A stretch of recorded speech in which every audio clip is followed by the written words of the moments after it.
Hello and welcome to today's broadcast of the Chinese DPC. My name is Nomad and I've got Lizard and Beakup on the panel to start the day off.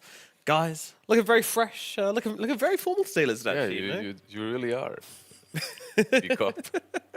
I thought I'd, dress down a little bit to, meet your previous standards, but now you bring the standards up, we're just not on the same My page. standards are always the same. What's the difference? I mean, you can't. I think a turtleneck is kind of like I'd say it's more business casual, but you're looking kind of business. You're looking business today, Lizard. Yeah, because we Fresh have cut, some sick games and I dress to match the occasion.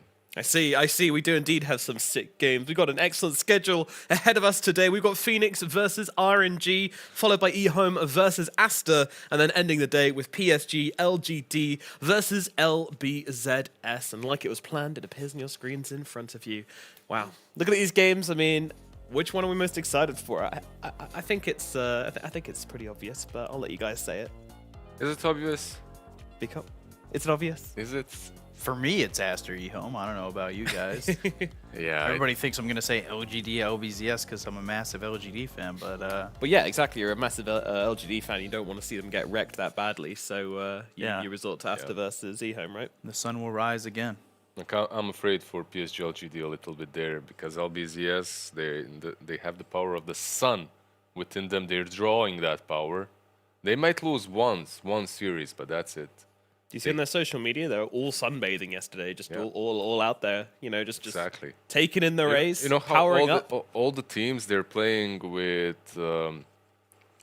what's it called? The shades. The shades down. Blinds. Yeah. LBZS, they just Blinds up. They have a glare on their screens. Can't see anything. Boss, are you sure this is a good idea? Trust me, guys. It'll work. Somebody's got their chair right in front of where the sun's coming in, just right in their eyes. It's probably like molasses or something like that. But talk to me why this Aster eHome series is going to be so critical. eHome, they kind of took a step down, and I feel like after their loss, it might be a proving ground match where they need to really step up, go for something more, and Aster, I think, are still always trying to keep the ball rolling, more Ori domination. More Ori domination, yeah. Finding his new home, and he's moved in. He's got the furniture unpacked already, and he's just vibing in this new home. Yeah, he definitely is. It's looking like he's going to have a really strong season this time around.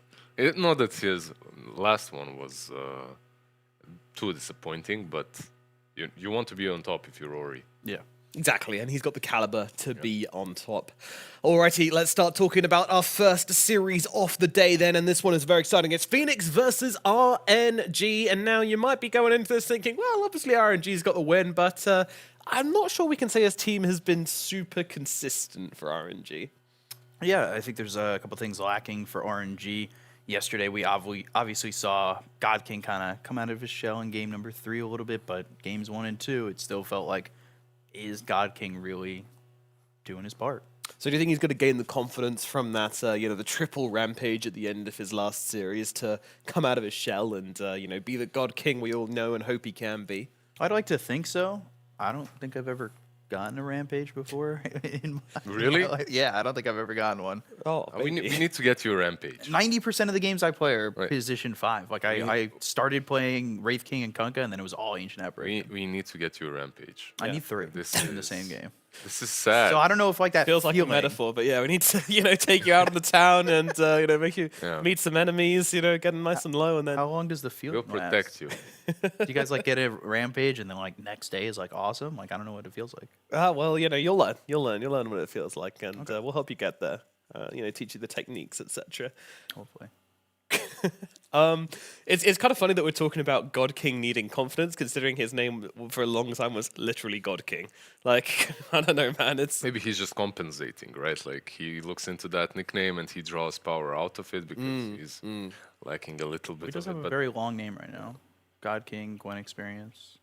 yeah, A lot of is there something else on a the lot of real estate. Yeah, I don't know. I guess have we had a longer nickname in the pro scene before? Like, Didn't Brax used to go as Brax XXXXXXX and it would just like yeah, but this is cover the entire these thing? are different words. Like it's not gibberish with just Yeah. X's, right? Imagine there's just like a really thrifty Dota player though who's just like selling like adding loads of sponsors onto his name. So he's just like, a ridiculously long name. He's getting like £5 each from each of them. He's just like, I'm this pretty will sure there was at one point teams in Europe, players in Europe that just for the heck of it would add like 10 sponsors. do. What, they're not even being sponsored? Yeah, they weren't really being sponsored, it's just for fun. Free advertising. Look at what you can. Or like your name and then dot your advert here. DM me now. Yeah, do you guys remember the times when everyone was adding hearts and like, you can see We're we're still doing that in SA. yeah, but you can see that we are definitely And Messier sometimes. like becoming older as the community, so we're losing those hearts a little bit and whatnot. But in SA, there's a lot of youngsters coming up in SEA as well. I think these two Yeah. regions are the future of Dota anyway. Got some young guys in China. Some Yeah. 18, 19 Yeah. year old players. You Yeah. used to have like Ego and ASD. Those were some young guys that were coming up, and then now you don't. Now you don't. Yeah. Thanks for the insight. I mean, it really did happen like that, right? Like one day it was just, I think it was Ego who was just like, I left. And when he was playing on that dominant E-Home team too. What does Felix's name mean, by the way? Felix Schauber. Is that a translation thing, or shall we ask the oracles over at Perfect World that question? Yeah. They know should. everything. Any question we have, like even if we don't ask them, they They just have tell the us. answers. It's like they can read our minds. They just don't know how to get me a jersey. I've been asked. But they're also probably sick of me. I ask like every day. Yeah, you have a couple of good jerseys. You have PSG.LGD, you have Vichy Gaming as well, right? That I noticed. I Yeah. think he gets them. I actually got them on. Do you just go back home and spam people, or did you buy them? I bought those on eBay, but I do spam people trying to get jerseys. LGD Try. sent me Covering that every jacket. base. No, look, I'm the same. Nothing to be ashamed of. Yeah, I message every now and then. I'm just like, hey, can I get like a? I'm always like, I'll pay the shipping, I'll pay the jersey. Just like, how do I get one, please? Like the jacket for Aster. That's the fresh look. I think looking at RNG's game history, though, we're kind of like a little bit worried about this series because IG RNG beat them. It's a close matchup. RNG get the win, then LBZS they lose, and then eHome, who have looked really really good this season, RNG beat them. It's kind of like inverse to what we're expecting, which means Phoenix Might have a chance. could be right? in some trouble here. Yeah, 1-2, 1-2, yeah. yeah. Phoenix so far are what 0-3. They're Yeah. bottom of the pack. They're not really doing that great. However, they do stand a chance against RNG. It all depends on what RNG shows up. True. But Phoenix yet to win a single game in this tournament as of yet. They are, as you say, 0-6. Not a single win. So just taking one game in a series would be really, really nice for this team. I guess. I don't know. I always have that, especially in the DPC. Like, is one game really enough to like tide yourself over and be like, I did a great job? You want to get like a No, but series, it's right? better than getting zero So, games. so you would Now- rather just bang out with no wins and all losses? Don't give yourself hope. Yeah. I mean, all or nothing, right? All or nothing. Okay, that's yeah, there you go, the 0.0%. Just adding that decimal point on there as well, just to hammer it home. Yeah, it's been a rough run for these guys, but I mean, talk to me about the history, because this wasn't what the team looked like when they qualified for Division 1, right, B-Cup? Yeah, the team that qualified is now on eHome. Ecom, right? Yeah, they got picked up by eHome, poached if some people want to go that way. Is it a full? It wasn't a full roster that got poached. No, like it's it the was like offering. Three of them. It was three of them. Yeah, 3? Yeah. I think so. At least. Because Phoenix then had Yi, who used to play for Keen Gaming, and he was a big part of them getting to Division 1, and now he's teamless. But they have Shiro and 7E, who both were a part of Phoenix Gaming at some point. Definitely looking good for the boys that left Phoenix. Yeah. Not that great for the new ones on Phoenix, but it happens sometimes, right? Like you have to make these decisions that seem unfair a little bit, but when you're aiming to become the best there is, sometimes things just look that way. Things are unfair. Yep. There have been situations in which teams qualify together, and as soon as they qualify for a tournament, they replace a player. Is that great? Extreme Gaming. Is that great? Probably not, but you want to have the best chances of winning. Yeah.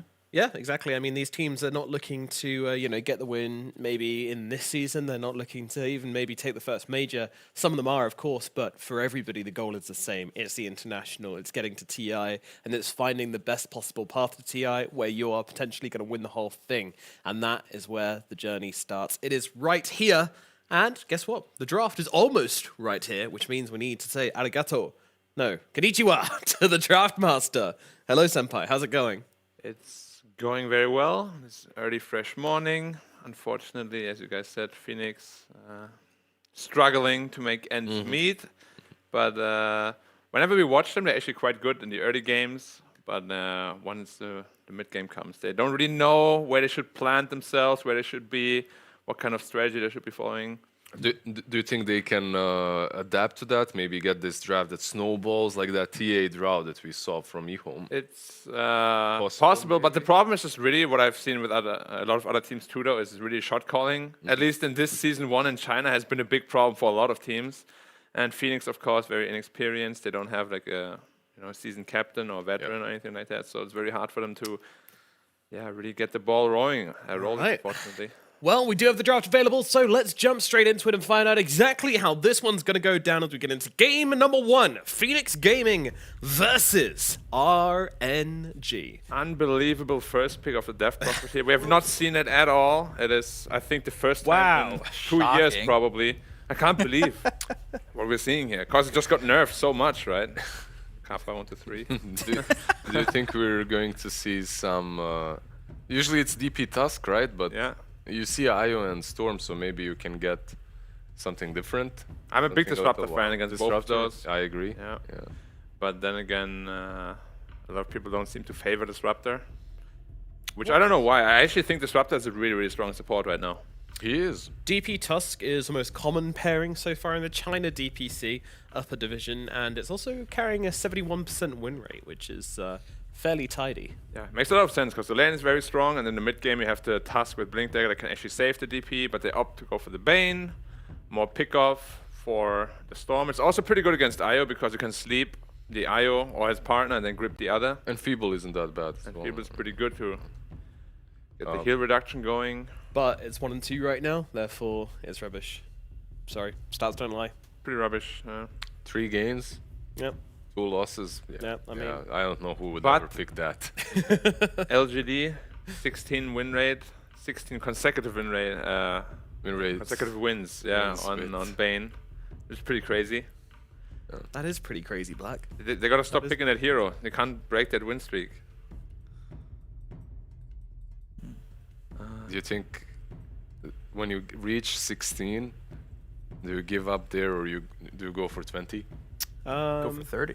But when you're at 20, you go for 40, and then for 50 and 60, you never stop, right? Yeah, it's the greed. Yeah, the greed that corrupts all of us. Wow, getting very philosophical this morning. Yeah, see, the greed, that's why I pick Bane, to instill nightmares. So people are less greedy. Yeah, because if you're too greedy, you get gripped. And there's my boy X Nova. How about a hero that's a reverse alchemist? That instead of being greedy, he makes you less greedy. Philanthropist. You no. A philanthropist would Still kinda just be have me feeding, right? Like, here you go. I mean more like he comes into the lane, he has -2 gold aura. Like you can, For the enemy, you mean? yeah, For your yeah. own teammates.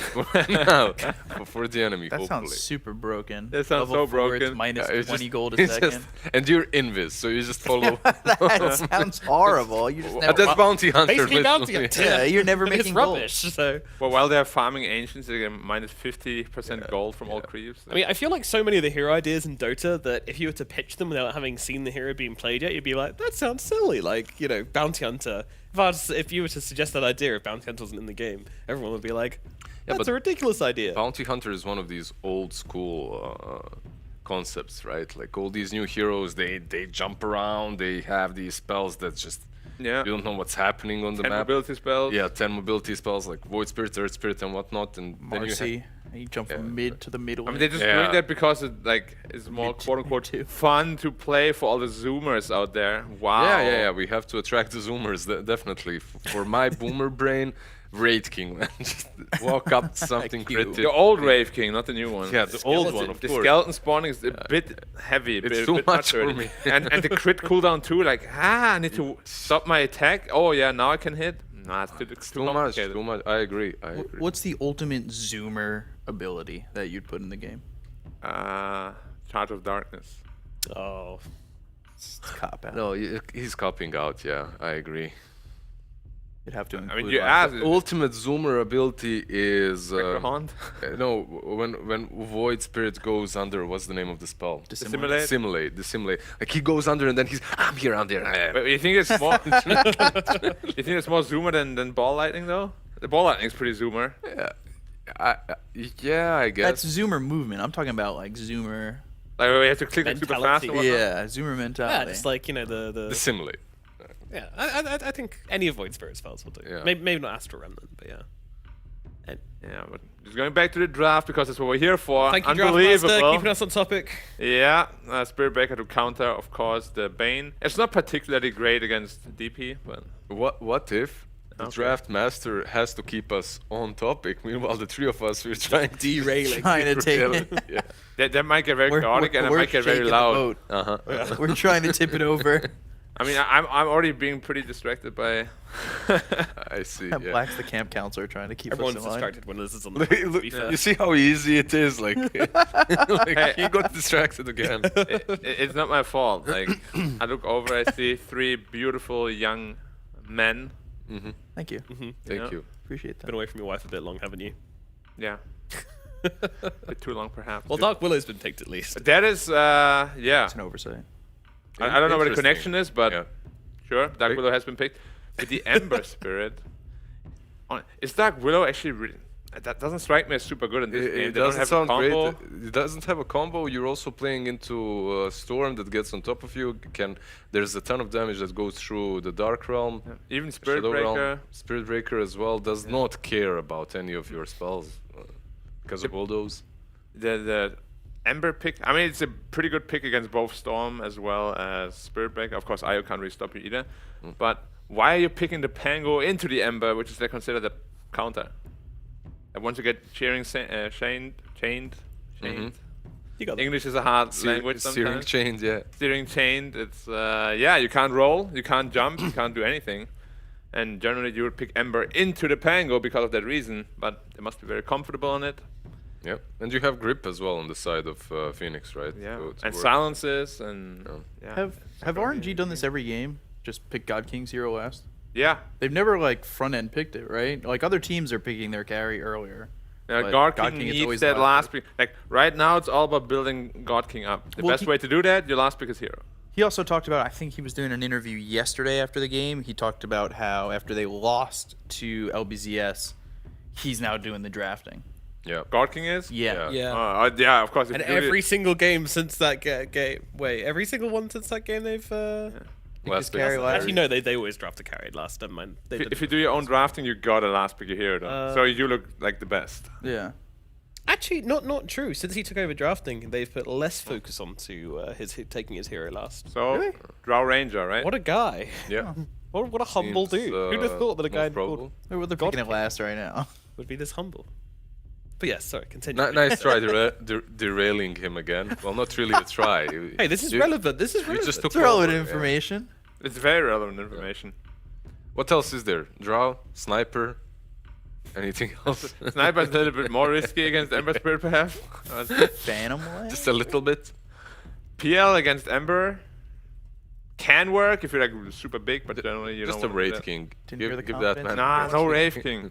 Like Drow Ranger seems like the best. I option agree. here. I agree. Yeah. Although Yeah, they've been loving this troll. Troll against Dusa is pretty, and Bane, and I mean he had a really good Troll game yesterday because he had like 3 games, so I'm It was a really good troll game. This one is a bit. not that good. I'm wondering if he kind of lulled himself into a false sense of security. He's like, wow, yesterday with the Troll I went like 10-0, I pushed all the buildings. Yeah. It happens so many times. The hero looks really strong in one game, which was perfect for him. Yeah. And then But they he also starts- stomped the entire game, right? Yeah. Which made it super easy for them. It was like start to finish. They kind of just. Yeah. Never Honestly, just purely based on draft, I would actually go for for Phoenix. Phoenix. Yeah. Yeah, and because we are the analysts and the draft masters, we gotta go with the draft So I'm gonna go with Phoenix. Uh-huh. Yeah, I don't know what he's talking about. He's not baiting me this I'll time. go with RNG. Yeah, RNG. He's not baiting me this time.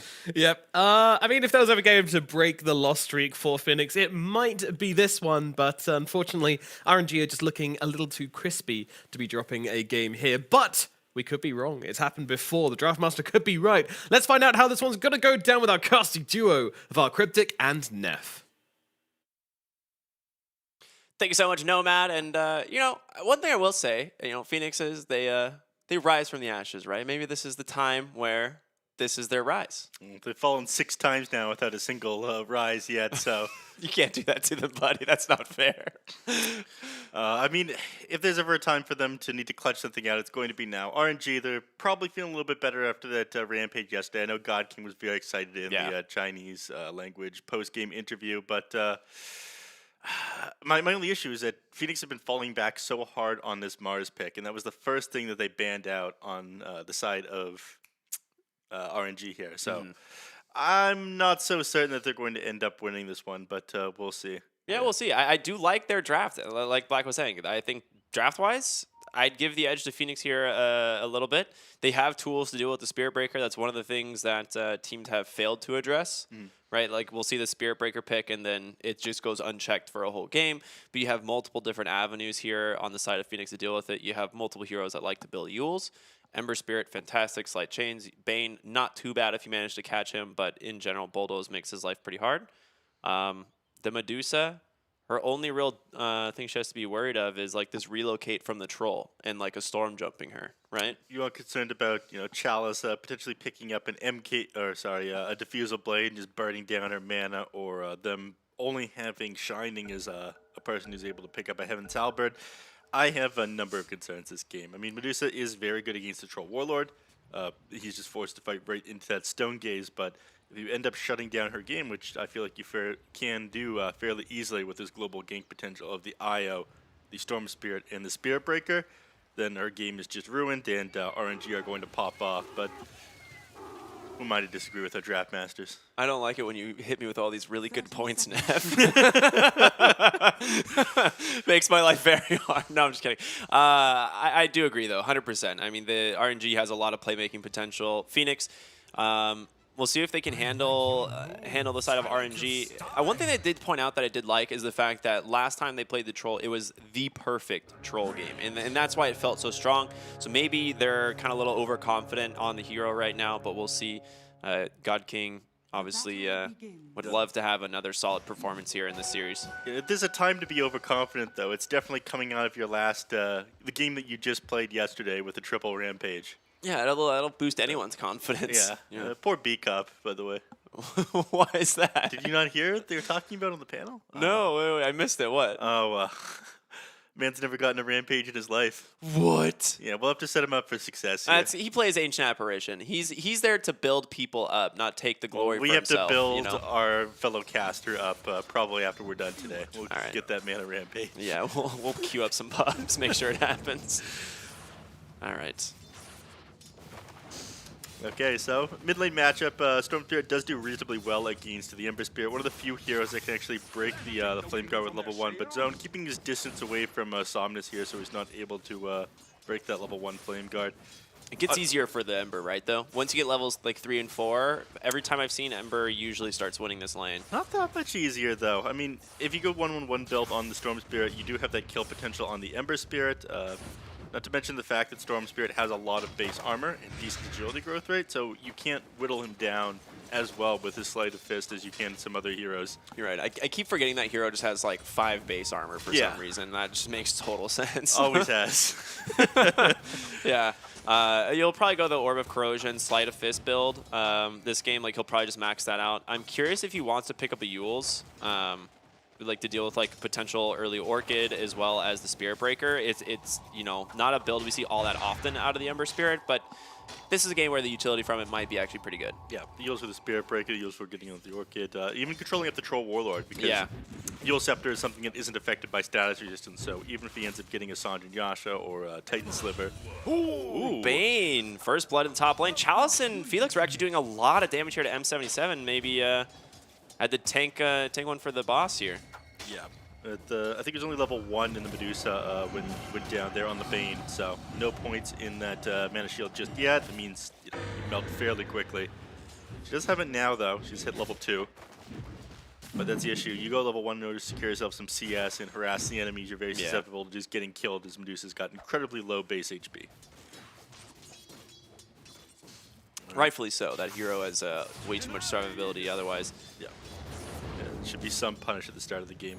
All three lanes, though, going very much in favor of RNG at the moment. The Ember Spirit doing okay mid, but Storm's got a pretty sizable CS advantage. Yeah, and that's to be expected. You've just got better tools for playing close to the lane for securing yourself CS. Static Remnant is one of the best tools in the game, unless you're playing against something like an Invoker that we saw the other day. Just able to burn down his mana. He's going to do just fine. And they'll continue to do so. Zone, again, is struggling to stick any of this damage onto Somnus here, so I mentioned Somnus is going to have a pretty good game. And Ember Spirit might unfortunately be forced to retreat into the jungle. He doesn't have the Orb of Corrosion queued up next. He's got himself his Magic Stick. Probably get a Wand here. That way he's able to stand his ground if the Storm Spirit overcommits and heal back up. You can find a kill onto him.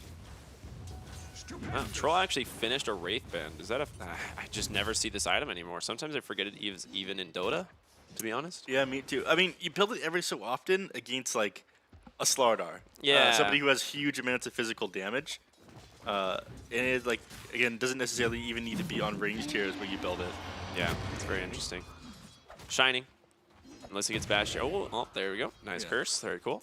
But they built it, like, against a lane that's mostly doing magical damage. The Dark Willow and the Death Prophet, that's strange. It is very strange. Top lane, M77 falling low here. Does have that stick, though, so should be fine.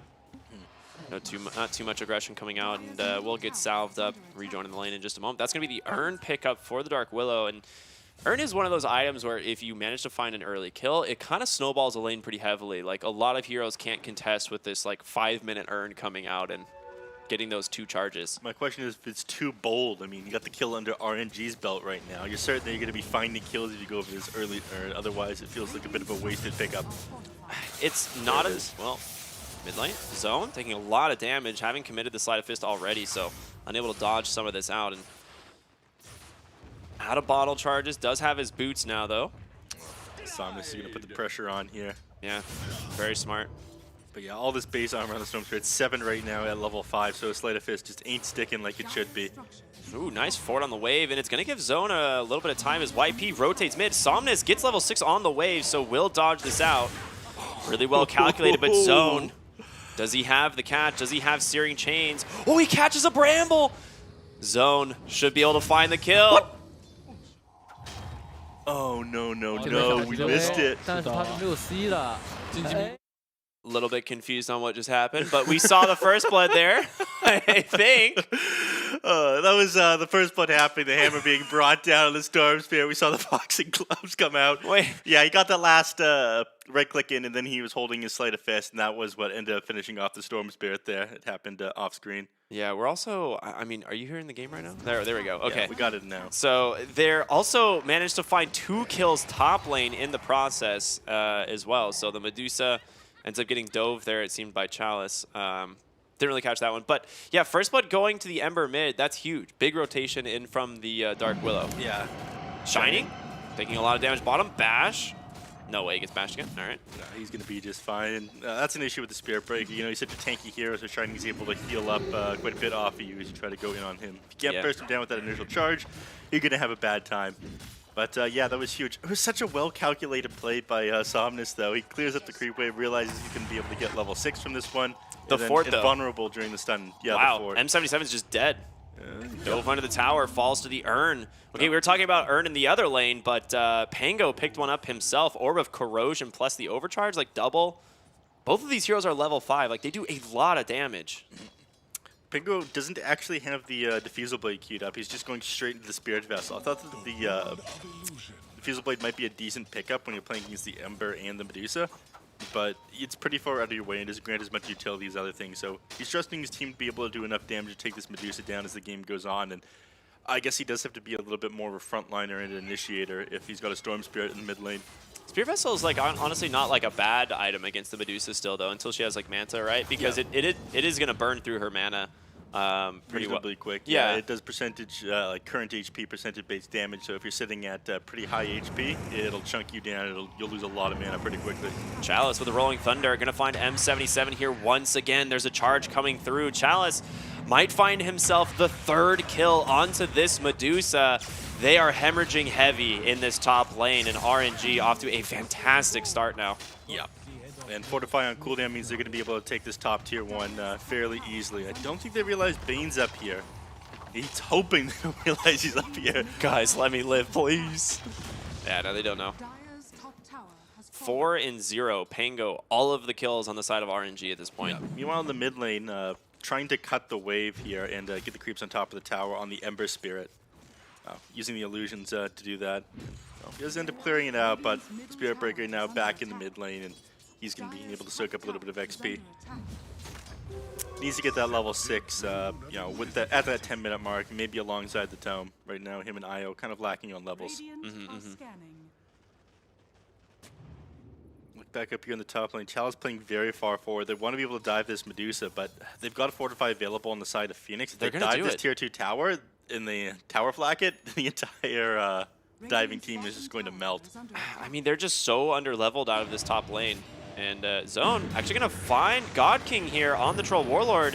Does not have that battle trans, and easy kill for him. Nova going to have to get out, I'm sure, is getting chased here by the Ember Spirit. YP, though, going to meet Chalice in the river, try and get pushed up onto the high ground. Chalice, though, stuck in the corner. YP. Yeah, he gets pushed up with the urn. No swashbuckle, but a shield crash in 1 will be able to finish the kill. Nicely done there by the Pangolier. But Zone did manage to get himself a double kill.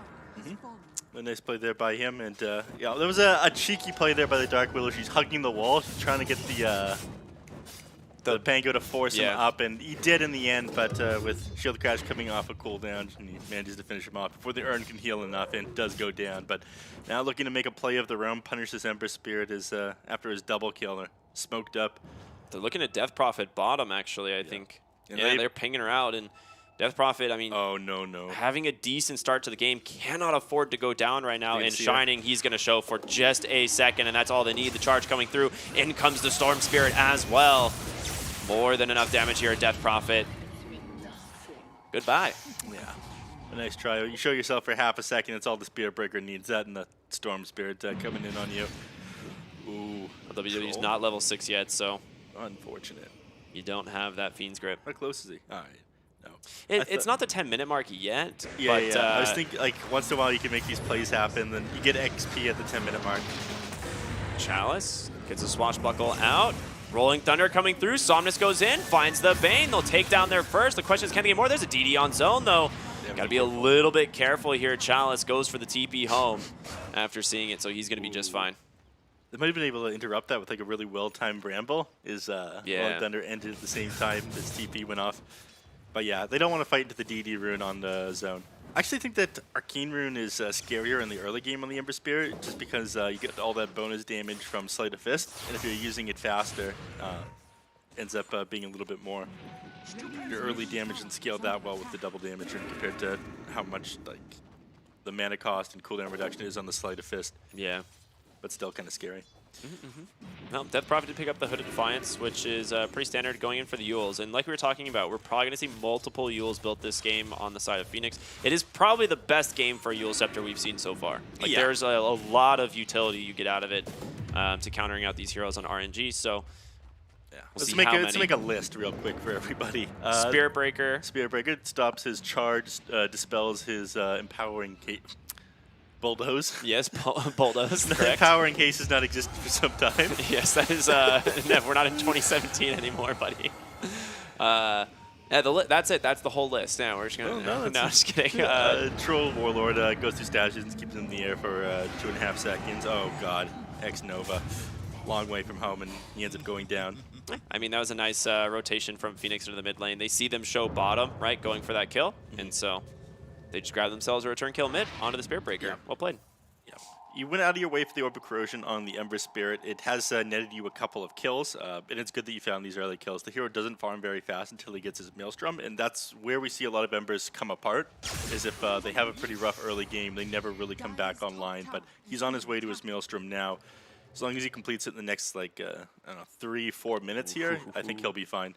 Bane, bottom lane with Shining. He's going to find the IO. Obviously, they're looking for that Storm to get that Fiend's Grip target, but they'll settle for Felix. Not a bad find.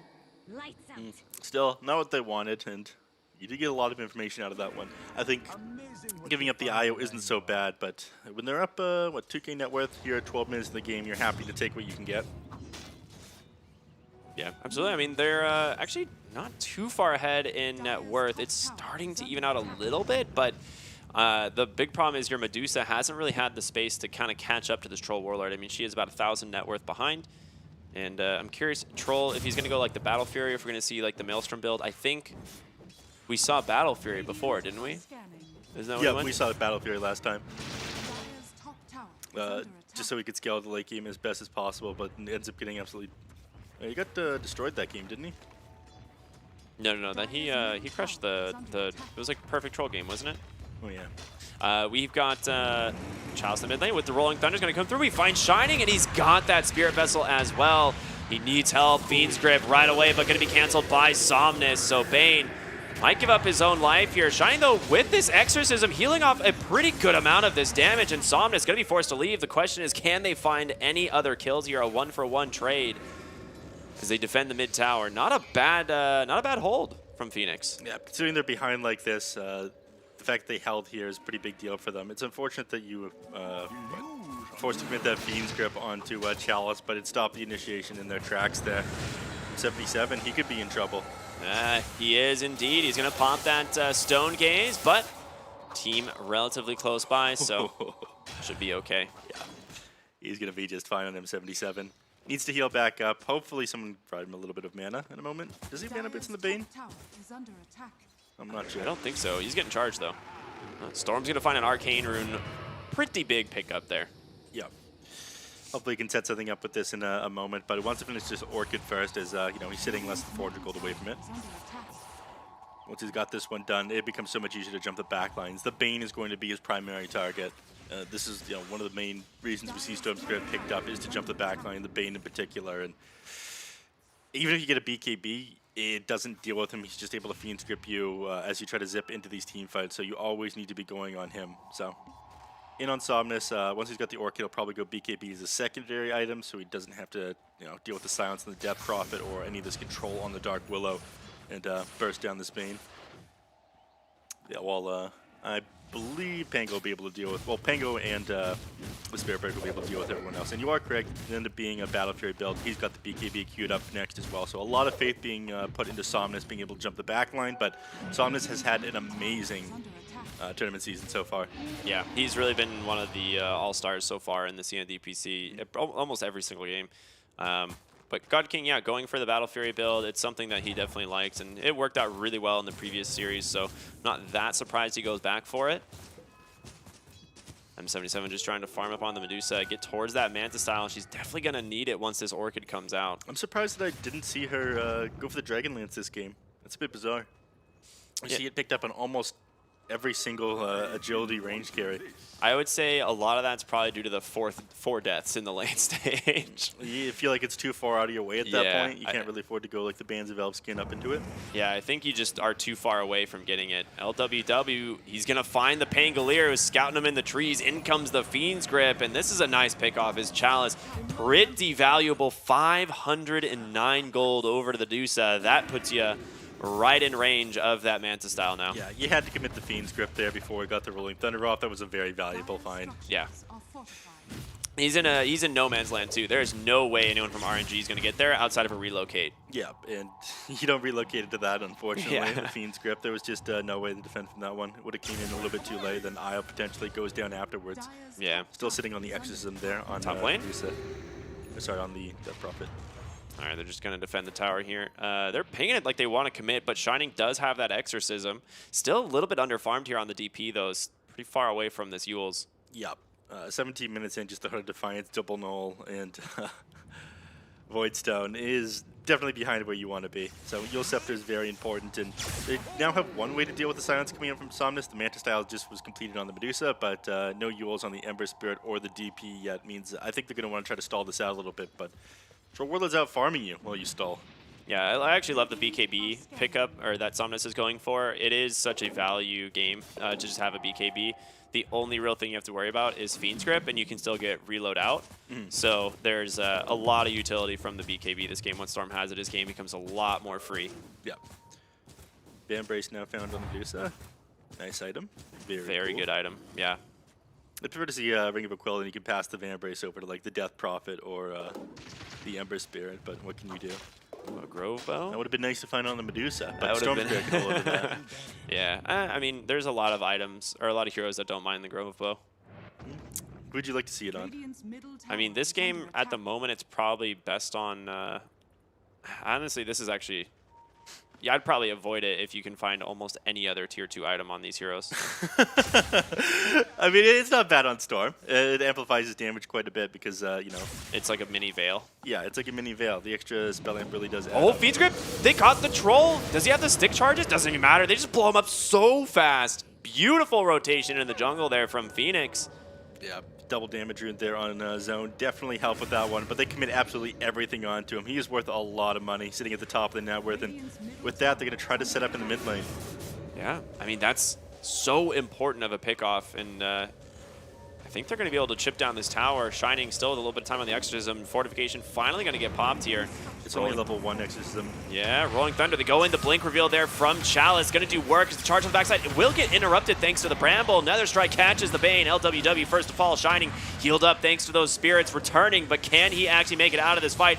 Not at all. Chalice grabs him with a beautiful swashbuckle. But Somnus looking to go in for more. Has this Arcane Rune baby rooted up. In plays. Can they bring down the Storm Spirit? No, he gets a stick. He's back out. No problem at all. Chalice reinitiation with this shield crash, and it's just another window for Somnus to look for more. In comes God King as well. It's a 5-man wipe. RNG. Cleanup big. God King getting his revenge as he comes back into the one, but absolutely huge Arcane Rune there on the Storm Spirit, putting in work. Massive initiation there by them, and did an amazing job of controlling up that Death Prophet there on the Storm Spirit. Held the Orchid until he came back down from the Yule so he could silence him, and he couldn't stand his ground and heal back up as they went on him. So Somnus with the patience there, knowing exactly what needs to happen in the team fight. And Dark Willow did an amazing job of stopping that Spirit Breaker initiation with a very well-placed Brambles that came out super quickly, but it didn't end up being enough for this Arcane Rune Storm Spirit. So Storm Spirit, after that fight, decides, yeah, forget BKB, maybe? I'm going to go Sanj and Kaya. That's overconfidence if I've ever seen it. But maybe he feels like he wants to initiate onto different targets other than the Bane. I mean, that's part of the issue that I was talking about earlier. It needs to be Somnus that takes care of this. He's essentially saying, all right, I got a little bit of room for error in these fights. If I don't jump the Bane and he Fiend's Grip with me, at least I'm going to come out of it slightly quicker.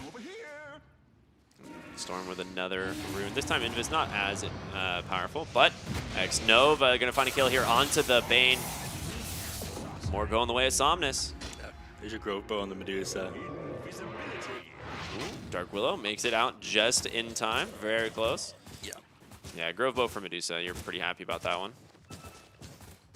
Now working on the Io Scotty. I mean, this is a big one against a number of these heroes. If you can reduce the healing that Io's providing, you can slow down the Troll Warlord in these team fights, you're doing great, but again, falling pretty far behind this Troll Warlord, and you're now sitting 2k net worth back on him.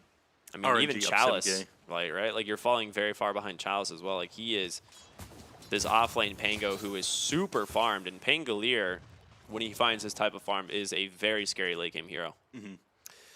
I mean, still looking rough for Phoenix right now. This is the result a lot of people probably expected, the RNG Phoenix matchup, but not out of it yet. They've still got all their tier 2 towers standing.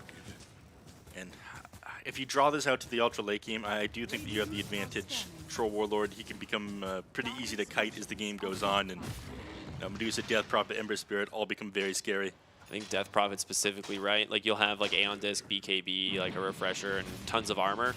She just gets, like, to be this uncontrollable hero, but, I mean, looking at her net worth right now, she's struggling so much.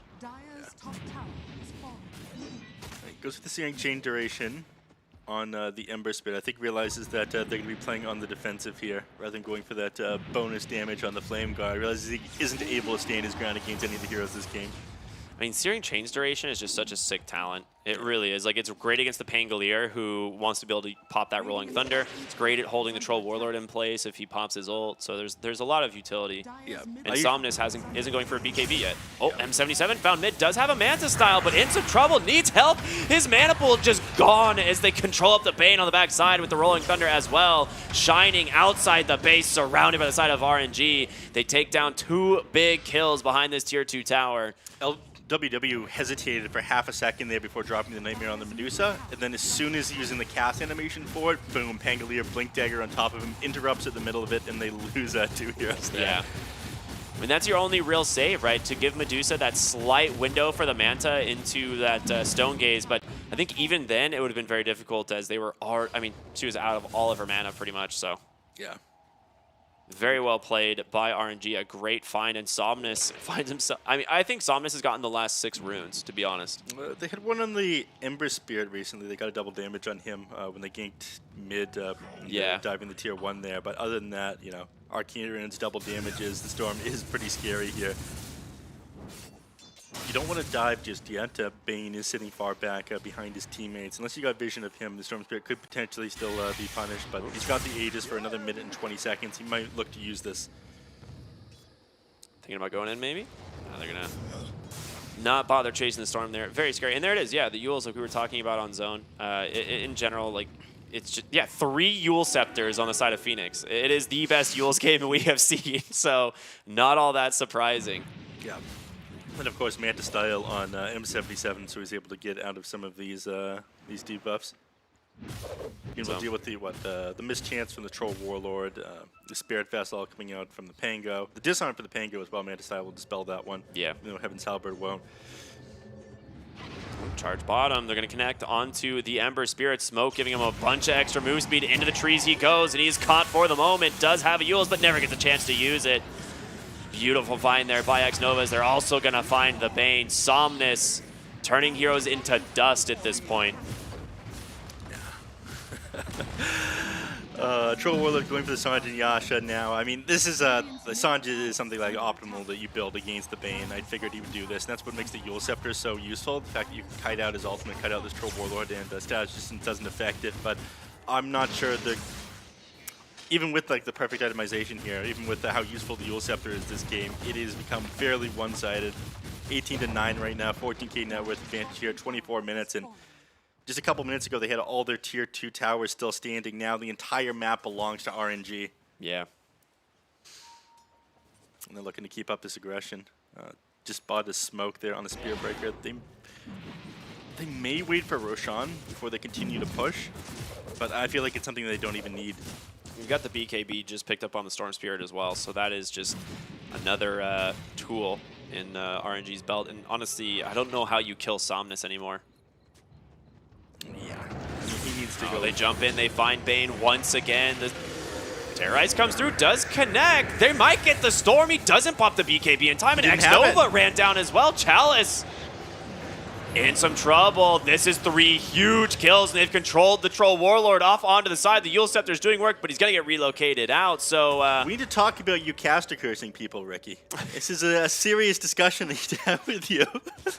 The BKB not quite flown out to the Storm Spirit. It was on his carrier, and it was maybe half a second from delivering it when he went down there.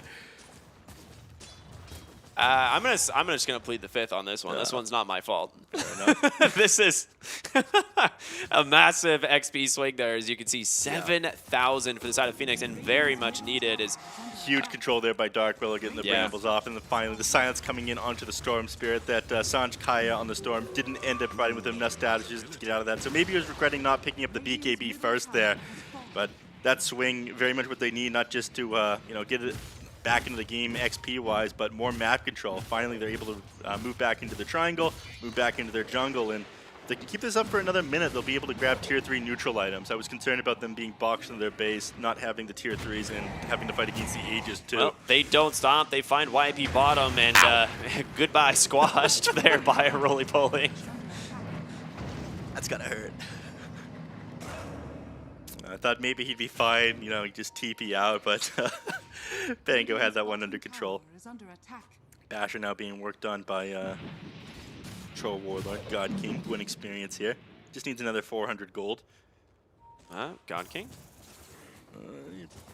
He's alright, he's alright. Yeah, they don't know where the rest of the team is. They had like a general idea, but I don't think LWW wanted to move forward and commit. Either that or they figured they wouldn't have enough damage to be able to finish him off. People just weren't in position. I mean, he's got Sanj and Yasha and a BKB. If you're not able to finish him off with that single Fiend's Grip, then he turns around and kills the rest of your team. They should get the D ward here in this triangle on the side of RNG. I mean, they know there's going to be a high ground ward up there, but they also have two very good wards placed themselves. You know, one on the far side in the lane, and then one on the opposing high ground. So it's really difficult for Phoenix to approach this spot on the map. Yeah, I'm gonna be too surprised if all right, never mind, they're fine. I wouldn't be too surprised if they build a gem on RNG just to be able to de-ward everything on the map as they control it. Oh, they're looking for Bane bottom. He walks right inside of ward vision. Rolling Thunder does come through, but they don't actually have the detection quite yet. They could go for a Fiend's No, Grip. Chalice! Ooh, yep, there it is. The Fiend's Grip right onto Chalice. In comes the Storm Spirit trying to interrupt it. They do manage to find the kill, but the Terrorize on top of two. Troll Warlord pops the BKB, laying into Shiny, but he pops his own, trying to cut him out, but he gets bashed up by the Troll. Yule's going to buy him a little bit of space. Can they actually keep Shining alive? The Cleave will take down the Dark Willow, but you're way too far forward. God King goes down. X-Nova hits him with that Nether Strike, throwing Shining back, but Zone claims a second, able to disengage here on the Pangolier, but 2 for 2. They get the buyback on the Willow, but you lost God King. Definitely a fight worth it for Phoenix, going a little bit too far forward and just trying to pop that ultimate so you can lay as much damage to this enemy team as you can, but not so easy to do that. Yule Scepter coming in clutch, forcing the Troll Warlord to change targets, and of course the Manta style getting Medusa away from that Troll Warlord after getting netted. And doing a lot of damage in these fights. It was just Troll laying into them, and yeah, I did 6k hero damage, but against a Medusa, it didn't end up being near enough. He cleaved off of Medusa to kill the Dark Willow behind him, which was kind of funny. It was a little bit unintentional. He was just trying to burn through the hero, but at that point, he was super far alone. Like, Chalice had almost nothing left. They had spent all their spells. I mean, unfortunate spot there for Chalice to get stuck playing ping pong in the corner, but yeah, Fiend's Grip, pretty good against the Pango. Pretty good against a lot of these heroes. Storm coming in to save him, well, attempting to come in to save him, but put himself out of position as well. So very awkward engagement there. And that BKB on the Death Prophet here was really important. And that's going to be an Aghanim Scepter pickup for the Ember Spirit as well. So pretty dang strong. LWW here, hiding next to... I'm concerned that the Aghanim Scepter doesn't change much. I mean, it's great for catching heroes out and forcing fights, but when they're stuck into their base like this, maybe it makes it easier for you to just like move around the map and cut waves or something. Cut waves. Keep it shoved in. But it's pretty good at dealing with the IO because he really wants to find it. They do know that this Roche is happening. They saw the Storm zip right on in. They smoke right away, but this is falling fast. They got to get into the pit. The Ember Spirit throws the illusion or the Remnant, but they don't make it in time. And yeah, they will grab themselves a second Roche. Goes the way of God King. Now he can get away with a dive like that again. Yep. And he finds himself both a Paladin Sword and a Titan Sliver. What more could you ask for? He'll just take the Titan Sliver, I'm sure, right? Paladin Sword to Felix. Yeah, looks like it. Does, of course, amplify the healing that the IO provides. I think he teleported it back to base instead of handing it off to him, though. Yeah, it happens, you know. He's got to do. He makes his support to do the heavy lifting. I get so angry when that happens. Oh, do you want this? Yeah, do it yourself. Yeah. Nah, M77 did find a Mindbreaker though, so for Medusa, a very solid item. Elven Tunic though, ooh, that's a good one. Yeah. You don't have MKB or anything like that on the Troll Warlord. I think the Storm Spirit will probably upgrade to a Bloodthorn pretty quickly for M77. If he's like, you can see him building this Butterfly right now. He's got the Eagle Song. He's got the Evasion Talent. He's got the Elven Tunic now.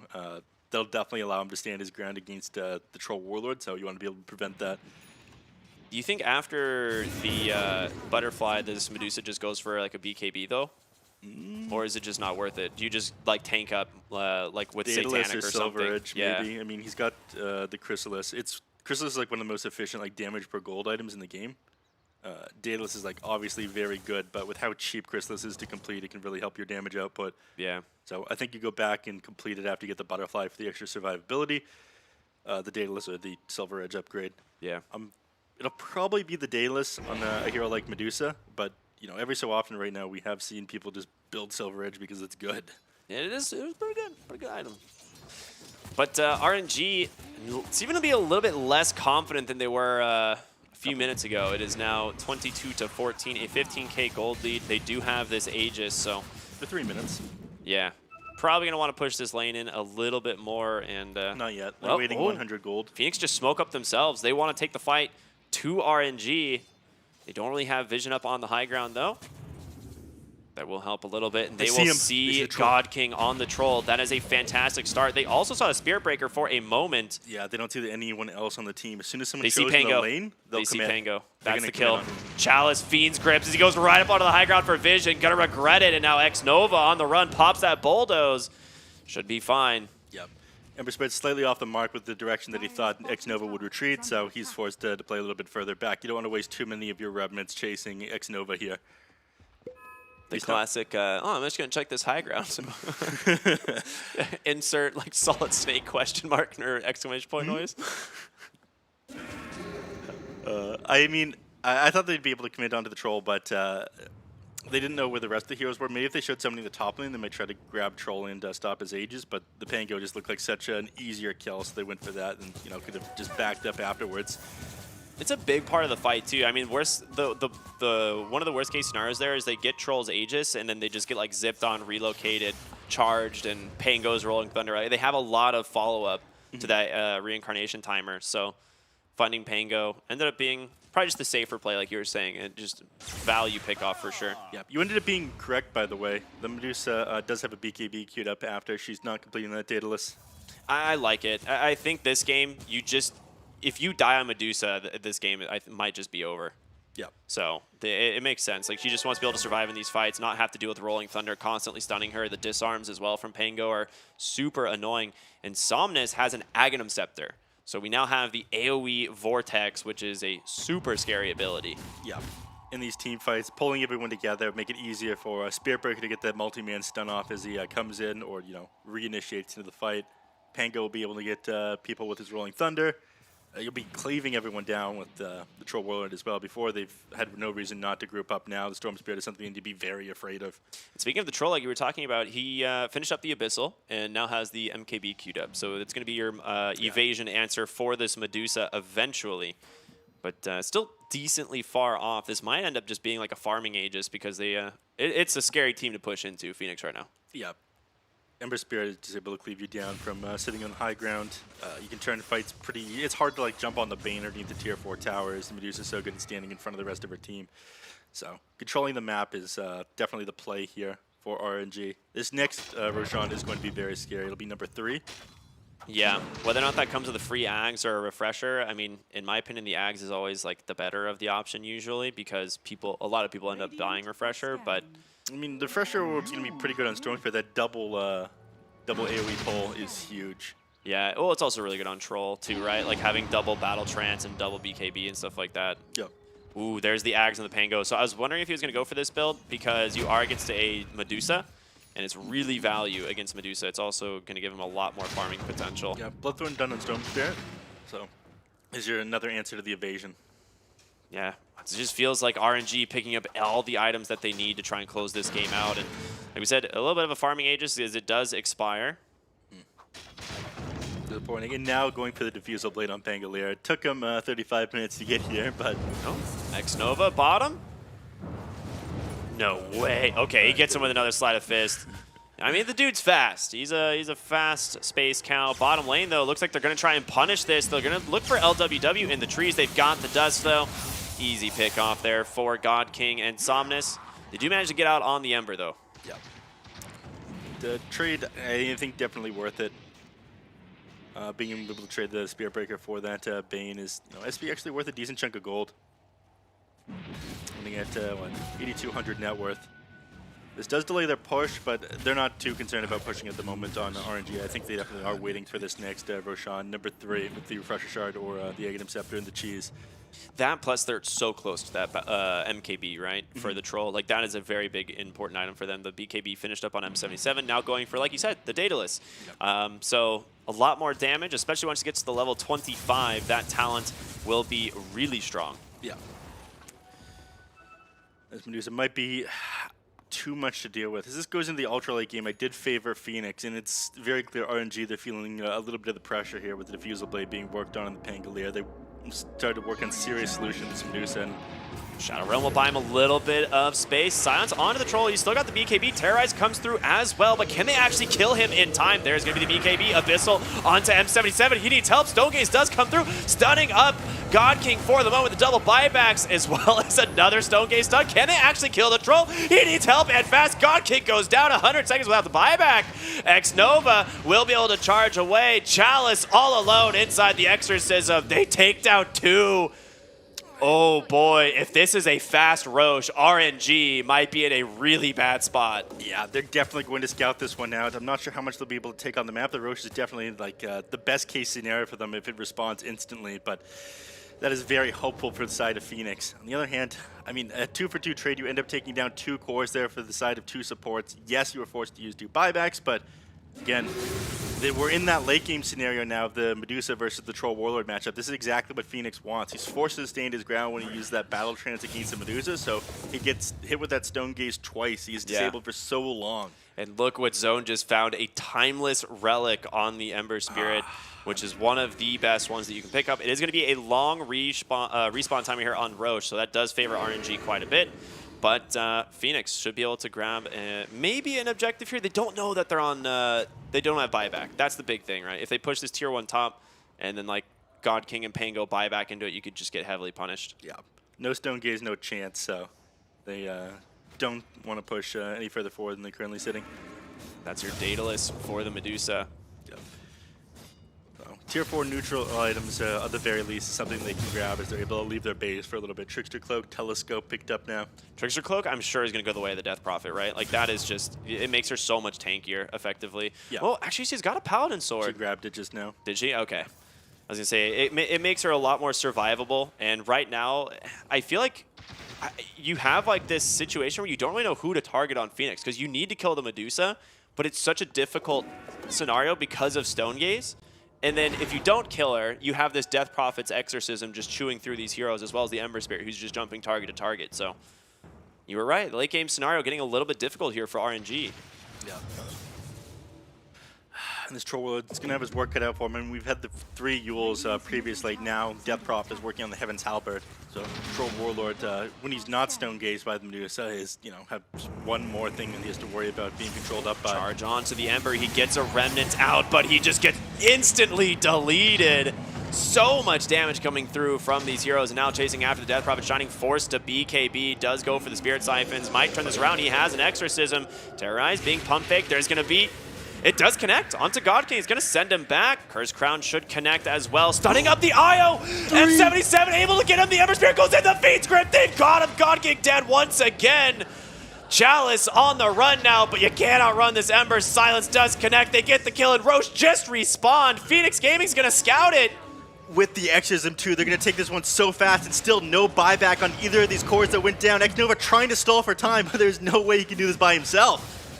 That Cursed Crown was absolutely huge. The Dark Willow with the game-saving plays, it came out so fast. Dude, I mean, the Terrorize caught Io and a Troll, and the Curse Crown popped perfectly. There it is, the Aegis, the Cheese, the Refresher going the way of Zone. 10 Remnants, double BKB now available for... Actually, he doesn't have BKB, does he, the Ember? No. And 10 Remnants and a lot of damage. Yeah. 10 Remnants. He's got the Maelstrom only. He hasn't had the most farm. Now he's going to go for that Lincoln Sphere, but they're realizing they would have bought back to prevent them from taking that Roche if they had it there.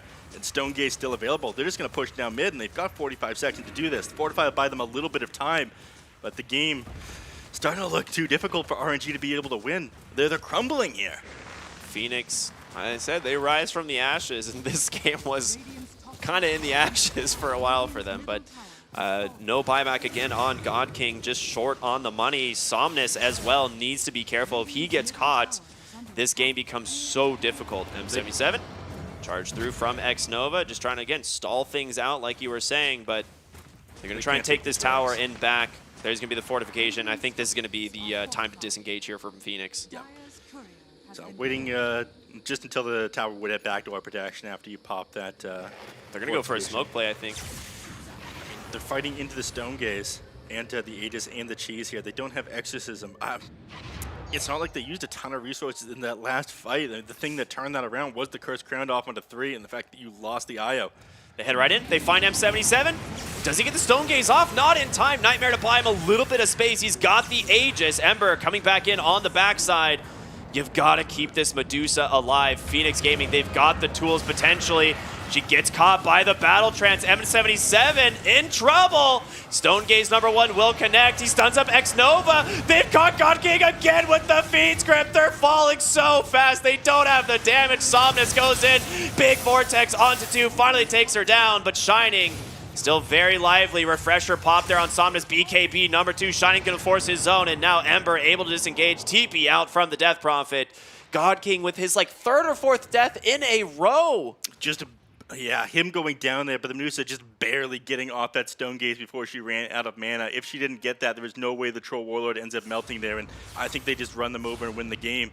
But now, because of God King's death after death here, this game becoming relatively even as far as XP goes, and net worth now down to a 10k advantage here at 42 minutes, it's starting to mean very little. I mean, that and the fact that they are on a buyback disadvantage. Like, they've just committed 2 from the IO and the Spirit Breaker in that fight to turn it around, and neither Somnus or God King have been holding it. And we see in this last fight, Somnus pops the Refresher just to try and find another kill. So, going back for the Bloodstone, it would seem. Despite, yeah, getting disassemble the Kaya. Here it is. Realizing the Somnus realizing he's going to have to do some heavy lifting. Yeah. He goes, all right, Bloodstone online. I didn't think it would have to come to this, but here we are. Well, 6 slotted now. God, he's going to end up being like 7, 8 slotted as this game goes on. Yeah, absolutely. I mean, you're still up 12,000 gold. You are still in a pretty commanding position here on the side of RNG, but them being... It's becoming so difficult for them to deal with the Medusa. I mean, we see the double stone, like the 2 stuns from Stone Gaze is just such a problem for the Troll Warlord. And he can't look away. It's one of the weaknesses of the Troll here, and, you know, half the reason why this Medusa is picked up in the draft. I mean, they last picked the Troll, didn't they? I think they did, didn't they? Oh, yeah, they did. So they felt confident enough to run it here into the Medusa. All right, Aeon Disc there for YP is quite useful. The Medusa saving a lot of money. Saving for next game is what I like to call it. 7,000 gold in the bank. Yeah. I'm wondering, I mean, do you go for an Ags here? Do you go for the like Cold-Blooded Shard? Like another mini Stone Gaze option here? Like, what do you build at this point? On the Medusa? No, like the Cold-Blooded Shard for Medusa. Is that? Oh yeah, I'm surprised she doesn't have that right now, to be honest. That would help her quite a bit as she was running out of mana in these team fights. But there's not like a ton of like single target abilities that are dropping on her in the fights. But at the very least, if like that returns to Storm Spirit, he's got so much mana, you'll go back up to nearly full. Well, does he? Since he has AOE Vortex now, you'll never hit Storm Spirit with it. Yeah, you will. He's got Bloodthorn. Oh yeah, Bloodthorn. You're right. Good call.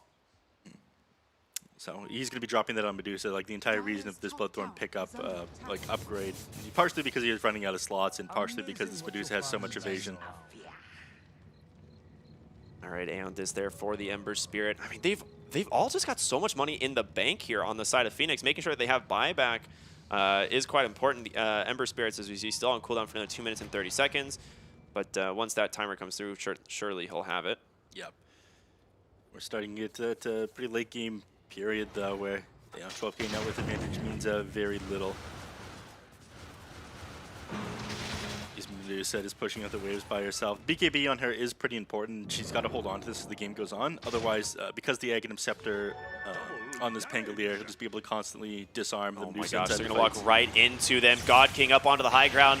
Got to be careful. They managed to find zone on the backside, but Aeon Disc will connect and keep him alive. A lot of space coming through. In comes the Rolling Thunder as though Chalice able to do a lot of work, and they're chain stunning down the Medusa. There she goes, deleted from the game. Going to buy back. They also grab zone as well. This is the Pango show, baby. Chalice doing so much work in this fight. Triple kill for Somnus thanks to the DD rune.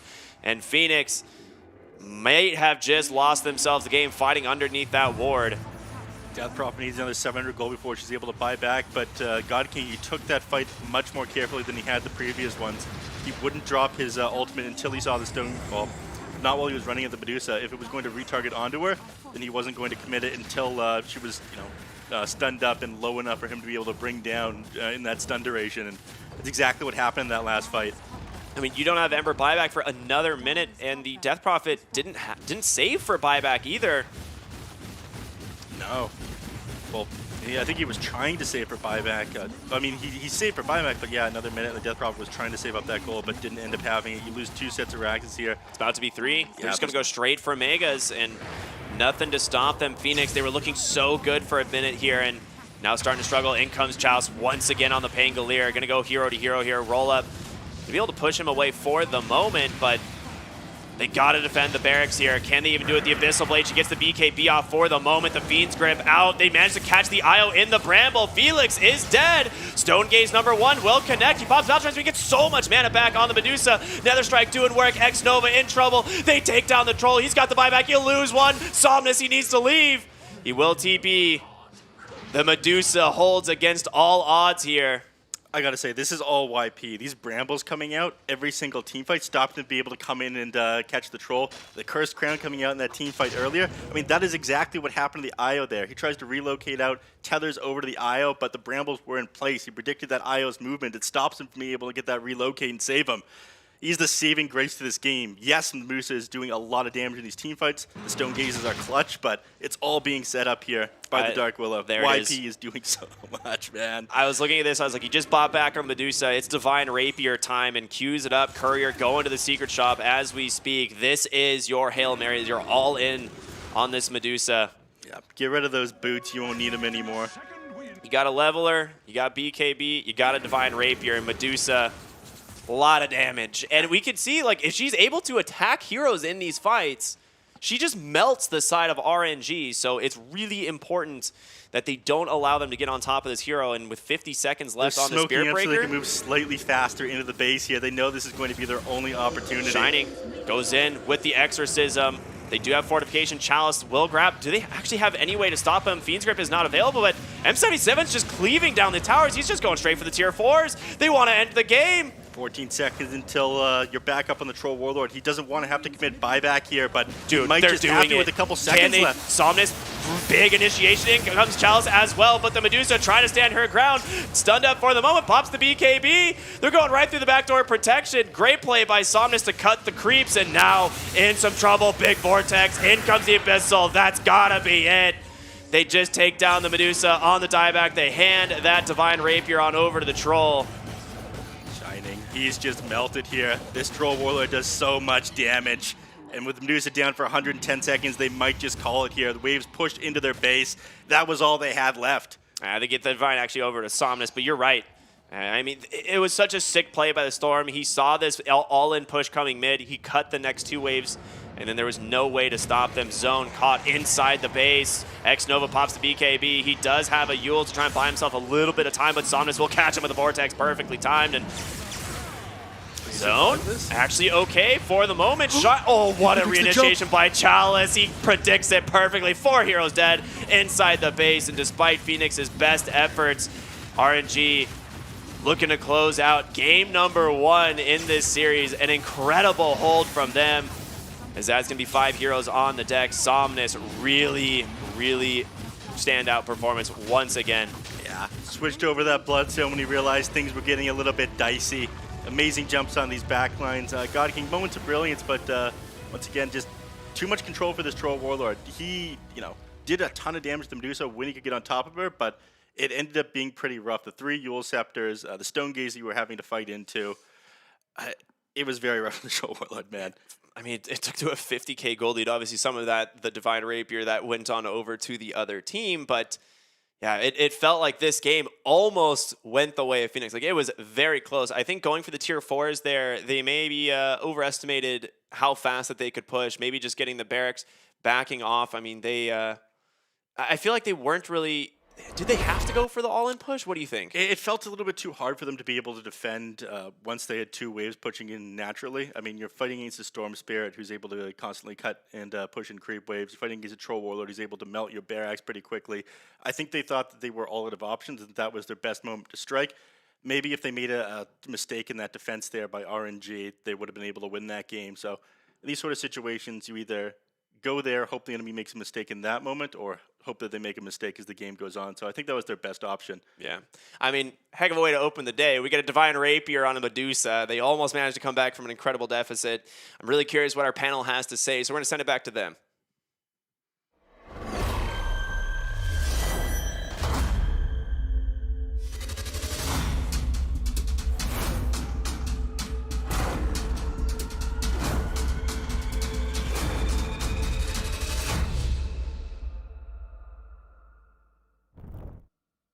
Hello, yes, indeed. It is RNG that take the first game, but I don't know how many more times I'm going to say this. RNG take the game, but it wasn't very clean. I mean, What do you mean? It was the cleanest game that we had in this DPC season. I never doubted RNG and our prediction for a little second. Never. yep. Never. Went sweating away, grabbing the napkins of the What's breakthrough. sweat? Do you see this? Ice cold, baby. Ice in his veins. Didn't sweat when God King died to the curse ground. Didn't sweat when God King died again over in their own triangle. Didn't sweat again when he was dead and they were pushing the tier 4s. Once you have Somnus on the team, you're fine. It's okay. All good, all good. Yeah, I mean, I don't know. I think it was pretty telling how Somnus looked after that game, right, Ben? He looked like a shell of himself. Let me just big up B-Cop here. Like Ricky is saying, like it's a shame we didn't record this in the green room. So we were watching the game, and Ricky, he's casting. He says, "There's no way Somnus dies anymore." B-Cop is like, "Yeah, this is where he's gonna die in like 3 seconds, literally." On the dot. It was, the it dot. was, it was very Ball impressive. lightning's in, gets caught, Yeah, cut dies round. immediately. Oh Terrorized. my gosh. Somnus dies. And we're like, oh, okay. 8 times kill streak. There we go. With the But gold. does kind of get the feeling that Somnus has kind of got this whole RNG team on his back and is just kind of heading towards the sunset with them. The rest of the team, I don't know. They have good games. You know, we saw God King pull out a great game on that Gyrocopter yesterday, but it's so hot and cold with this guy. Yeah. Do you know the Happy Mask salesman in Majora's Mask? He's got that giant backpack. Oh yeah. And he's just standing there with a Skinny dude smile with a that just massive, looks massive super backpack. fake. That's Somnus. Yeah. Except every mask is just his teammates. Yeah. And he's just there like, carrying this whole thing. This is great. This is fine. This is how we plan to play it, guys. No worries. Gosh, He didn't look happy. no, not yeah. at all. Like the cameras showed his face, and he was like, He did do mean- so much to save this game. a game such as this one, when you end it, like if you understand and and if all your mistakes are apparent to you, you're not happy when you win it, because this game could have been over much sooner for RNG. They had full control. They just didn't capitalize on it. This is the moment. Yeah. Yeah. There is no way Somnus can die. Well, there he goes. Yeah, he waits every time. Somnus has been like that for the past year, right? Like the moment you think, okay, this is it, he's unkillable. Yep. But he does have some pretty Watch flashy, this. unkillable moments. Yeah. Oh yeah, I mean, The terrorizes were just really well placed by YP. And the Curse Crown, too. Using that combination. after seeing the game, did the troll pick make a little bit more sense to you guys, or still no? No, I don't think the troll is a bad hero overall. I think that he has a place in the meta, maybe even more so than a Morphling that's picked every other game. Yeah. In this game, it was not a perfect troll game by any stretch, and I don't think that he's the one that made this significant impact. That's why we're talking about Somnus. So this was Curse impact, Crown. yeah, It's a 3-man stun right here with the Curse Crown. Boom. into a full Woo. team white win. Remnants in. Spicy. Love it. Yeah, there's a couple of beautiful moments coming out from Phoenix. You know, they're showing flashes of promise. Such a high potential team, but unfortunately, you know, this is a very brutal practice ground to start finding your legs as a kind of new team. Yeah, it's definitely tough. You've got some veterans in there. LWW is a bit of a veteran with Esther Aries. You've got M77, who was Gintoki, played for Rock Y. I think he went to WESG with that team and ended up doing pretty well. Like, he's got some high-end experience. It's just when you're coming together like this, it's very tough to, you know, make To any gel, mistake. right? Yeah. And it's kind of telling that throughout this game, throughout this panel, we're mostly talking about RNG and their mistakes, right? We're not really talking about Phoenix and how well they did. Like, if you consider that they're 0-3, this looked like one of the better games that they had, the closest one probably, because at this point it could have just as well went their way if they played it a little bit more passively, a little bit more carefully, perhaps. Yeah, they overstayed right there. What did you think of the Storm Spirit build with the refresher and the Ags, which is very interesting? Man's got to do what man's got to do. Yeah, it's a build you do when you've got God King on your team and you got to carry everything. He only had 2 deaths. He almost had 1 death, but he never dies. He did extremely well. I love how he took the rapier at the end as well. He was just like, You don't touch this, God King. leave this for me. I mean, God King's had some good performances, and he is a good player, but it just feels like the team aren't really sure how to make it work right now. It looks a bit more passive than it should be. Perhaps, yeah. I mean, when your carry's like farming a lot of the game, you kind of expect him to come out and kind of be the dominant hero when he does finish farming. And that unfortunately wasn't the case this one. Could be down to the hero pick, could be down to his gameplay. But still, you should have these moments that you should capitalize on, right? You should be able to realize the potential of your heroine and the potential of your team when they're ahead, which is something that RNG is struggling to do. And we've been talking about Chalice a lot recently, but perhaps Chalice being isolated in some of these games and being so upfront is a domino effect from not really him being out of position, but his team not being there to support him at times. Do you think that could come down to like a kind of just lack of practice, lack of cohesiveness, or maybe some... Just gotta get on the same page, I suppose. Yeah. Right. And it's not really... you can practice this, definitely, but it's also something that's individual, right? It's in each individual player. Yeah. Sometimes it's easier to just find a team that thinks the same way naturally than it is to practice and put someone out of their comfort zone to play differently, right? Yeah, but the fact that we have these criticisms for RNG and that we do see them making these mistakes, I think it almost comes back to the testament of how individually skilled these players are. Like RNG is just such a ridiculously talented team. They're old veteran players in Somnus, in Chalice. We know how well these guys can play. TI Grand Final caliber players. Unfortunately, not quite TI winning players yet, but certainly very, very good. And then you've got the new blood coming in, Felix and God King. And, as I was saying in the interview, Xnova was saying, these guys are bringing those fresh ideas, those new takes, that brand new talent, which they kind of need to hopefully find a new formula that works and hasn't been done before. And that's how you get to the big leagues. Yeah, I do wonder what's going to work for them, just because Somnus played with a lot of carries that he knew would secure their position in the game, secure their farm in the game. You play with somebody like Ame, Eurus, you've got guys that you can kind of rely on. They're coming out of the mid game with something to bring. Yeah. And they have a lot more confidence, I think. I don't know if it's a confidence thing on God King, but it seems like he's just making some questionable plays and he's never really secure in his lane. It's tough. I think Somnus definitely does have to do a lot more of the heavy lifting, and that could be a burden. He's getting it done at times, but it's certainly one of those things that how much does that stress you out? That you've got to now kind of change your builds potentially like that there in the Storm. Like, what are you seeing from God King? Which is funny because during the Elephant stint, it was the complete opposite. Like you did not need to do that much. You actually needed to do a little bit less.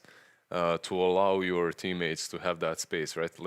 Elephant, we were watching them for a year, just waiting for them to become this powerhouse that they could have been. But any minute now, Elephant are going to be great. Any minute. This game. Wait, it must be this game. This is when they come online. TI, all right. This is but it was similar. They just had this disconnect, right, in which everyone wanted to do a little bit too much by their own. Yeah. Here, everyone is doing a bit less than necessary, besides Somnus, that is. And then Chalice is a bit too far out, gets punished for it.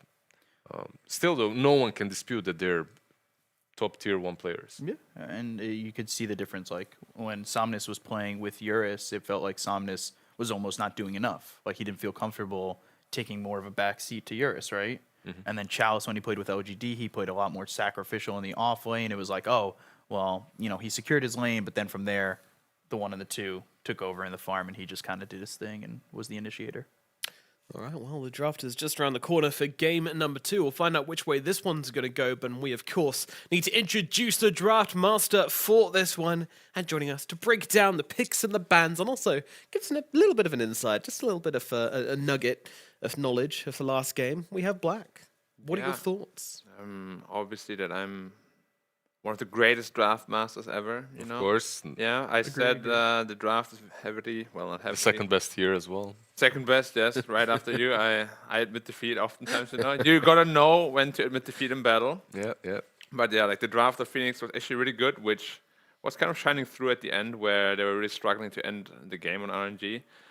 But yeah, it's they made it a lot more complicated than it had to be. They had like the 20k gold lead at minute 25 or something, and then they just couldn't end the game at all, which is, it's not a good sign coming down the road. But your draft is already live, and we got first pick Quap for RNG, which is usually banned nowadays in the first phase. And if they actually first banned the Brute Mother too. That's still interesting to me. That one Brood game wasn't. They did win though with that Brute. They did win Yeah. ultimately. It It went didn't up. look like super great always. It kind of but- fluctuated, right? It was like it was good in the beginning, and then it wasn't, and then it was Yeah, Brood 100% win rate in the China DPC. so, 1 out of 1. overpowered hero. Yep, deserves the 19 bans she now has. Oh my god! Just let it through. I mean, that's 100% win rate. Of course, she deserves the. Is the she ban, banned or right? picked every game? No, right? No. Close. It's not banned on pick every game. No, not even close. Not even close. What's it? Banned a lot, The right? contest rate isn't that high. 48% yeah. contest rate. In So half the China? games. In China only, yeah. Really? It feels like so much more. Yeah. But I guess Well, it's just the selective band memory. Don't rely on your feelings, rely on the stats, speak up. Selective memory B cup. That hero just looks absolutely bonkers when you actually try hard with it and you have the discipline to block each camp all the time, and you're not just playing for yourself but for the team. Like, playing against the Luna and blocking Ancients all the time feels kind of broken, in my opinion, but yeah. Yeah, going back to the Dark Willow again. Well, not again, but this time RNG steals it from them. Because honestly, Dark Willow is a really underrated support, but it's now getting more and more into the spotlight because it's just a very strong hero. Like we have seen what it can do last game. He has like 2 insane Cursed Crown talents. He can scale into the late game with an Aghanim Scepter, level 20, level 25. It's not really a point in the game where it's weak. It's always good. I felt that she isn't that great versus Spirit Breaker, but doesn't seem that way. I guess the Bramble Maze as well is good, right? Yeah. Catching him while he charges through. Can also be kind of random, right? It's just randomly on the floor somewhere, and your Cursed Crown later also spawns 4 of them, so can stop the charge. Just really randomly. I feel like most of those times it's actually not planned. It's just like, oh, he's in there now, guys. He charged someone. Probably even better than it's random, right? Like if you set it up somewhere, he's gonna anticipate it, dodge it, or something like. Yeah, suddenly just someone in the fog and like, oh. Does anyone else wish Bramble Maze was actually a maze and not just a topiary garden? Yeah, we need more minigames in Dota. Like as soon as you Bramble Maze someone, they have to like navigate through. Yeah, that could be a shard, right? Make it an actual maze where you have to run through, and there's like there's a reward in the middle, but obviously You know those custom games, What, right? you get an item in the middle? No, yeah, no, sure, I get a little bit of gold. Oh, cool. no, that would be counterintuitive then. Makes no sense. But you guys all play Warcraft, right? Such a I'm great sure. idea otherwise. Yeah, of course. Yes. And you had these Crazy. little, Run, kitty, run. these yeah. kind of games. Yeah, course. It could be a mini game in Dota every time you Bramble Okay. Maze someone. It just zips you in the minigame. You have to complete it. Otherwise, you take 500 damage, get stunned for 2 seconds. I mean, let's be real. When OD astrals you, like, you could be ported into a different game, right? True. What do you think is actually happening? I mean, in the astral dimension, it's very probable that time moves differently. So perhaps whilst you're in that astral imprisonment, you're actually experiencing maybe like 100 years of life. You come out the other side and just like Or maybe 1 second. a new person. What if astral just turns your screen out, like becomes black? You can't. That's similar to that Dark Lady you idea. don't see I have anything. There's black like a on my lady screen idea. most of the time anyway because he's so beautiful. He's my background. Yeah. What about if Bloodseeker, if we get even crazier, just constantly has crazy movement speed because his speed is based on the health of heroes in every single game of Dota? Now we're getting. Oh, that's too far. All back right, onto the guys. Oh yeah, we got a Bane pick. I mean, One thing I could get behind is the fact that you know. You need to reel us back in, Black. Come on, remember? I'm trying, but he said let's get back into it, and he starts talking about it again. It's like, ooh. I don't know. We Really go to harsh Bane, and pick up with the Grim Stroke. We see the double grip oftentimes. But it's not an easy Bane game. They have 3 heroes that can cancel the backline already. Yeah. So getting full duration grips off is not going to be easy this time around. Feels like a good Clockwork game, though, right? It is, yeah. It's really good against Spirit Breaker too. Yeah. Although I do think you can charge out, right? I think you can charge him out, maybe. But probably you're going to be just CC'd the moment you start charging, right? You start charging, it's going to stop you. Until you have Axe at least. Yeah. Then you have no cast time anymore. Actually, Beastmaster going through to the second phase, which you oftentimes, well, it's really only LGD picking it in the first phase. But whenever they do, it has an amazing impact. It's a very strong hero. I think it's very underpicked. I think in EU also, it's banned first phase many, many times. Which is really very strong, impactful hero. We have seen Beastmaster be banned out in the first couple of days, but yeah, fell out of Then the favor. people don't want to pick it anymore. I don't know why. It's actually such a good hero. And I hope Chalice will be able to demonstrate why, because you can literally just end games in 20 minutes if you have a good game. Nice Stalker banned out. Also, you couldn't really pick it on Phoenix, so you won't have that way of dealing with Beast's creeps. Yeah. This is the offlane Spirit Breaker, eh? Yeah, certainly. It's very tough to pick a carry for Phoenix, actually, because this game, like, they have a ton of magic damage, they have a ton of disables, they got BKB piercing disables, they got AoE pure damage damage, through BKB, they got BKB piercing everything. Yeah. Like, you don't wanna, like, a hero like Medusa would make the most sense probably, because you don't really want to build a BKB, but yeah. Nice draft from RNG, I really like it. Very all-round, a lot of damage. When we see LGD play the Beastmaster, sometimes they're setting up for a Tinker. Do you think there's a possibility of that for RNG? Like, Summoners can certainly play it, right? So, Yeah. maybe. Yeah, but do you really need? I guess you could. You have objective taking capabilities from that are given to you by Beastmaster, right? And So Beast just gives you everything. Yeah. You do Roshan, you do towers. everything, literally. So you could last pick a semi-carry or a Tinker or whatever you wanted to. Yeah. But I think Somnus feels very comfortable on his Quap, and they're just gonna last pick God King's hero again, which I think, well, Just give him a Wraith King or something and get, No, like, go back to Troll. Troll wouldn't. I mean, you're playing into a Spirit Breaker, but then again, Bane is against you, so it's difficult. Wasn't if Bane you have against them last time, right? Yeah, But they had the Spirit Breaker to. I don't want to see them pick the same carries all the time though, because that is just like a sign of having no confidence. Yeah. Like I remember in my time when I was having like a rough time, I would just always go back to my same hero. I'm like, Anti-Mage? Anti-Mage. no, the hero is too difficult when you're having a rough time. It's gotta be like Lifestealer or something like that. You know, something very simple. But yeah, it's not good when you keep doing that, because it just. And they could go for Right there. something. Maybe it's not the best game, but it's not terrible. Like they could go for something like a Luna, and you have Beastmaster Luna and the game quickly. That could work for RNG. Yeah, they actually bound a troll, so they force his hand. Medusa. They do go for Alright. the Medusa. RNG's turn on the Medusa. Makes a lot of sense. It's a very good Medusa game.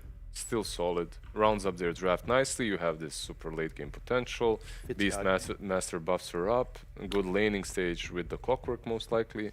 Or Dark Willow. Doesn't matter. I did want to ask you, Draftmaster. Yes, sir. What are your comments on God King's drafting? 'Cause he has been drafting since the LBZS series. Have you been impressed by his caliber? Is he drafting by himself, the question though? Or is he just taking over the mouse? Because a lot of times, people that say I'm going to draft, no, they just take over the mouse, and you just discuss as a team the Yeah. entire time. That's what happened in a lot of my teams. It's like, let's change drafter, guys. But then Yes. ultimately it's the same thing. It's just another guy pressing the buttons, you know? Yeah. But the draft overall, they seem pretty good, especially this game, as I said, I like a lot. Yeah. Very well rounded. Sometimes it's even easier for the guy that knows the most to not be the one behind the mouse. Not Yeah, the one clicking be the button. Behind the mouse, yeah. The mouse is very scary sometimes. It's a psychological hurdle. No, it truly is. Yeah, Like- because like you gotta actually press that button. It sounds very easy, but when you're there, you're like, It's like Just ask Insane. you know when old people are playing chess outside, like on the on the street, like on those chess parks. Like Yeah. usually the ones controlling the pieces are the ones that are playing the least. everyone around is just giving suggestions 24/7. Oh, interesting. Draw, yeah. I spoke to the people while you guys were having. Good job, Draftmaster. I heard Good job. Yeah. Yeah. So we got one pick right out of 10. That's good. 1 out of 10. What's that, like 10%? But in 10 times, that makes it 100. That is true. 100% every time. Got every pick right. I don't know what you guys are talking about. But, yeah, it's just tough to go for. You know, I gave Phoenix the benefit of the doubt last game. Yeah. But Difficult this time, right? then you were 20k behind. Yeah. You know, game shouldn't have gone that way. But yeah, I'm gonna go with Phoenix this time around. Way! That's not how the bait works. You're baiting yourself. Like, No, but their draft is good though. It's good. Yeah. I think the draw actually has a very good game, and we have Grim seen plus the, Spirit Breaker as well, right? yeah, the draw Dusa matchup is also very draw favored, so they have a chance for sure. For sure. Okay, Blizzard. I mean, For sure. for sure he says, but I'm still going with RNG. Yeah, I'm going Absolutely RNG. certain because I mean, the way you work with RNG drafts is you look at their heroes, you say, can Somnus carry this game? He's playing Queen of Pain. Hero's very good. He's got this. I'm going for RNG as well. Let's find out what our cast stats think about this one as we get into game number 2 of RNG versus Phoenix. Thank you so much, Nomad, and I kind of agree with him. RNG looking pretty good after this last game, but for some reason, Phoenix still looks like they have a better draft, almost, right? Draftmaster seems to think so, and obviously he knows the better than the rest of them. He's got a podium in front of him instead of a couch, so I'm gonna have to go with his opinion. I mean, there's no way Phoenix loses 8 matches in a row, right? Yeah, I mean, hard to say. We'll find out, I guess. But it's one of those things that this last pick draw is pretty dang good in this matchup. You do have to worry a little bit about the clockwork, the Queen of Pain. The 2 heroes that can gap close on top of you, but honestly, Xnova is going to have his hands busy dealing with LWW's Bane once again, I would guess. Yeah, it becomes an issue that you see with a lot of Drow Ranger lineups where, okay, I definitely want to jump the Drow, but are there any other issues I need to take care of? My only concern is that as this game goes on, it's only going to be the Drow that's going to be a big damage outputter, so RNG now the late game favoring them a little bit. Did they actually miss this ward here in the middle lane? Oh my gosh, it's just out of vision of the sentry. Yeah. That is unlucky. Oh, a little bit of a rune find, LWW. My regret going in for that one. We'll be able to dodge out the Bramble, but Xnova with the board. This is just going to be first blood going with the deny. Never mind. Okay. That's the Arcana. Phoenix are winning. Yeah, that's the Arcana Okay, that's right the there. Arcana Yeah, as yeah, well. Yeah, but Phoenix have won this game. The mental on RNG is just absolutely destroyed, and Oh, they it's get a the game to D-ward, not- man. All right, never mind. It's looking... I'm going for RNG. Neff, you're flip-flopping a lot here, buddy. That's a nice way to start the game. I mean, you don't end up losing your Spirit Breaker instead. Oh, sorry, you don't end up losing your Bane instead. Drow ends up getting the deny off onto him, and let's go to one-sided for the side of the mid lane. I mean, giving Somnus extra first blood gold would be absolutely disastrous. So Yeah. I mean, giving up a first blood of the rune, like almost is one of those things that ruins a lane pretty heavily right now, especially considering how important lanes are. All right, that was some sick creep aggro right there. that was mistakes from Zone there. Doesn't end up getting any of those last hits off, and did end up committing his nuke for that one as well. Yeah. Dude, this Drow is just one of those heroes that has such a terrible attack animation, forced to use your Q to like get a little bit of extra bonus damage to last hit with. So it's that attack point is just so brutal to deal with. Yeah, they buffed it a little while ago, but it still feels, like you said, pretty awful. They get the board, they do. Okay, just going back the other way a little bit. Each one of those are worth 60 XP, so hopefully Chalice gets a lot of denies off of the range creeps. So we're going to see Shining here on the offlane, Spirit Breaker being paired up with YP on the Grimstroke. Now, this is a super strong duo that we have seen in this tournament so far. One other thing to consider is we do have the double Fiend's Grip, and we saw this actually become really, really, really difficult for teams to deal with earlier as well, as long as, barring no one can stop it. So that's kind of the Clockwork's job this game, right? Yeah. Would be able to do anything to this Nusa? Doesn't really look like it. She's still very tanky at the moment. She's got double Slippers of Agility. I don't think that I'll turn enemies into a Wraith Band. A little bit of a waste of gold, especially considering this is all magic damage in this lane. You do a decent chunk from right clicks, but Greater Bash and majority of, all of your kit here on YP is all magic damage. All right, CS-wise, Drow managed to pull back bottom lane, and Void Spirit tying it up in the mid lane as well. So not too bad. They were struggling. It looked like they were struggling a little bit more early on, but it's going to be fine. Oh, LWW. A little bit too far forward, but might just try and commit to kill the board here. We'll see. There we go. Nice End up salve. using the Shadow Realm, so it's safe to drop the salve off onto the Drow Ranger. Zone taking a little bit of damage here, but They just get the first one. Yeah, they get the Bane, and Grimstroke top also falling very low. He's going to go down. Shining trying to do what he can here to get some damage out on over to the Medusa. Charge does come through, connects, but he doesn't have the damage alone. So 2 kills now in these side lanes for RNG, going to give them quite a bit of an advantage. yep. Wow. And already looking pretty good for RNG. Phoenix on the back foot to start this game. He ended up stopping the first death from coming out, but Zone getting zoned. How was that? That's zone pretty good. humor for- Thank you. That's a good zone humor there. Yes. Thanks. It's just one of those things. Like Void Spirit is one of these heroes that like people tend to pick into the Queen of Pain. I don't think it ever really. It doesn't surprise me very much ever. Like every time I see this matchup, Queen of Pain still ends up winning. It's pretty rough, but Zone's managing to find a decent amount of CS though. Yeah. Unfortunately, the wave is underneath the tower for the Queen of Pain now, and so you have to back up. Queen of Pain has a lot of denies as well, 16 and 8, and is controlling the wave super well. So Somnus off to a great start here in the mid lane. It's it looked better for the Void Spirit than it really was there, as the position of the creep wave, and he had like a double range creep shoving into his tower. Water Rune's going to spawn, and they make the rotation into the bottom one with the Dark Willows, so no bottle refill going to be available for the Void Spirit. More damage being done his way, but top lane getting aggressive on top of God King, but a great cogs here from X-Nova, and Shining taking a lot of damage himself. Will be fine, though. Yeah, needed YP to help get him out of those cogs there, but he was just trying to auto-attack down that clockwork, so it ended up costing the Spirit Breaker a lot of HP. They'll play a little bit further back for a moment. And now a lot of things, well, all these lanes going the way of RNG. Well, Drow Ranger's still near the top of the CS chart, but Chalice doing pretty well for himself too. Almost has that the dominant. Just needs recipes. Yeah, you're out of health and you're out of regen. M77 just going to get dove behind the tower. The Bramble play has been absolutely perfect here from Felix, as now they chase down the Bane. Double bore. There's no escape, and that's going to be a double kill for your Beastmaster, basically. Lose Chalice. Well, Chalice ends up grabbing 2 heroes there, and your tower now under some heavy pressure. Top lane, they might get a kill off on the God King. This is a big one. Yeah, if they can get this bash, this would be huge. He just needs one more auto attack. He gets it just in time. So God King falls top on this Medusa. They have been so close to finding this kill multiple times, and finally end up getting it. Yeah, very much needed too, given how bottom is going, and a good chunk of damage to that tier 1 tower. Unfortunately, they didn't have the catapult wave with them. It is just coming down now, but I think they're going to start to bring the herd. TPing the mid lane here. The clockwork, refilling Somnus' bottle. Yeah, I mean, we've seen Chalice. I think we saw Chalice play the Beastmaster before, right? So this is a hero that he actually did really well on in the previous series, and if left unchecked, Beastmaster becomes a massive problem.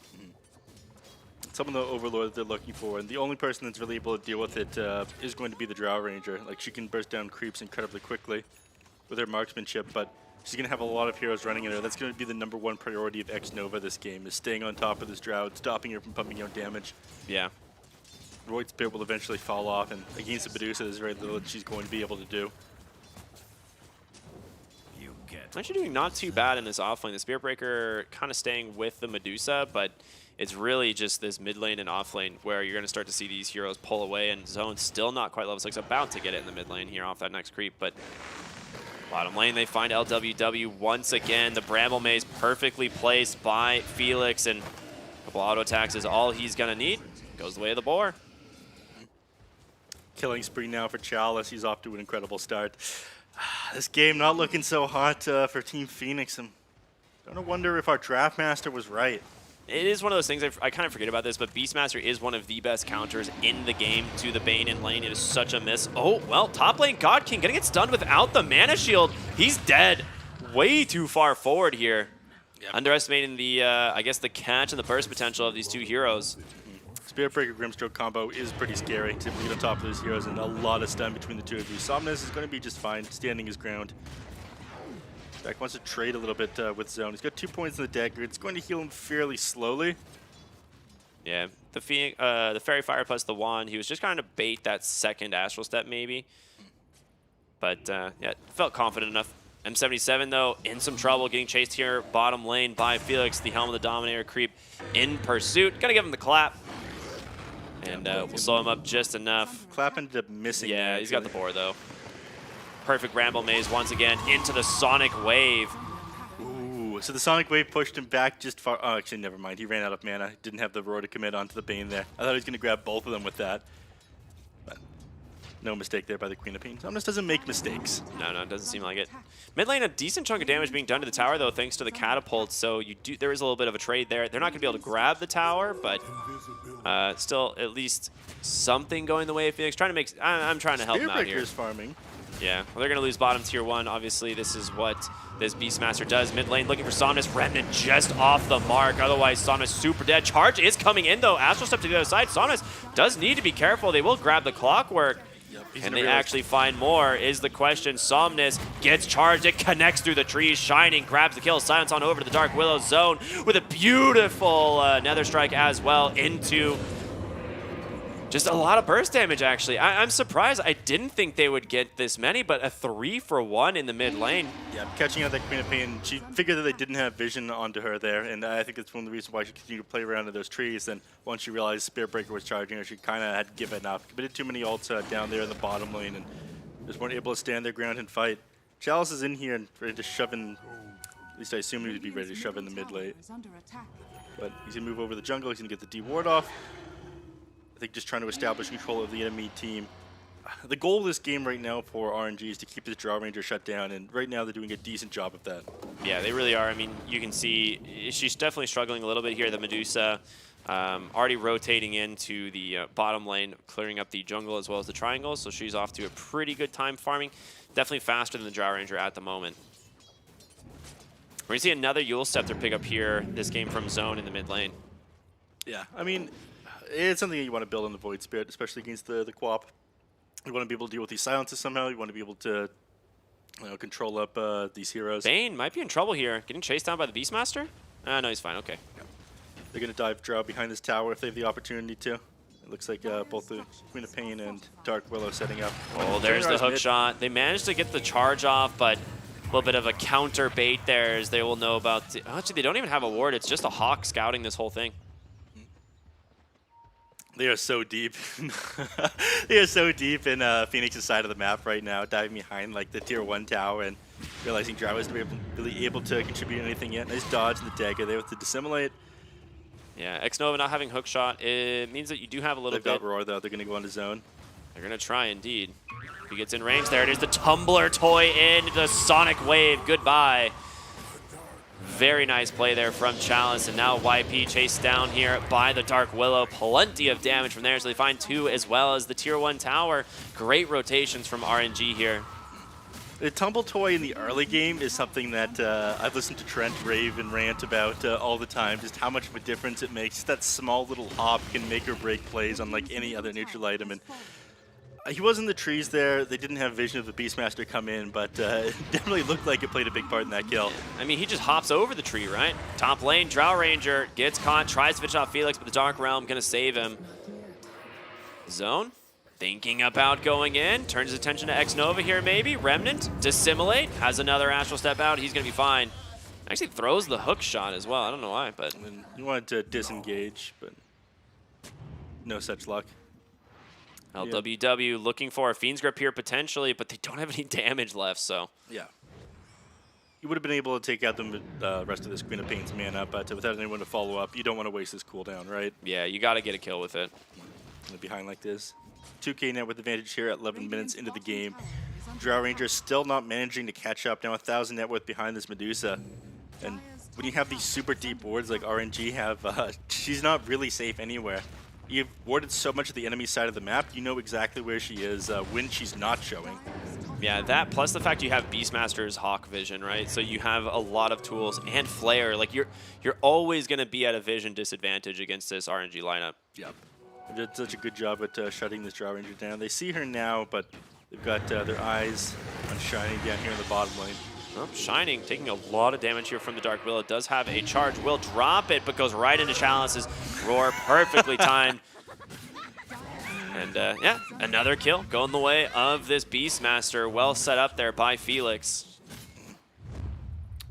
They're gonna smoke into Roche? No way, right? Like they're No, looking for a kill. They can't Roche yet. I was like, who's their damage?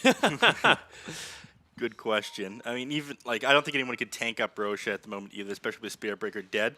Dude, they're walking right into RNG. LWW gets a ward down, looking for Somnus. Remnant doesn't come out in time, as well as the silence, but Felix, big terrorize onto 2. Out of mana here on this Dark Willow. Zone, does he actually go in? X-Nova on the backside gets the hook shot, finds the Grimstroke. He needs help. They gotta burst down this Clockwork, or else your Grimstroke is just dead. Charge does come through. They will be able to save the Grimstroke. He'll settle for a support, I suppose. They didn't even try to help that Clockwork. He was separated from his team there. He was so certain X-Nova. He's like, all right, this is the time I'm going to go in. I'm wrapping behind the enemy heroes, guys. Let's go. And everyone just starts walking away when he initiates. See you later, X-Nova. Yeah, they're actually all sitting under Hawk Vision here mid lane. They knew about it, so Somnus can be just fine. Charge still coming through. The question is, will he cancel? And he's not going to. Another strike is available, but he's stuck inside a Bramble, and Shining is just dead. Too much magic damage coming through from these heroes. And now Somnus looking for LWW up on the high ground.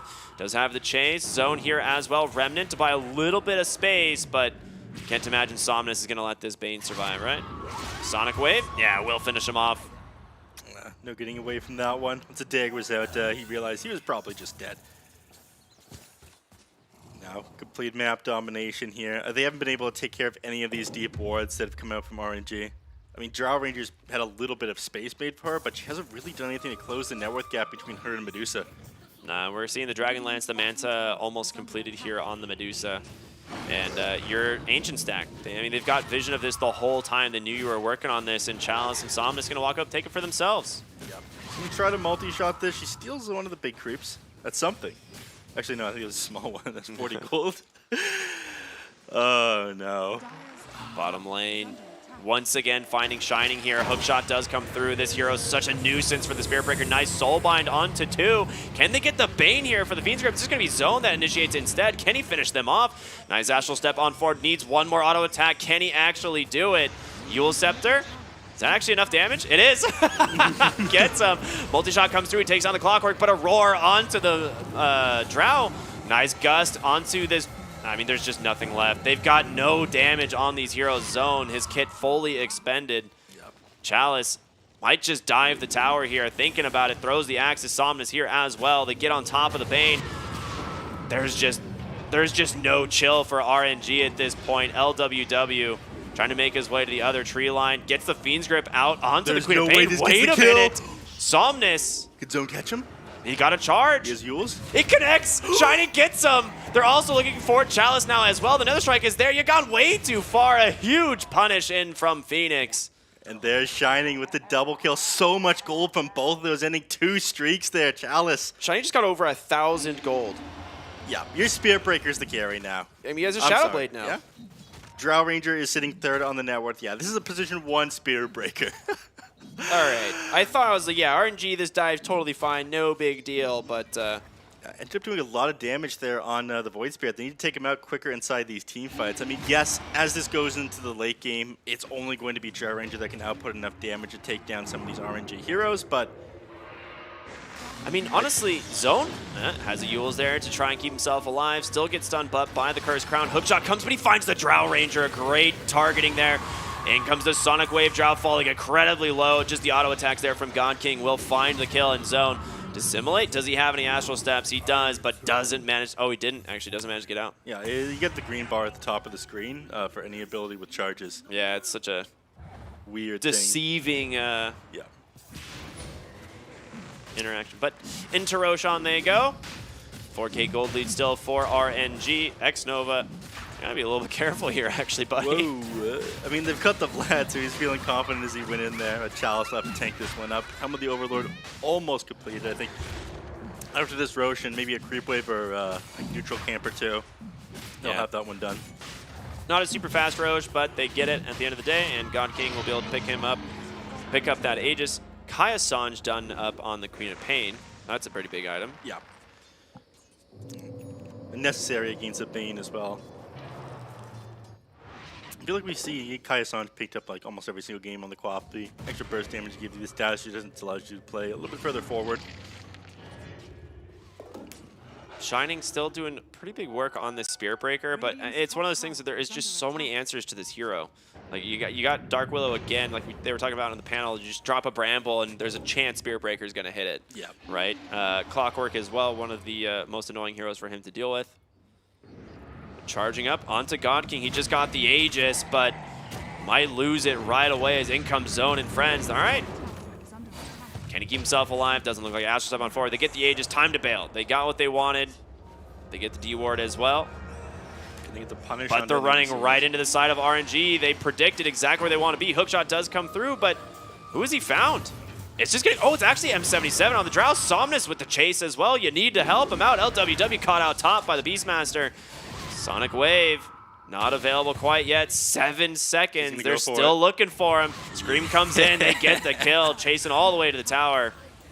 He's trying to look for a punish here on Zone, but doesn't end up catching the Queen of Pain on the way back in. So Drow Ranger down again. Third on the net worth is your position 1. And again, RNG know that it has to be the Drow Ranger who carries this game. Nobody else is going to scale and damage like she is. So doing everything they need to secure themselves this victory. And yes, Shiny's having a decent game. He managed to find a couple of kills on the Spear Breaker as RNG were trying to disengage before, but by himself it's just not enough. 6.4k hero damage right now on Drow, and yeah, she's a late game hero. She hasn't come online yet, but I don't see this improving anytime soon.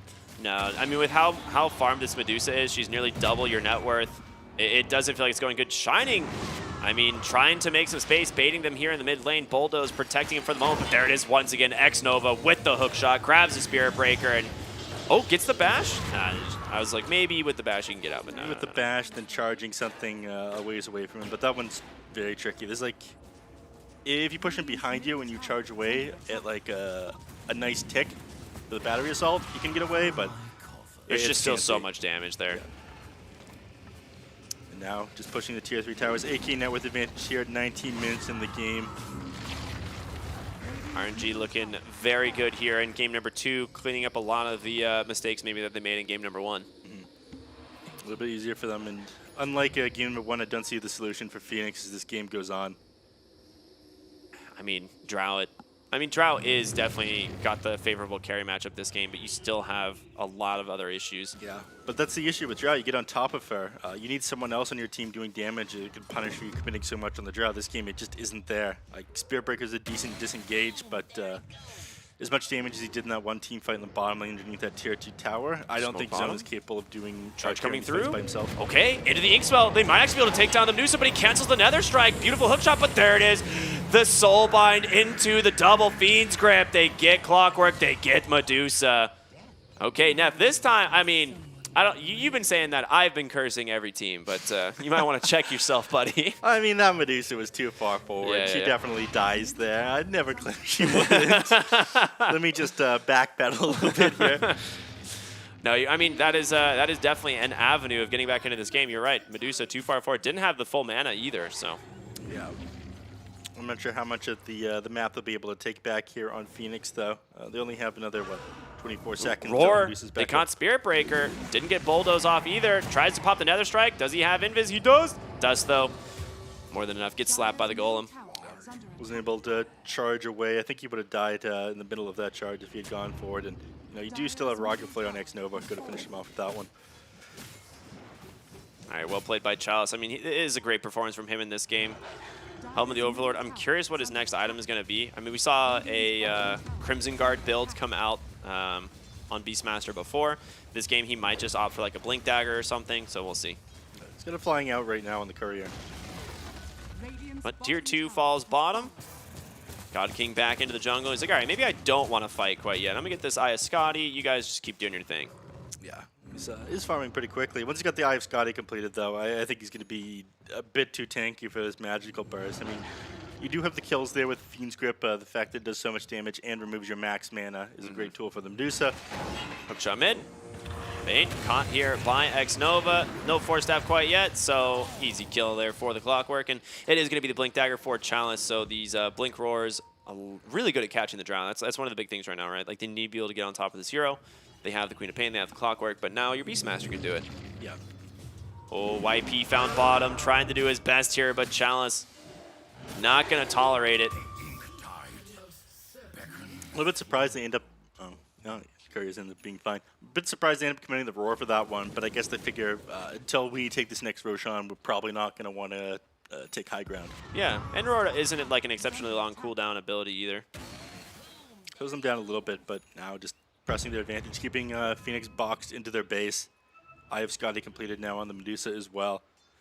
So we're going to see when this Roshan responds in the next 2 minutes here, but I imagine with this next Aegis, this is going to be the decider of the match, whether or not they're going to be able to close out the game. You can defend high ground reasonably well, but X-Nova doesn't miss, baby. He gets another hookshot here onto the Spirit Breaker. Bulldoze not available in the rotation in from Phoenix. Plenty of damage as Somnus going to be able to secure the kill. quick rotations there. Definitely worth it to grab Shining, punish him from able to cut these waves. It pushed too far into your towers. Smoke up bottom, looking for it. Oh, there it is, just the blink out. He knew that this was coming. Yeah. They don't bother going for the Helm of the Overlord creep, and now grouped up, looking to punish them if they can catch them moving any further out of their base. Try to scout with the rocket flare, but don't catch anything. They do see Zone in the mid lane, though. You do have an alternate damage source now, Zone with the Aghanim Scepter. This hero does a lot of damage once you get to level 18 as well, so we'll see if he's able to deal with some of these supports. The Blink, the Roar does catch the Bane. He's just targeting these supports, making their life so miserable. LWW trying to keep himself alive will be okay. Soulbind onto Somnus. Bramble gonna get caught there by the Void Spirit. Terrorize will be able to interrupt that Fiend's Grip, and Somnus is out. They find themselves a kill onto the Bane. Clockwork a little bit too far into the base, goes down here to the Drow Ranger, and outside the base they find Shining, trying to make his way in. Zone goes in, nice catch onto Somnus, gets the kill, well done by Zone. M77 though, he needs help, Chalice is not done, chops him down with the axes, and God King gonna be forced to pop that Stone Gaze. It kind of looked like Zone DC'd in the middle of that fight. Yeah, it did. Did you see the that? most coming out from him there. Yeah, I did. But that fight was a little bit too difficult for him to take anyways. That interrupting the Fiend's Grip off onto them ended up just completely decimating them as they grab the base. Zone. Chalice is out of mana. Zone's got abilities here. Yeah, I mean, okay, just too much damage, too much slows from these boars. Yeah. That Clockwork getting silenced as he went in though. Didn't manage to get his hook shot off there. Just completely melted once he was inside the base. I mean, he managed to find the kill there onto Somnus. You know, it's not the worst trade, I would say, for Phoenix. Like, they get something, but they need a lot more to come back into this game. 13K advantage still for the side of RNG. 15-29, and this Medusa is just becoming more and more terrifying. Picks up the Blink. I don't think she's going to upgrade this one for a while, but she wants to be able to get on top of the Drought. Same sort of, I mean, you build this on almost any carry when you're playing against the Drought Rangers. They go in, Chalice the Roar catches Shining, but Bulldoze gets him right out of it, but it doesn't matter. Somnus there with a follow-up damage, now hookshot will connect. Sonic Wave as well. They get themselves a second. YP force-staffed to the low ground, but M77, he's all alone up on the high ground, ends up getting force-staffed in by mistake. He's going to go down as well as YP. Triple kill there for Somnus, and it's all falling apart here for Phoenix Gaming. Yeah, he turns around to try to slow them down, but that was the Grimstroke, isn't it? And that is it. They've got nothing left. They know. Dude, Chalice crushed. I mean, Chalice and X-Nova, man. They actually owned this game so hard. Oh, yeah, absolutely. This Clockwork just always where he needs to be. And Somnus ended up making a ton of plays with this Queen of Pain as well. But RNG looking a lot cleaner in this game number 2.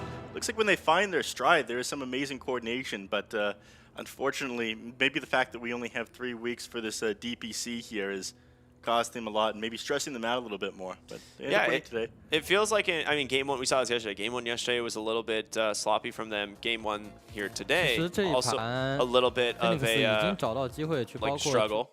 But here we see in Game 2, much better performance. Yeah, a lot cleaner. Not really any mistakes. I mean, not really any like really glaring mistakes. A couple pickoffs here and there, but they managed to hold it together and close out the game. They did an amazing job of picking apart this Drow Ranger, itemized very well. Somnus ends up getting the MVP for this match, but yeah. Congratulations to RNG for winning game number 2, a quick 2-0 against them. Doesn't feel too good for Phoenix. Now they sit to 0-8 right now in the DPC. It's a rough start. Very rough start for Phoenix. I mean, it's one of those things where we knew that it's a brand new team, a lot of new players that are coming in here. you know, how they're going to fare up against arguably some of the best teams in the world, right? So it's not one of those things where it's like these guys, they just maybe lack the experience, you know? Yeah, well, again, what better place to earn some experience than C and DPC upper division? Yeah. Hopefully they bounce back from this one and they don't take it too harshly. Yeah. Well, we got more Dota coming up here today. It's going to finish up the first series, but we're going to throw it back to our panel. Take it away, guys.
RNG get the GG and take down Phoenix in a 2-0 smackdown. Game number 2 looking a little bit better than game number 1 there for RNG, and they do tie off the series nicely.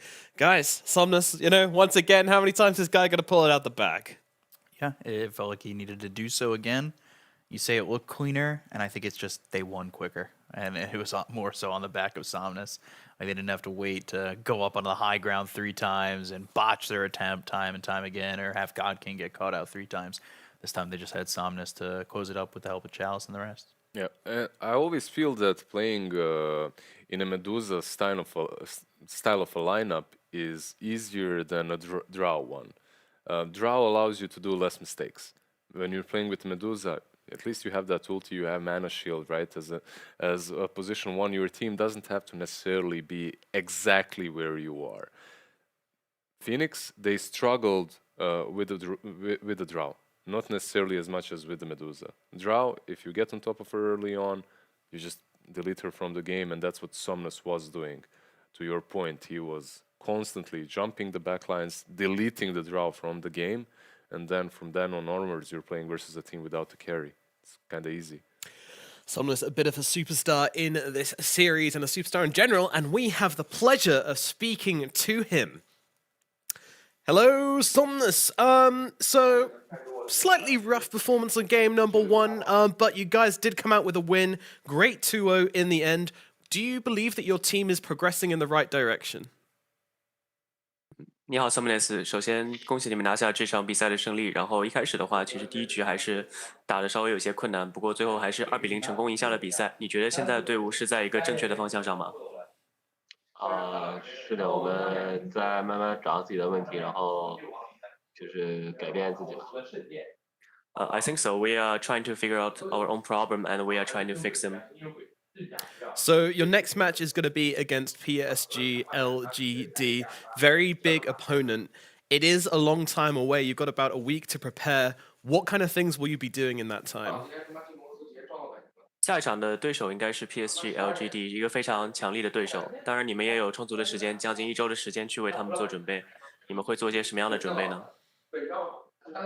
应该就是就是多训练一下吧，然后练一下我们认为就是对的东西、厉害的东西吧。We will have a lot of scrimmage for sure, and we will make sure we emphasize something we think is important against LGD. In these scrims, are you experimenting and trying new things, or are you sticking to a core idea and trying to push that idea as far as you can? 最近的训练的话，你们会去尝试一些新的想法吗？还是说你们会把自己认为正确的打法会去贯彻到底？应该会去尝试一些新的东西吧，因为毕竟时间还有很多嘛。We have a lot of time, so we definitely gonna try something new. Cool. Lizard? Yeah, Nomad pretty much took all my questions, so I'm wondering, RNG, do you guys do anything besides Dota together? Do you maybe play, I don't know, table tennis or go to the gym together, anything like that? 我想知道现在 RNG 你们几个选手的话，除了 DOTA 以外，一般还会做些什么事情？有没有像打乒乓球啊，或者一起去健身这样的活动？有的，就是确实让我们一起去健身了，但是都是早上起来，然后我们起不来，就放弃了这个计划了。然后平时就是不打 DOTA 的时候，就一起玩那个自走棋。Yeah, we have a lot of things to do together. We planned it to go to gym together, but the schedule is always in the morning, so that plan got ditched. And later on, we just we play some auto chess together after scrims. Cool. Sounds like you guys get on well. I want to ask, if you were to be stuck on a deserted island and you had to choose one of your teammates to take with you to help you survive, who would you bring? 如果有一天你早上起来发现你在一个荒岛上，然后你只能带一个队友，你希望这个队友是谁？那肯定带查理斯呀。100% sure Chalice. Chalice. Okay. What makes him useful in that situation? 你是觉得查理斯在这种情况下会对你有什么帮助吗？查理斯懂得很多的，他精通各种东西。Chalice knows a lot. He's a master of all kind of stuff. Master of all. Understandable, yeah. Wise man. Yeah. Speak up. I kind of want to know who's the one who's always bailing on the gym? Why are plans getting canceled? There's always that one guy. I'm the guy here. Who's the guy who's always bailing on the gym for you guys? 你们之前说一起要去锻炼身体、去健身的时候，谁是那个一直起不来的人？我啊 Me. Do you have another one? I'll get back to a little bit more serious. Is there a different vibe or dynamic here with RNG than there is with, say, Elephant or LGD? 就是再问点正经的问题吧。就是现在在 RNG 之后，队内的氛围啊，或者说整个团队的气氛，跟之前你在小香或者在老干爹的时候有什么不一样的地方吗？差不多吧，感觉就都挺好的吧，对。然后区别可能有些选手就是经历的那些大比赛比较少，所以可能还不够成熟吧。I think it's pretty much the same. We all have good vibes, and the difference is that we have some new players that hasn't experienced a lot of offline tournaments, so they need to grow up.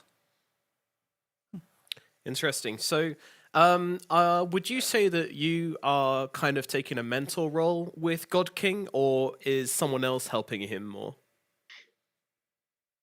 就像你的话，会是队内，比如说给华恋做这种精神方面的一些导师一样的这种工作吗？还是说其他人会去带领这个新的人？就是我一般会把问题，就是有时候会直接跟他讲，然后有时候会通过领队跟他讲，因为就是我跟他认识的时间不长嘛，但是领队跟他认识了很久。Sometimes I will tell him the problem directly. Other times I will tell our manager since he's been known Hualien for a long time. So sometimes it's better to use a different approach. Very interesting, very insightful. All right, we won't take up any more of your time so that you don't have an excuse to skip on the gym today. Thank you very much, Somnus, and thank you so much for coming to talk to us. 感谢你接受我们的采访。OK， Excellent. Well, very interesting. Yeah, a lot of similarities between Somnus and Bcop. Who knew? I must be such a good player at Dota. Hopefully, just bailing on the gym is not where our similarities end. The glasses, too. I've got a lot of Dota power, I'm yet to harness it. Yet to harness it. It's so much untapped potential. Yeah. We just don't know about it. Someone's got to hit me like a maple tree, tap me up. Anything else you found interesting in that interview, Lizard? I was just skipping the gym. I'm disappointed. Yeah. That's it. Hopefully, after seeing you on the panel there, it might be empowered. It's about to, the discipline, It's not about the gains. It's about the discipline. You build that. You go every morning. Suddenly, you build that discipline. You won't be pushing high ground when it's not the right time. I see. So to improve in Dota, you must improve at the gym, huh? It's all about that mentality. As the gachi mentality there. Alrighty, guys, that is the end of this series, and it was a very good one indeed. And of course, they do take the victory in the end. RNG closing it out as expected. Now, stick with us. We've got plenty more games coming up, so don't go anywhere. We're going to take it over to a break, after which we shall be back with our second series of the day. We'll see you soon.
eHome versus Asta is the game we have on the cards, and Ricky and Black are the panelists we have to talk about it. Indeed, a very important game for both of these teams, a statement game, if you will. I'm going to let you guys tell me why this one's important. Start with you, Ricky. I'm excited, man. These are two teams tied right now, 2-1.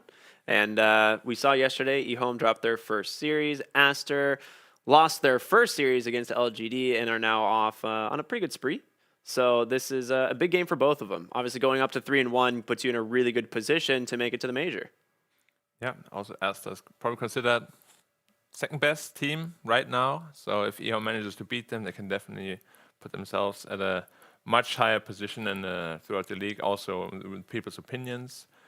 Because I think a lot of people are still underestimating them quite a bit, including myself. I'm not quite convinced that they're super good yet, like how my Love two these colleagues guys. Come are. on. But Believe. they definitely have some magic to them, Like even when they're behind, they don't look lost at all. Like their in-game shot calling seems to be pretty good.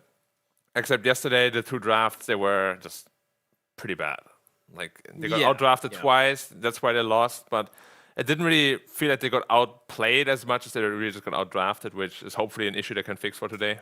Yeah. I mean, drafting's, I'd say an easier issue to fix than making sure your in-game calls are correct. And I think overall in-game, eHome's been one of the teams which is impressing me the most. I mean, these guys just seem very on point with the calls they're making, and they seem to have a strategy, which I feel like a team such as RNG are perhaps lacking. We don't see the same level of coordination.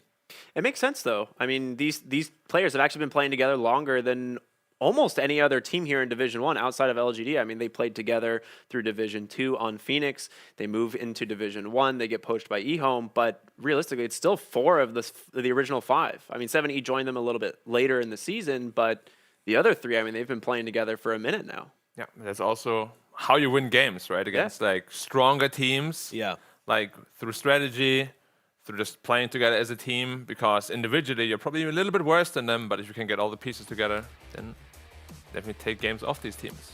Absolutely. And on the other hand, of course, we have Team Aster. Team Aster, as you mentioned, the kind of second place team. And it's interesting you talk about teams playing each other for a long amount of time, because as I mentioned in yesterday's community panel segment, XXS and Baboka are actually the second longest pair of players playing together out of anyone in the world. And they're actually closing in on Fly and No Tail, who are currently in spot number 1. So this year, provided they don't break apart, then it's very likely that they will overtake them and become the most experienced duo in Dota, which is insane to think about. I actually didn't know that. That's a really surprising and pretty incredible stat, actually. Yeah. Makes a lot of sense, though, because they're playing the post 3 and 4, and they're probably buddy-buddy, Wherever they go, whether it's karaoke, they're always singing this song together. A lot of bonding time. Ogre Magic it's like Chalice and X-Nova, right? It's the same idea. Yeah.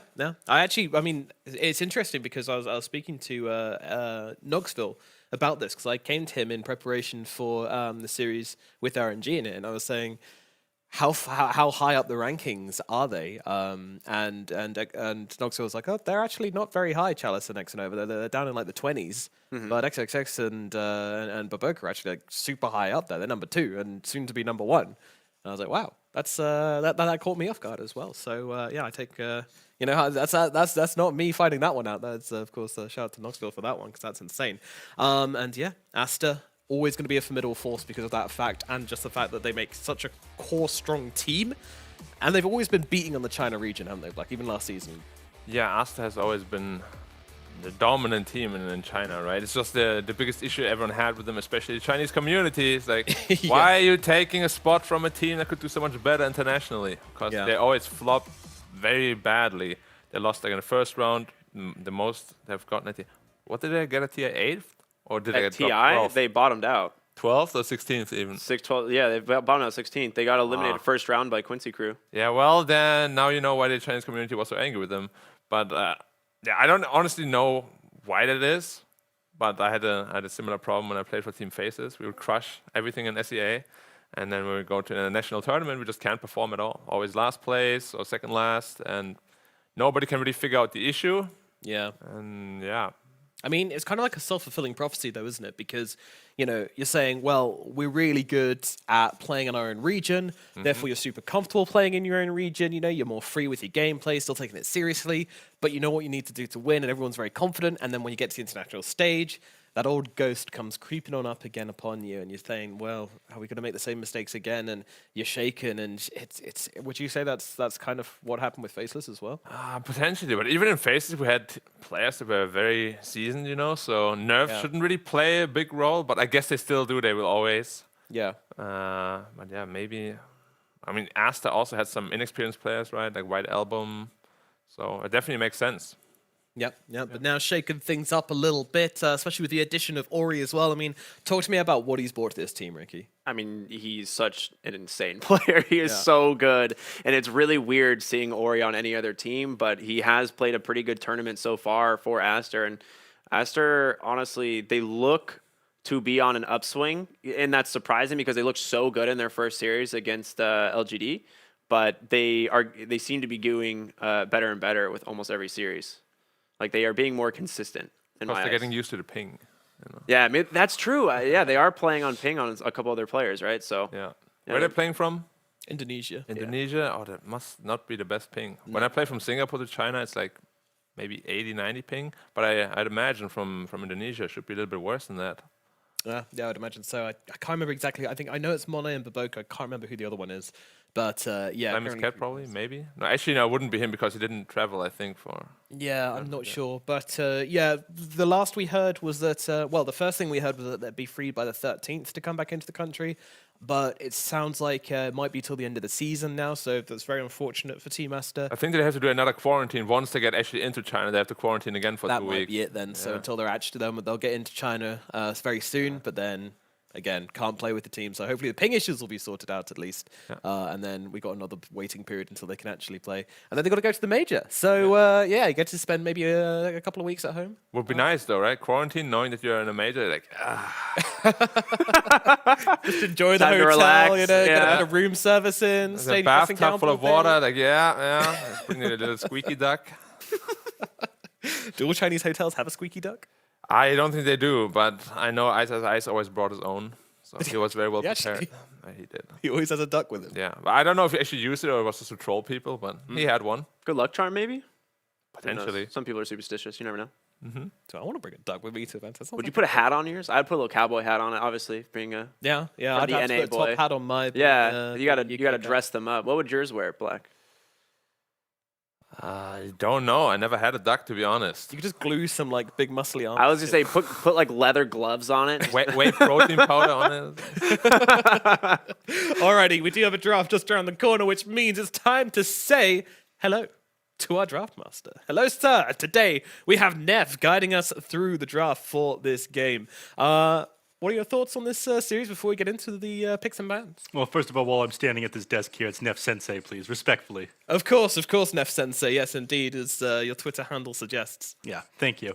But today we're expecting to see, a lot of Bane, one of the most picked up heroes inside the tournament. I know that on the side of eHome, Morphling has been valued quite a bit, but Aster, not so much. Another thing to look forward to is potentially an SF pick. eHome kind of laughed at it when they saw IG pick it up against them, but does seem like they value it on the other side here. Ori ended up playing that one the other day to pretty good effect. So I wonder if they're going to take advantage of the fact that eHome laughed that off when IG picked it up and try to run it here. It'd be an interesting thing to see. Would indeed. Well, let's get into the draft for game number 1 then and find out exactly what heroes are going to be picked up by these two teams as we head into this best of 3 matchup who could possibly decide the second place if everything goes how we think it's going to go. But of course, in the Chinese region, it never does. Yeah. It's never that simple. Nope. No. And there we see the Bane banned out before anything else. ZZQ has been playing way too much of this. I'm sure he's just as relieved that he doesn't have to play Bane as Aster is not having to play against it. Is hero a little bit boring? We talked a little bit about that one yesterday with Lizard. It becomes a little bit annoying when you play these same boring support heroes game after game. Yeah, absolutely. I mean, the other thing too, we're gonna see the Death Prophet, Spirit Breaker, IO, like a lot of heroes that we've been seeing picked in the first phase. Even teams that seemed like they had an answer for the Spirit Breaker. Black, what do you think? Is this hero actually just too strong? I mean, the win rate would suggest otherwise. That's true. It has a pretty bad win rate. But when you play against it, you definitely feel like it's a little bit too strong. And that's always the question, though, are people not dealing with it correctly? Because in some games, it also just feels like really bad. You know, you charge in, suddenly you just get used up, or like a Shadow Demon purges you, suddenly you just die instantly because your health pool is actually not that high. Your armor's not that, you don't have that much armor. Well, you have decent, but it doesn't scale so well, right? Yeah. Like we're talking like a mid game, like a team fight. You run to Yeah. a team fight, because SB is really only OP when you like run in, you run out, you run in again, like 10 times. Another thing to keep in mind for that SB ban is just the fact that Aster was talking about that one a lot in their interview yesterday in the Chinese region. So they might have given away a little bit much for eHome, and then they just decide, okay, well, if they value the SB so much, we'll just ban that one out so we don't have to worry about it. You bait it. Got I don't him. actually want it. Yeah, maybe Aster playing the next level play gotcha, baby. We didn't want Wasn't the that a Spirit TI? Breaker anyway. But it was like a team like, oh, I was so OP, they never played Yeah, and then it. they never played it once. Yeah, that happened too. Just 4D chess there. Yeah. Not smarting the enemy team. That's possible as well. Ooh, I'm very happy seeing Zeal, Pango, and then they immediately ban out the Bloodseeker. The games where he's been allowed to play as Pango without a hard counter, he has owned. Yeah. Even the one with the hard counter, he did decently well on it. Yeah. You have to rely on shield crash, but he didn't really go down to the rupture at all in the early mid game. Like he was still able to do make plays with it. Yeah. And if you can't get the Bane Kunkka, just get the Lion Kunkka. Fulfills like a similar purpose. You just have the setup stun, and the burst damage that comes from Kunkka and Lion in the mid game is very nice. Very strong lane as well. They want to lane that together. And of course, Queen of Pain and Pangolier is the slightly more common hero opening out of these two drafts. We don't really see a ton of Lion Kunkka. Kunkka, kind of medium popularity, I'd say. Queen of Pain, very, very popular. Pangolier kind of comes in later on in the draft usually. But we've seen this combo together 6 times so far. LGD is definitely going to make it more popular, though, because they're first phase in Kunkka every game right now. Yeah, for sure. No, the Kunkka Lion, definitely. Mostly, or go ahead, yeah. I was going to say, I feel like Kunkka is one of the stronger heroes at the moment just because you can flex it. It offers disable, so your position 4 and 5 doesn't necessarily need to be holding on to that. God, incredibly tanky. There's tons of different items you can build on the hero as well. So he feels good for a number of reasons, even if it is a bit less commonly picked up as your first 2 heroes. It looks like both teams are just kind of reacting to what their opponents are doing. I mean, the Bloodseeker we've seen is a counter to like the Pango and the Razor and the Death Prophet pretty often, who has ended up actually well, no, that one's banned out. My mistake. That one's banned out, but the Razor's just banned as well. I guess they just didn't want to deal with that one. If they saw the Bloodseeker ban, it was something that was going to be coming up. Yeah. Alina picked up now, and I think you need a better way of jumping the back line in order to get on top of her right now. I think the Queen of Pain and the Pangolier, not quite good enough. You want more. Yeah. Nef demands more. The Draft Master demands more. Yeah, it's a typical response to Quap. It's actually one of the better laners against Queen of Pain, one of the easier lanes for Lina.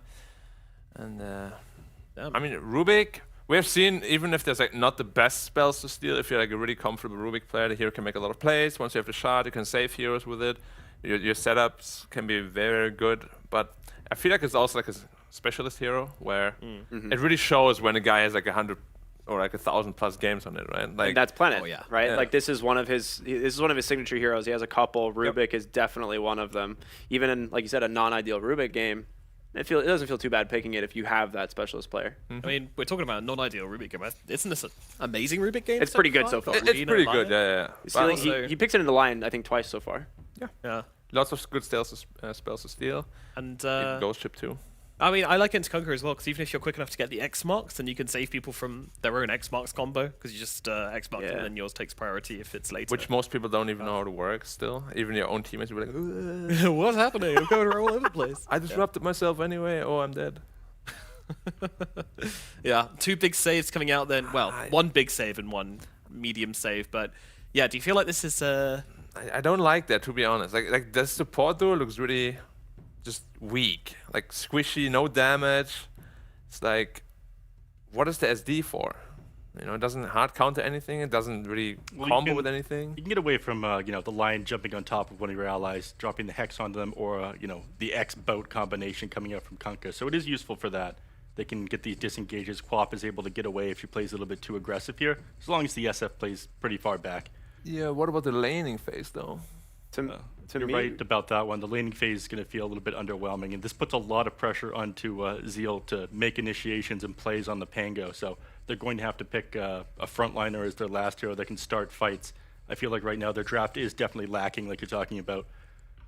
Oh, the quadruple finger Laguna Blade. It's so much burst. Hell yeah. Lots of laser beams, dude. Astra's I'm here for it. they're ready to rave. I mean, one of the things that Shadow Demon does do well is you have Demonic Purge against the Lina. Like, Lina is a hero that does rely a lot on mobility, and a lot of positioning. She's a very position-based hero, and so if you do get the Demonic Purge onto her, it's really rough. BKB won't help you, so... But it's also a hero that once you have that BKB and that health talent at 15, you can just stand your ground. Yeah, you don't have to to run. stand, yeah. And right now they don't have a lot of BKB piercing damage, just a wave. Yeah. Yeah. I think Phantom Assassin is going to be a contested hero for this last pick here on both these teams. If it doesn't get banned out, is the backline jump for both the Shadow Demon and the Rubik is valuable against eHome, and a way to get on top of both the Lion and the Lina is necessary here. Looks like eHome's considering this to be a safe lane, Kunkka. I mean, we've seen it on LGD a couple times. The Wraith King was my #1 pick for eHome, and they do ban that out. It would have been very good just to sit up on the front line and kind of dangle for their side. And he's a hero that's like really easy to get the Shadow Demon disruption onto. Yeah. I think Mars should be another hero eHome might want to ban. It goes super well with Kunkka and Oh, Lina. yeah. Honestly, like, Asta's draft looks really scary. Astra's draft does look very scary. Yeah, like, eHome's draft was like a weakness here and there, but I can't say the same about the Asta draft. Yeah, it looks really good. So many stuns, too. Like, want- every hero has a stun. That's the team you want to play in, right? Like, anywhere Yeah. you go, you're just going to have someone ready to play Dota with you. Like, that feels so good. On the side of eHome, complete opposite. Like, Rubik, Shadow Demon, like, they can do stuff, but not enough stuff for my liking. Yeah, I mean, they could pick PA now if they wanted to, which is good against Lina. It's not that good against Kunkka, though, because once you get that boat out, you jump in, you're in a pretty bad position. Like, against Kunkka, you usually want heroes that can fight, like, for a long duration, right? Like, you can outlast that boat. Like, maybe Lifestealer comes to mind. Gyro. Hero's not that great, though. I reckon they're going to go Gyro. On eHome. Gyrocopter on eHome. Yeah.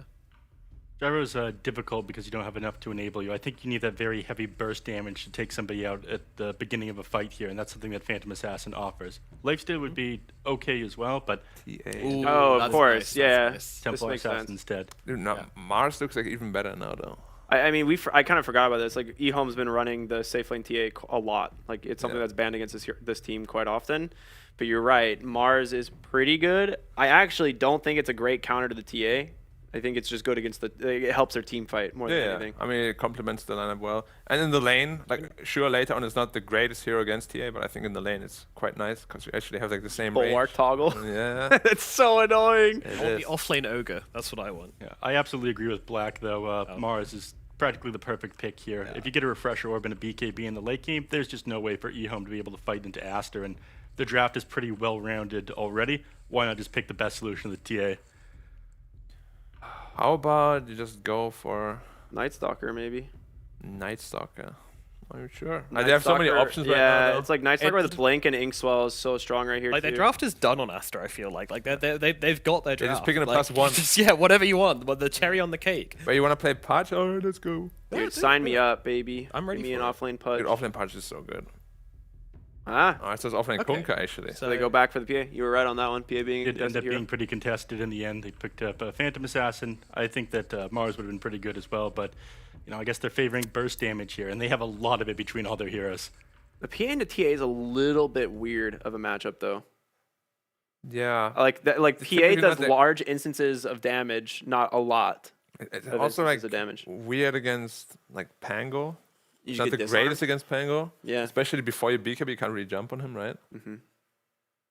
I mean, not what I would have picked, but I still think the 4 heroes before that are, like, super good. Yeah. And yeah. I still don't like the support, the combination of eHome. They just look very slow, very fragile. That's what PA was picked for, right? You just jump the backline and kill them. Yeah, it should be pretty sad life for them. Yep. So you go and Aster for game 1. Unfortunately so. All right.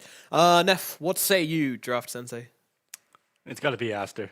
I think that Aster, they just have too much strength in this game. They've outdrafted them. And it's like God King said just the other day. Drafts matter so much right now in the current meta. I think a lot of people are kind of on level skill, or skill doesn't really affect the game so much. You can't really outplay if your draft doesn't shine, and the draft shines here on Aster. Okay. Ricky? Do you really have to ask? I'm going to go eHome, baby. I want to hear you say. I believe in these guys. I see Planet Rubik. I see Zeal Pango. I don't care about Aster's draft. These guys taking it home.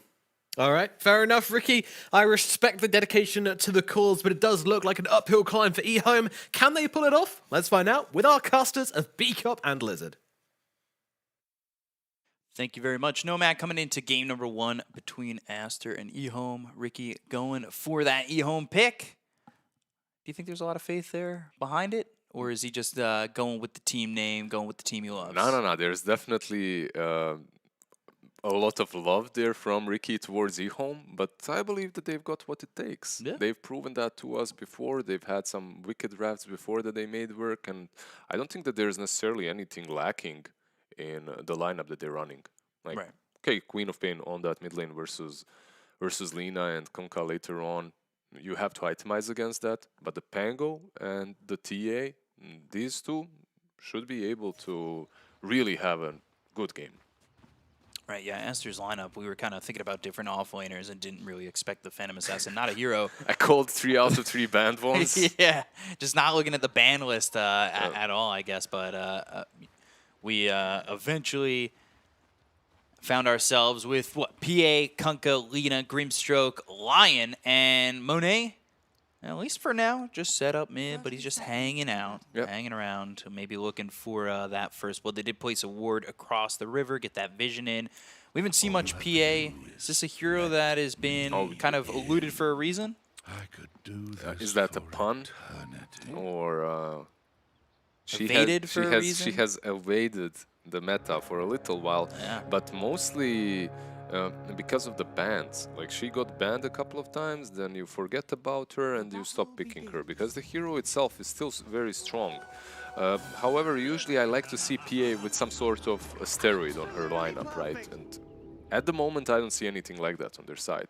Both is helpful, but you don't even have heroes that want to buy Solar Crests. Right. Maybe Konka will, but it's not feeling like that insane PA game in which she will just one-shot everyone the moment she gets Battle Fury plus BKB. Yeah, you're not relying on like Magnus, you're not getting those buffs of an Ogre, but you do have Grimstroke. And I say that, when he gets his shard, it might be a little bit more of a confidence boost. You can jump in with that Ink Swell, feel pretty confident, then pop the BKB as Ink Swell pops. Might give you an extra second or two to get things done. I'm not really... Yeah, it helps. We'll see how it goes. It helps. Like, looking at PA, looking at Drow, these sorts of heroes, I would almost always rather have minus armor on my lineup. Something that buffs up my attack speed, attack damage, or minus armor. Some Beastmasters, some Tide Hunters, some Weavers with the Swarm plus Solar Crest, right? These things just feel so naturally great. Yeah, the Weaver's been really not like super contested, but it's been one of those picks that feels quite strong, and we've seen the Swarms be a problem as we take a nice look through the river. We saw that ward with the Frostivus Frost cosmetic gem on it. I'm a big cosmetics guy, but we haven't really seen many of the big cosmetics. FY used to have the Rubik with the Bleak Hallucination as well. The Tusk. His cosmetics are like... If he sold his Rubik cosmetics, he could literally buy my house. And I always look at the prices too. I'm like, maybe one day I'll own a glitched Bleak Hallucination Rubik, and you can get it for some heroes on the cheap, but not other heroes. If you want to buy them, it's like it's a bit more difficult. $70,000-$60,000. Yeah. That I'm the kind of guy that I'd buy that, and then they'd shut down the Dota servers like the day after, and I'd just be the market just depressed. crashes instantly. Yeah. I can definitely see that happening. And there's some cool ones. Sylar's got his Lycan that's got the Trail of the Burning Doom, which... Queen of Pain will be on the side lanes, TA mid lane. When it comes to this matchup, Lina should do quite fine.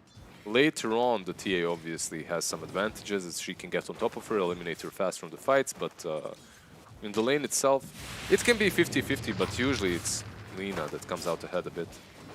Monet thinking about going in for Planet. Yeah, this Queen of Pain not really seen much in the side lanes, but they did go to the TA there has been switches, right? There's been Queen of Pain safe lane and TA safe lane here and there throughout the regions. And is there one that you think, minus matchup, so let's not even think about that. Is there one that you think that just feels better overall in the side lane? I think it definitely matters on the matchup. It's strictly that. It's very important. They get the kill. Getting the first blood on Zeal, that offlaner. They take out the Pangolier. Monet was playing aggressive, looking for Planet. I thought maybe that aggression might bite them at some point. They just go, you get this level 2 fast enough, you pop the Inkswell on the PA, and it's so easy to kill off anyone with a blink, right? Or even just the slows from Grimstroke's first spell, from Stroke of Fate. But back to your question before, a Queen of Pain loves playing on that safe lane sideline. Like using the dagger and then following you down to the tier 1 tower.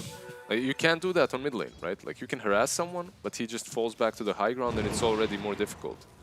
On the safe lane, however, you have more opportunities. Right. X, speaking of opportunities, there might be one here for either side. ZZQ was going after Bobica, and they will get the kill there, but do they trade? XXS moves forward and won't find the Shadow Demon, so right away we do see a kill in this safe lane as we talk about it. And Shiro on this Queen of Pain, do you go heavy into the Shadow Strike? I think you can, just to dominate the lane hard. You don't necessarily have to be the one that's oriented into getting a ton of farm, right? And they don't really have ways of dodging the Shadow Strike anyway, so I won't mind seeing more levels there. By the way, XXS is someone that all the rage was about in the last year. I don't really hear us talking about him as much anymore. Yeah, XXS stun hits from the Inkswell. Planet, though, isn't going to survive with the wand. Swashbuckle only disarms the Grimstroke. They're trying to get the body blocks, but Monet jumps forward and gets the kill on the Planet. Stifle daggers Zeal, so he'll just walk away. And yeah, go back to your point of XXS. He's someone who's played with some prestigious teams. When he played with IG, that team with Burning and OP that won that DAC event, they dominated that event. And they did dominate it with a Tinker. So I know there are some people who don't like that hero and really despise when it does well at events. But yeah, he's got a lot of experience, and he's certainly one of the foundations on this team. And they've got a lot of veterans here. Like Monet, he's got a lot of time. I feel like sometimes when the carry talk happens, not a lot of people talk about him as over mid. They've got the Hex. Do they have the damage to get 7E? Not enough. Yeah, or he had a couple of unfortunate missed hits from the low ground. XXS. 4 stacks, 5 stacks, and XXS just dies to ZZQ, who will let himself die to the tower. This is just not an easy lane for a Kunkka. Like, you're playing versus a Shadow Demon and a Queen of Pain. She slows you, then Shadow Demon just stacks up poisons on you. Perhaps takes the catcher to take down percentage-based HP from you. It's not an easy lane to be in. This Kunkka will struggle. Can certainly see both side lanes, or at least both off lanes, kind of struggling, because we see it already. Like Monet's making the aggressive jumps, he's ready to bolster his farm. The only question is which one of these two offlaners contributes more without a lot of farm in the laning stage, right? My thought is Panga. Once you have the Rolling Thunder, you're just in those fights. You have a mobility spell, you have Rolling Thunder. They're going Thunder. again. Phantom's Embrace. The Inkswell now pops on 2. Stifling Dagger. They'll get the kill on the Planet. They might look and kill off Zeal, but he's got a lot of life to work with. Shield Crash trying to help out and survive, but Zeal eventually will be let. He's fine because of that ring, right? Now they've got the X Shiro. He's going to be pulled back, and he'll die to XXS. A little bit surprising with the aggression that eHome had been throwing. I wasn't sure if Aster were going to be able to get a kill down here. Yeah, really nice small play there from XSS and Lion. Obviously, when Kunkka gets 2 bracers and the wand, he becomes kind of tanky, let's put it that way. A big boy. He becomes a big boy, and it's not really easy to actually play around him any longer. Plus, X marks the spot versus Queen of Pain, one of the best things that you have early on in the game. Had that X, and felt like once they had that, the damage out on Ashiro, he was dead to rights. Not really any way to get out of that. It's a 1K lead for Aster at the moment, so things going well. They do lead the net worth with Monet in the top lane, and that has come from the fact that they have played really aggressive and succeeded with their aggression. There really hasn't been any counter from eHome to deter Monet from going in time and time again. Just the Inkswell and the Phantom's Embrace makes it pretty easy. Yeah, that lane is pretty difficult for Rubik to play in. I would say that it's much easier for Zeal. You have Swashbuckle, you should be able to get out. But Planet, you just cannot show your face. You have to be doing what he's doing right now. That's hiding in the woods. Sadly, I feel that he was a little bit overconfident up to this point. They did stop the bleeding on top lane at least. ZZQ trying to steal these stacks. Laguna Blade with the stun. There's the disruption. And ZZQ gonna throw another stack of the Shadow Poison. Didn't quite get all the creeps. Ori backs off to hopefully secure them, but now they finally land the stun and they will kill off ZZQ. So Ori will get some of this farm, but it's a good job by ZZQ to get over there and just disrupt what Ori was getting. But for the most part, Ori still for the farm. most part, it kind of feels greedy.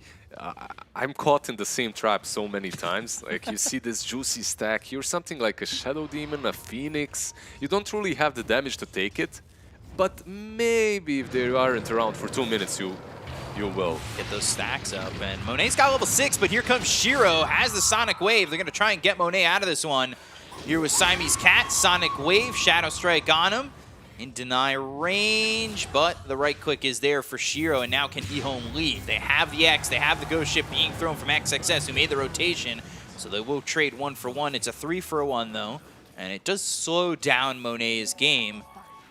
But at the same time, you do have XXS now sitting at the top, and Queen of Pain still middle of the pack off that. Yeah, really it was a matter of time before that rotation happened. You needed to do it, not only because that's the natural rotation that you should do as a Queen of Pain that's had free farm, but because PA is just being overly aggressive on that Dominating tier 1 the tower. lane, yeah. They were dominating the lane, but at some point you need to hit the brakes and just take what you've got and run back, right? They've actually, both teams have swapped over. This time, though, Zeals was ZZQ. A pretty natural rotation. One thing that eHome have got going for them is Queen of Pain perhaps can pressure that top lane a little bit better. Right. Both of these teams don't really have good objective-taking capabilities from their offlaners. Like, Kunkka on one side, Pango on the other, it's not that not great, yeah. It's not like a Death Prophet that gets in there. Exactly. Usually you have at least one of these heroes in a team, so we might look at a pretty slow start of the game, like the first 15 minutes. Yeah, kills are up there, but objective-wise, everybody's safe. Well, at least the towers are for now, and you see treads into the Battle Fury for Monet. It's not just those brown boots, and he's also, you know, it's not just Battle Fury. So many times we see just brown boots, Battle Fury. It's sort of a corrosion as well, right? Yeah. When you get it the way he did, at the timing that he had, it just helps dominate the lane much harder. And this is another thing. Like, we're talking about heroes that take objectives. They have not a lot of them, but they do have supports that love this kind of a game in which they can just park themselves in front of a tower, defend it forever. Rubik's Shadow Demon on one side, both of them great at that. On the other, you have Grimstroke that excels at defending. Ooh, denied the rune as they were loading up the Stroke of Fate. And Soulbind stopping that Rolling Thunder. I love how he moved uphill with that Inkswell. Yeah, I'm gonna get you. And then sees the Pango. Nope. Just turns back. I'll leave. Yeah, I'll leave, sir. Yeah, an ult for an ult. So basically, in order to take a tower, we will have to see a massive mistake or a massive rotation from one or the other team. And it seems like that's what's happening on bottom. And maybe they'll get Ori to take the tower. They've got the Earth Spike coming through. Sonic Wave hits on Abobica as well as Monet. They look for the damage. They've got the Fade Bolt. Monet getting low, trying to survive. Goes into the blur. They have the X, but they've already lost the Lion. They'll lose Monet. The Torrent lands. XXS trying to get a kill here onto ZZQ. But eventually the disruption comes out and the ult. So XXS trying to, well, get his way out of this one. And we'll end up getting the kill on a ZZQ. Yeah, pretty nice kill there on the Shadow Demon. XXS still in some trouble. They've got 3 heroes here. They have the Stolen Earth Spike. The Fade Bolt lands, and with the control, they'll have the kill, and they'll take away his 4 times killing streak. Yeah, a little surprised that he decided to not straight run to the right and up to the tower. But he at least did get the kill on the Shadow Demon. Overall, a very good fight for eHome. Like they killed the PA, they killed the Lion, they finished off the Kunkka as well. They're doing everything that they need to be doing right now. And I'm afraid for the PA if she falls behind, because you do have this TA. It's not a hero that can't just press the tempo at some point. Right. And if you aren't ready once that happens, you might just be staring at lost Roshan without a fight. TA right now sitting top of the net worth by a significant margin. And then you see that Monet is now taking a back seat. He's now only at 4,800. 5th out of 6 on the core list, if you were to just exclude the supports, as many cores do. They're still kind of close, right? It's like 100, 200 gold away from each other. It can change very quickly with a couple of stacks. But the problem for PA is she doesn't really have that Battle Fury, that way of flash farming the stacked Ancients. Yeah, they have about 3, 4, maybe even 5 stacks on those Ancients at the moment, and that could be a big jump in farm for the Phantom Assassin. But then I think, again, I think that's for Kunkka. Like, yeah, it could even bolster Kunkka up. Yeah, he's doing he's taking it right now. It's not really. It would be great for PA, but she just cannot take it. She can't farm it. So. Right.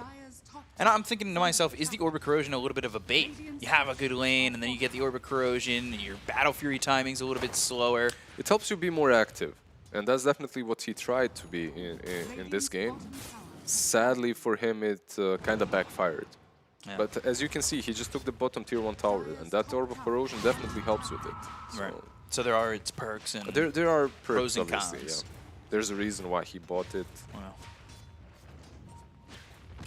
You could see the aggression from eHome here. They've got 4 heroes on the dire side of the river and inside the jungle. They do, but in the last minute, I feel that Aster got a lot more from the map. And now they're making this rotation with 3 smokes, probably towards their own jungle, right? You want to flush them out. Good read by eHome. Very, very well read by them. They didn't stick around way too long. Yeah. And look at this. This is just, I love when this happens. This is so strategically right. One team goes back into their jungle, carries those sentries, tries to devour. The other team does exactly the same thing into their own, perhaps into the Ancients. It's just a treat to watch. This is, I don't watch this game really for flashy plays. This is. You like the little things. Yeah, but for me, this is the big thing. Exxon, Zeal. No swashbuckle immediately, but does have the disruption. Yeah, the little things excite me as well. The stacking, the efficiency on farming. Those end up being the big things. And look, these movements on the map, the way you play it, they are the thing that actually differs from a good team, a tier 1 team from a tier 2 team. Yeah. Like you can have a bunch of good players win, but they will not win consistently unless they understand the way you're supposed to be moving. 3-man smoke again from Aster, so they used one, then eHome used one. Now Aster again trying to find anything. There's a Rubik down bottom that they don't see at the moment. They're going to cross all the way over, potentially to go for mid. Ori not sticking around though, so making a jump with 3 heroes. No burst damage from the Laguna Blade available without Ori there. And you can see they immediately turn around.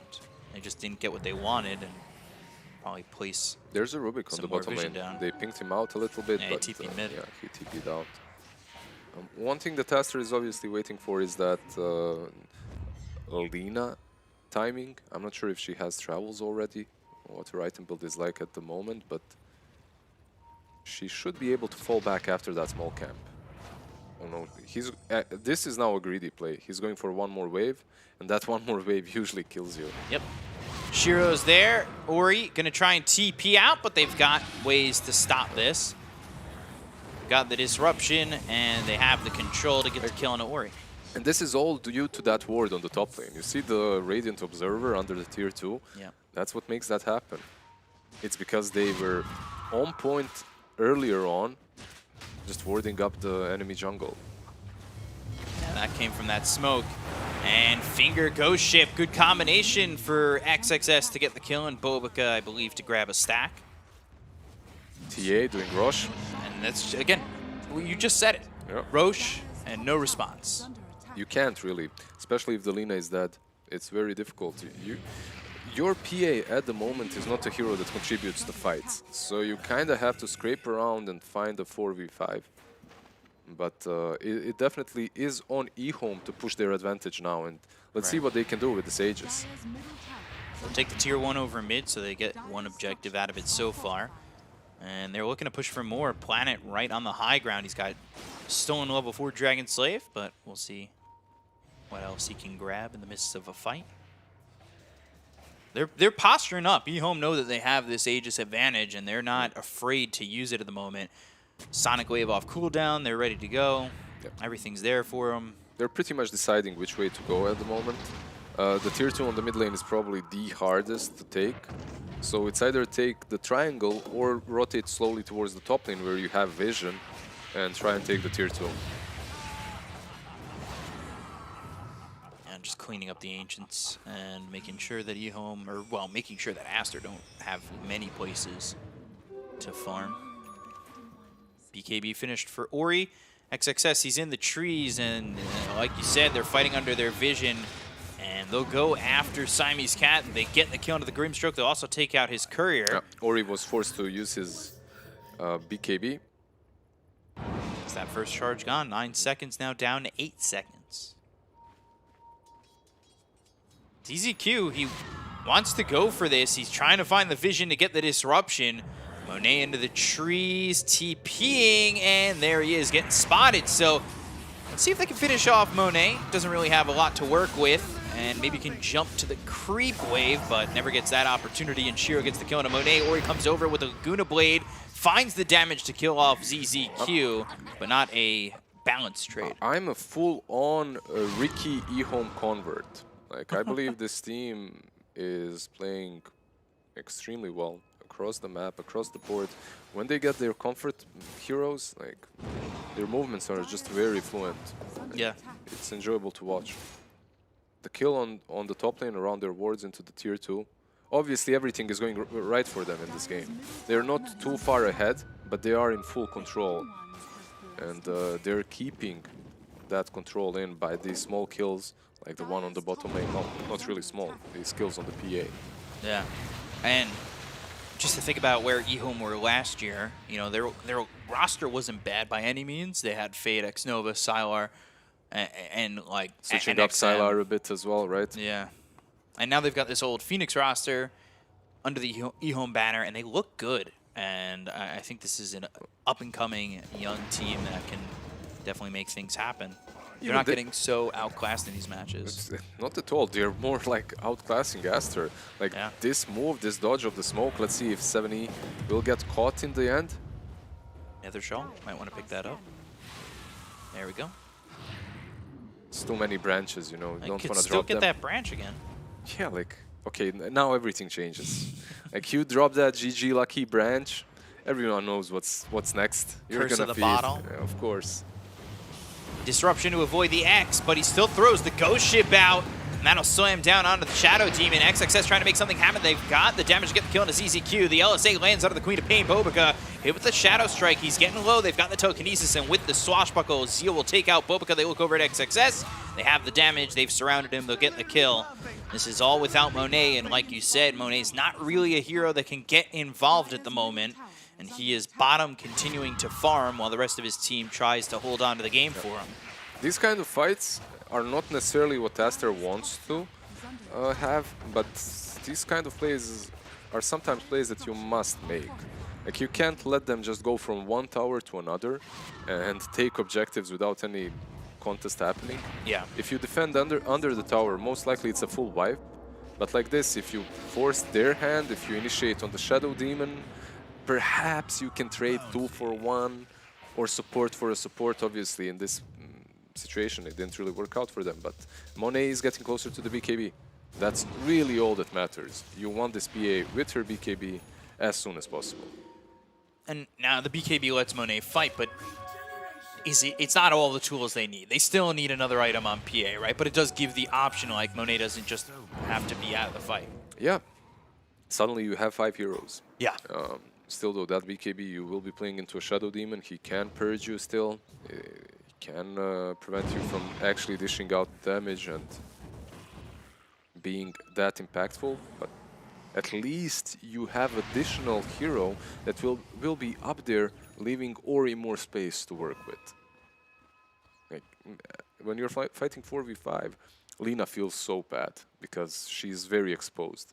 Yeah, When you Ori's just the target, right? Yeah, Every single time. Exactly, and when you have a PA, it's a bit more messy. There's more people up front. It's harder to find that Lina. So 4-man smoke from Aster away from Monet. See, they're not going to find anything up here. They're None just of their taking the smokes outpost. connected. Literally 0 smokes connected so Yeah. far.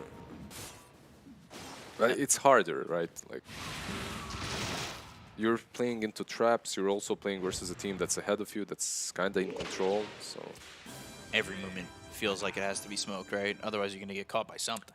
yeah, and even these smoked movements are mostly telegraphed. And See they've you? got the X, but now they've got the silence. Bobica caught by Shiro.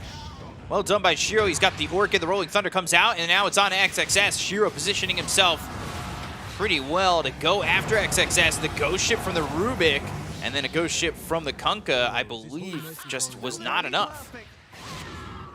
The lineup of eHome, their draft is just destroying Kunkka. Like, UX the Pango, he uses the shard. UX anyone else, they get disrupted by the Shadow Demon. Dagger crits. Not a second time. Monet jumping into this. He wants ZZQ, and he'll get it. But They get more? Inkswell, that pops, not near 7E though. Right clicks coming in, BKB's being popped around the horn by Aster. They've got the telekinesis on to Siamese Cat, they'll catch the Grimstroke. They land the finger on a Shiro, they get the kill onto the Queen of Pain. Ori just out of the fight, 70 was outputting a lot of damage, so Ori needs to bail on this one. Shield Crash comes in from Zeo to kill off Siamese Cat. And Aster, they get Shiro, and that's a big prize for them. That's a big kill. That's a big... Is it enough? It's a good usage of that first BKB on the Phantom Assassin. Good ward that they have on that cliff, if you see around the Ancients, allowed them to notice exactly when eHome is separated enough for them to pounce. And they did exactly that. So, really well played by Aster. Monet trying to get the Ayasha go build into the Manta. Queen of Pain going AC, and then the Shard. That Shard always good against these supports if you can jump the backline, get that silence. And some extra armor versus the PA versus the Lina definitely comes in handy. Yeah, and not only do you have, say, the Shard that will be that initial silence, you also have the Orchid to back it up. And I just think there's no way Bobica or Siamese Cat survive. XXS moving forward, just trying to push out these waves with the X and feel safe. 5-man smoke coming out from eHome. No vision for them. Late Roche. Now they have. Ooh, long range steal. Yeah, X marks the spot with Aether Lance. Feels good, man. You better not get close to this ward. Planet! Whoa, now you don't got it. That was 1,000 damage crit. They're going to look over at ZZQ. ZZQ, though, showing off the blink. They get the kill into Bobica. Shiro's onto the backlines. They get also Siamese Cat. So they are back here exactly what they wanted to do with the BKB being popped by Shiro. XXS now dancing around both 70 and Shiro. Zeal maybe looking for an opportunity. PA, Monet looking for ZZQ. They've got the disarm. Pops the BKB and immediately to the TP out. And that was a good job by eHome to just jump the backlines, knowing that the cores have kind of left them by themselves. Yeah, Monet did a nice play there, jumping on top of the Rubik. Sadly for him, ZZQ with the Blink Dagger, there's just no way you're killing him. He disrupts you, he ultis you, he blinks out. But also well played by eHome, like you said, jumping the backlines, killing off both supports. I feel like you had to kill that Rubik. He has X marks the spot.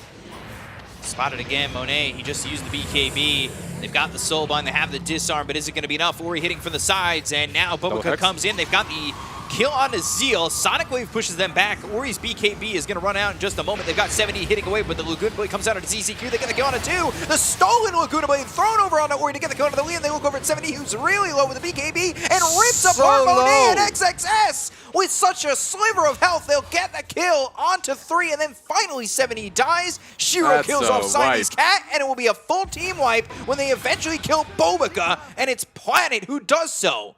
eHome, man, 70 standing his ground. He had a sliver of health the entire time. Feels good having refractions versus PA, man. What else can I say? Really nice fight there from eHome, managing to steal that Laguna Blade Planet. On it. On it, indeed. We all live on it, and Planet, it's his world, man. Yeah, did some pretty good, damn good plays. Unfortunate for eHome to have the Pangolier instantly locked the way he was, and then Lina just destroys him. Then exactly the double hex that came afterwards. Like you have to respect the control that Aster is bringing to the fights. Yeah, and that's what they did in the fight previous to that one when they jumped the back lines and go for the supports. This is going to be an interesting Roche, 70 up in 15, but everybody is here for Aster, and they know it. Instant smoke. 5-man smoke. They're going to go their way towards the Roche pit, which eHome are already occupying. They're nearby. But only the 3 vision heroes. is down for eHome. Planet, he's inside the pit. They've got the Hex. They'll land the Earth Spike, but Disruption comes out. That'll line up the Ghost Ship. He's got the roll-up, Swashbuckle away, and now they've stolen the Ghost Ship. Planet, he has been on it with the steals. This is one of his best heroes, a comfort hero for sure. And I've said it before, he gives me FY vibes. Yeah, he certainly does. Gives every good Rubik vibes when they have a good game. Good disengage by eHome, like managing to not lose any single hero to a 5-man smoke. Both these teams kind of recognizing that they didn't want to overextend, which has been a common theme throughout some of these series in the Chinese region.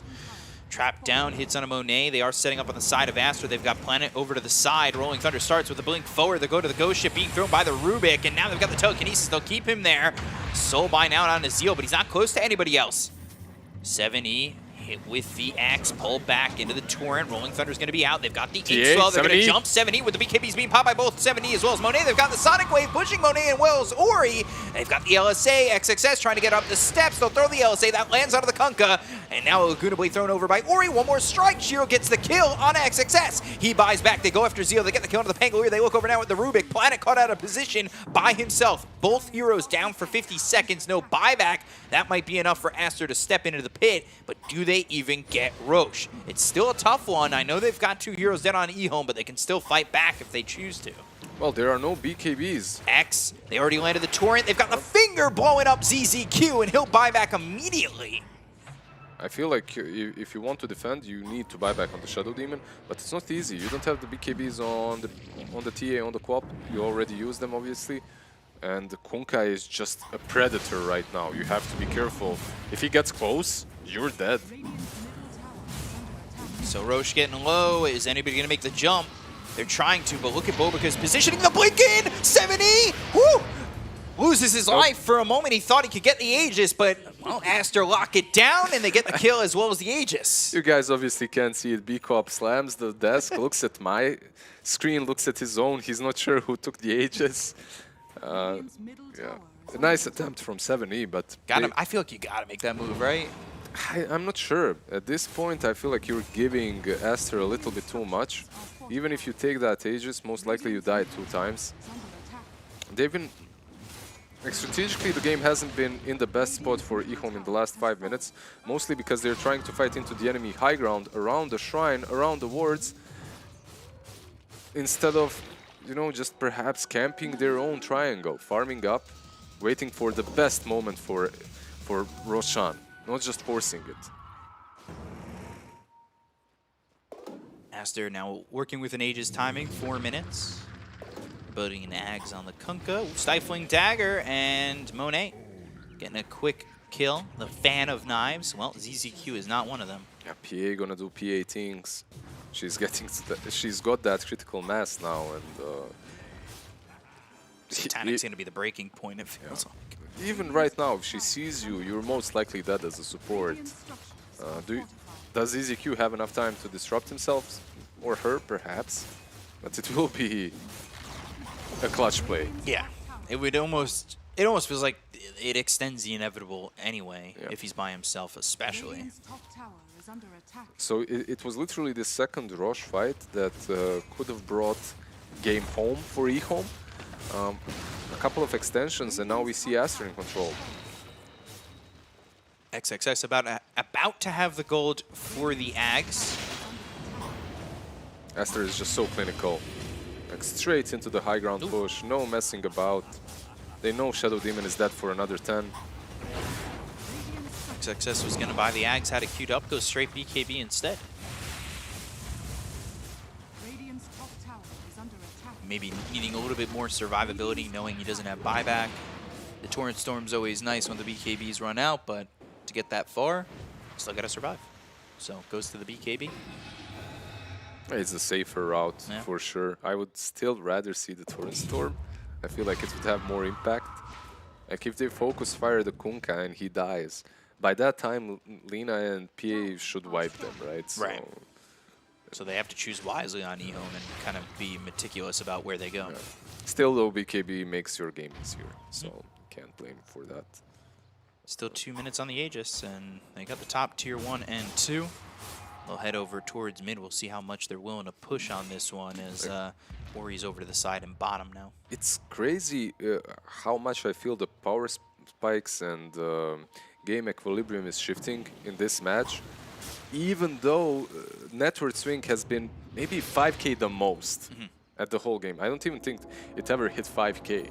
So, oof, Scotty or the Lina. Always nice to get. Tanks you up a little bit. Works like Really a charm well. versus DA. And the Queen of Pain. And the Pop, obviously. Yeah, it is rough to deal with. And now Monet going after ZZQ. He kind of lets Planet live. He was really low himself, but they'll take the kill out of the Shadow Demon dead for 40 seconds as Planet does get away while XXS.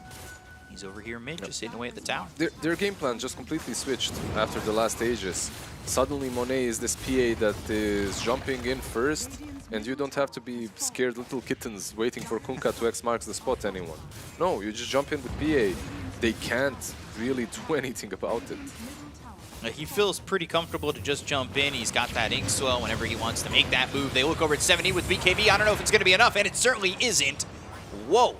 Bobica with the kill on a 7E. They'll throw over the Laguna Blade and get the kill on Azeel. No 7E for 78 seconds.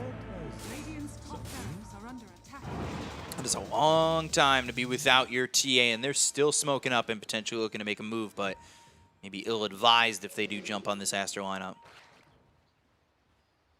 Over to the side, Monet and XXS showing smoke breaks. ZZQ, he's also in the trees. Follow up. Stolen Earth Spike. There's Shiro going in. They get the kill on a Siamese Cat. They look over, but the Phantom Knives comes out onto Planet.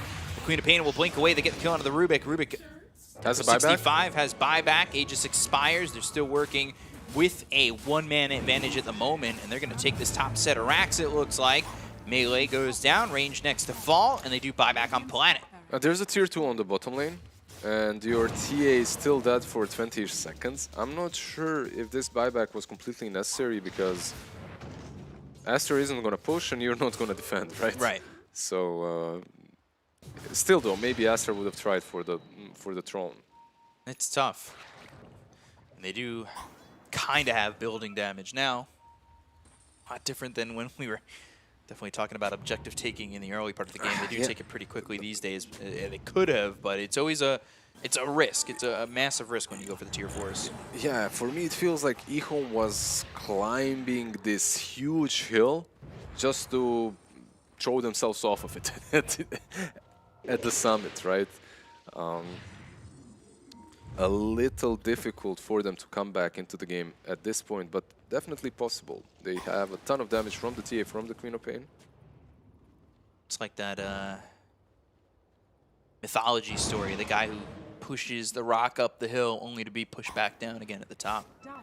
Have to do it again. Is it him? I think so. Yeah. Yeah, they got close to the summit. He's cursed to push the boulder uphill all the time. Yeah. Like, never-ending struggle. He sees the finish line. Zizicus. Well dead on his screen already. Zeal thinking about the Rolling Thunder, and eHome are in a position to maybe get a jump here onto Ori. They've got the telekinesis. They're looking for something, and the Soulbind comes out, but they've got themselves a Sonic Wave to get the kill on Ori. They'll take him out, but they end up losing 7E. They're still close together with the Soulbind. Double finger, double guns coming through. Shiro dead, and that's a 4x killing spree out of the hands of Shiro. They'll get the kill on Zeal, and they'll call GG. Aster will take home game number 1. And what looked like a good start for eHome crumbles under their feet as Aster secure it in the late game.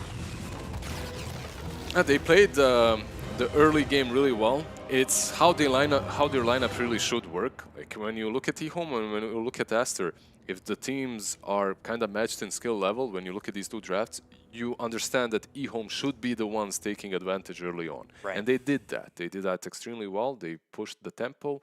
They took that first rush. It all fell apart around the second one.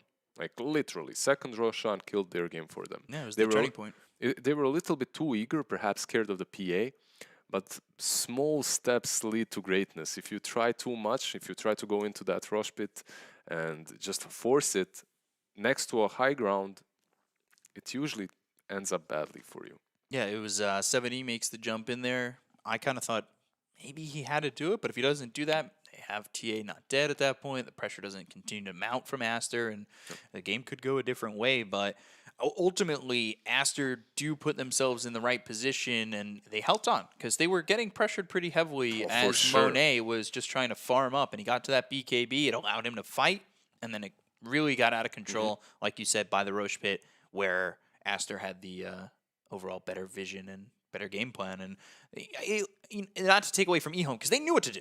Yep. They did it in the fight before that, when they killed the supports and took them out and worked on the rest. But ultimately, it goes Aster's way, and it's just that little bit that they needed for eHome to take the game. But they unfortunately don't find it. Aster take game number 1. And to break it down a little bit more for you, we've got the panel. So, guys, take it away.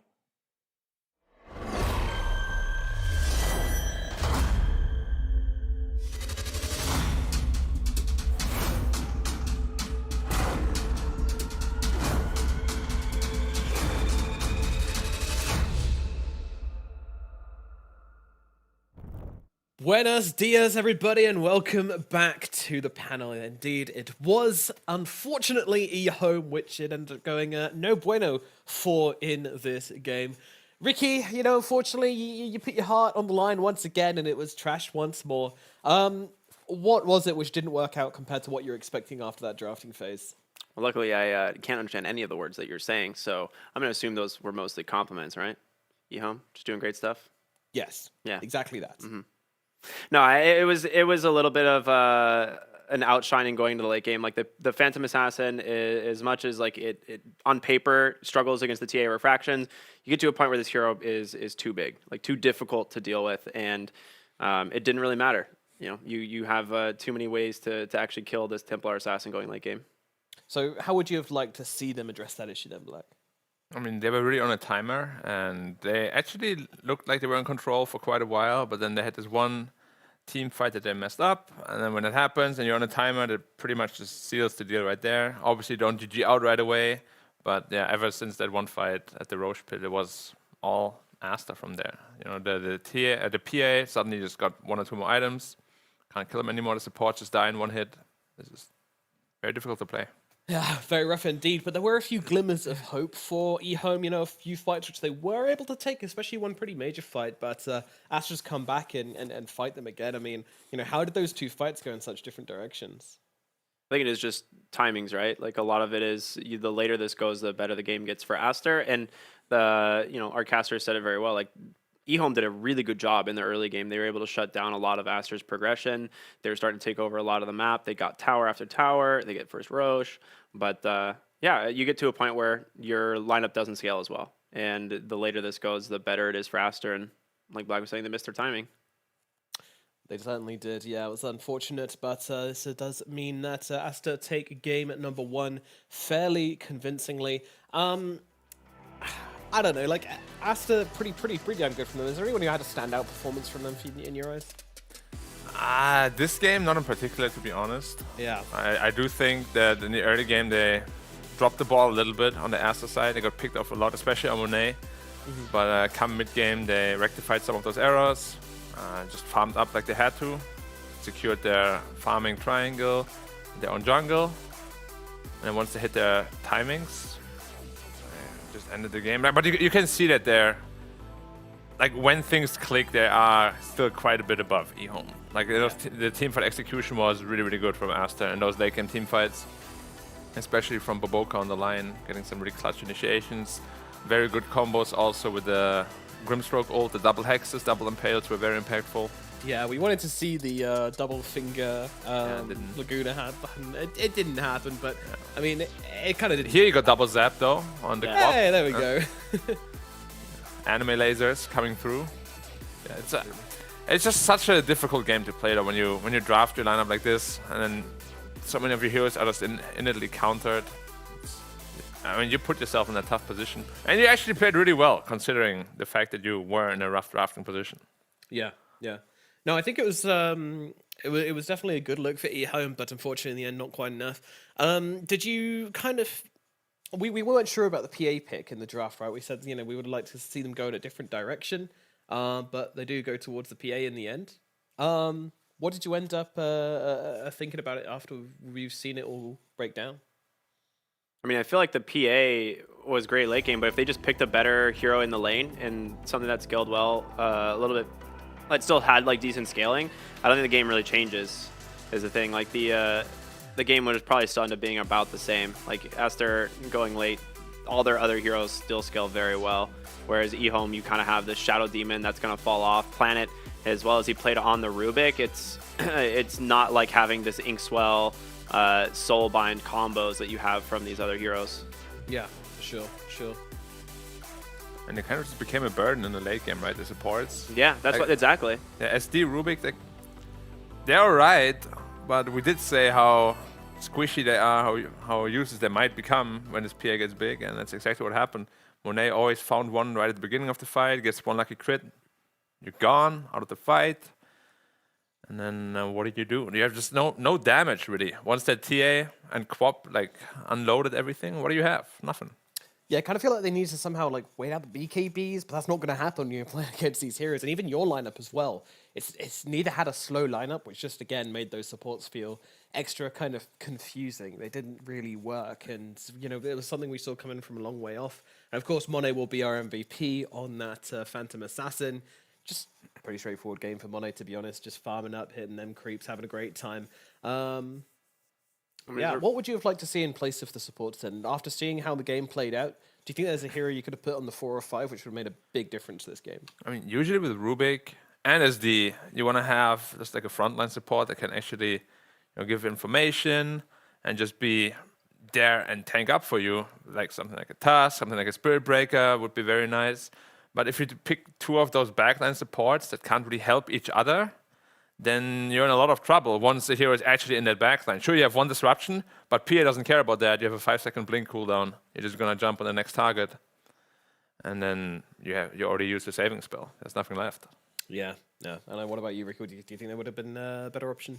Yeah, I mean, I agree. The Shadow Demon was very strong in the lane, right? They were able to slow down Kunkka's game a little bit, but you could have picked like Black was saying, something that's a little bit more in your face, even an Ogre Magi on the 5. You have the Quap that still takes advantage of the Bloodlust, but you also have TA that's fantastic with it. So an Ogre 5 may have just been an easier solution for them this game. Or Elder Titan, a hero that doesn't really get picked anymore, unfortunately. I don't know why. I still think it's very strong.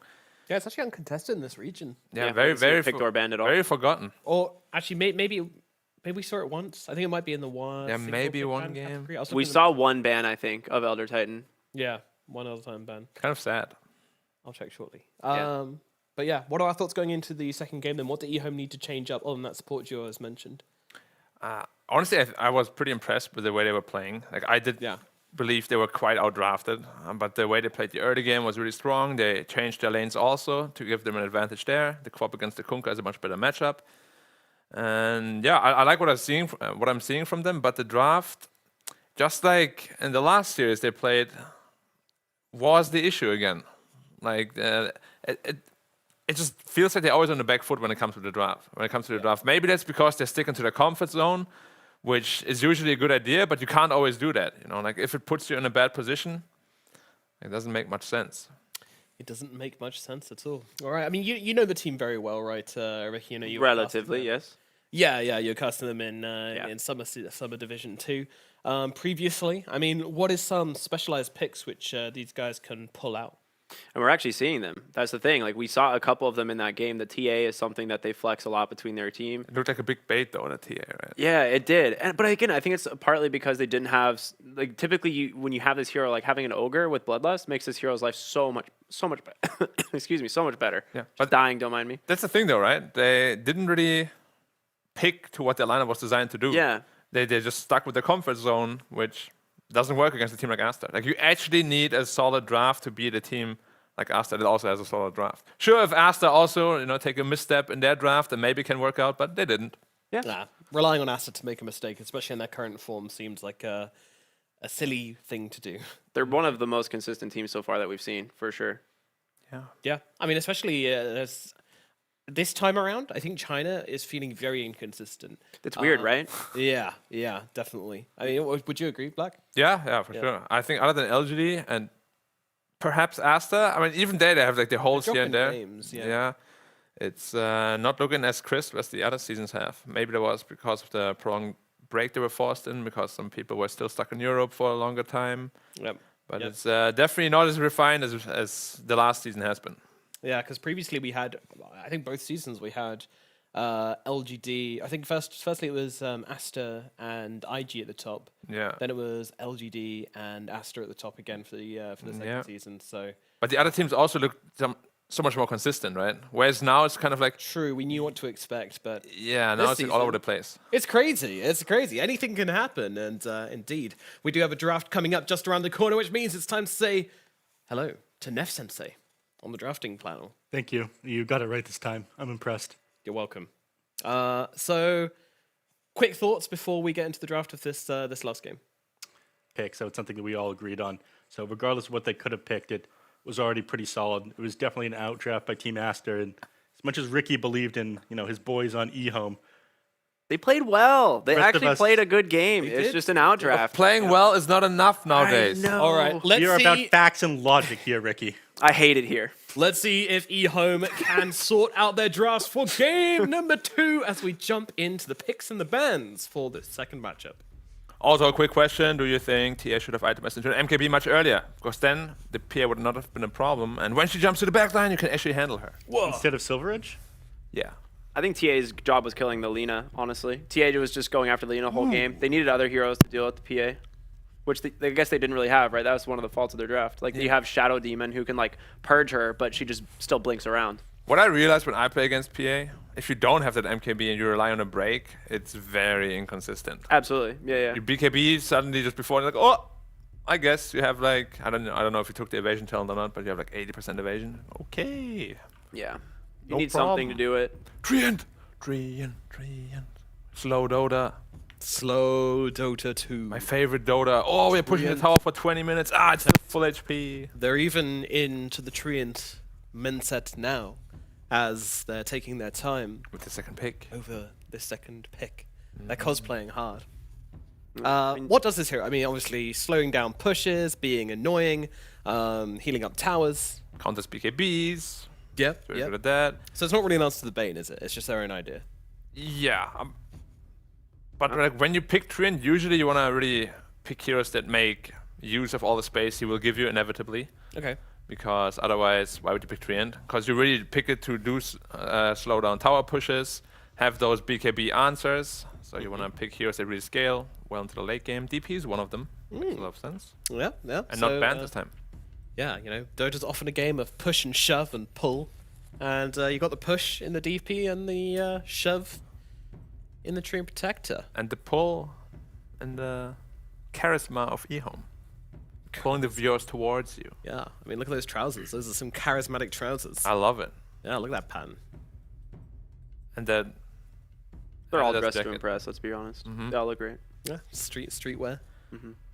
The one thing that I'm excited about, though, is we're going to see something a little bit different maybe from eHome this game. Like, these are, like, outside of the DP, like, the Treant Protector is definitely something new. They take the Bane away from ZZQ, so he's going something else this Now, time. Ricky, do you know who else picked up Treant Protector in their first drafting phase? me. I do not. Ooh! That was 4 Zoomers, and they lost horribly. Oh my god! I thought you were talking about in the region. No. God damn it. Yeah, that sounds about right.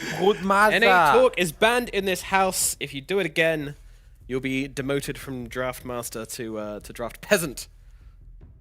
You can't talk to the sensei that way. Broodmother, Take his though. tablet away. We got a Broodmother first phase, guys. Woodmaza is, yeah. Aster, XXS. Does he play a lot? He probably does, otherwise I wouldn't pick it. Yeah. Haven't seen him a whole lot on it. I think he plays it a lot. Give me a second. He played that in the Huya tournament, I believe, too. Oh, Decent effect. They've been trying to run this one quite a Oh, bit. the one where they lost horribly. Damn it. Yeah.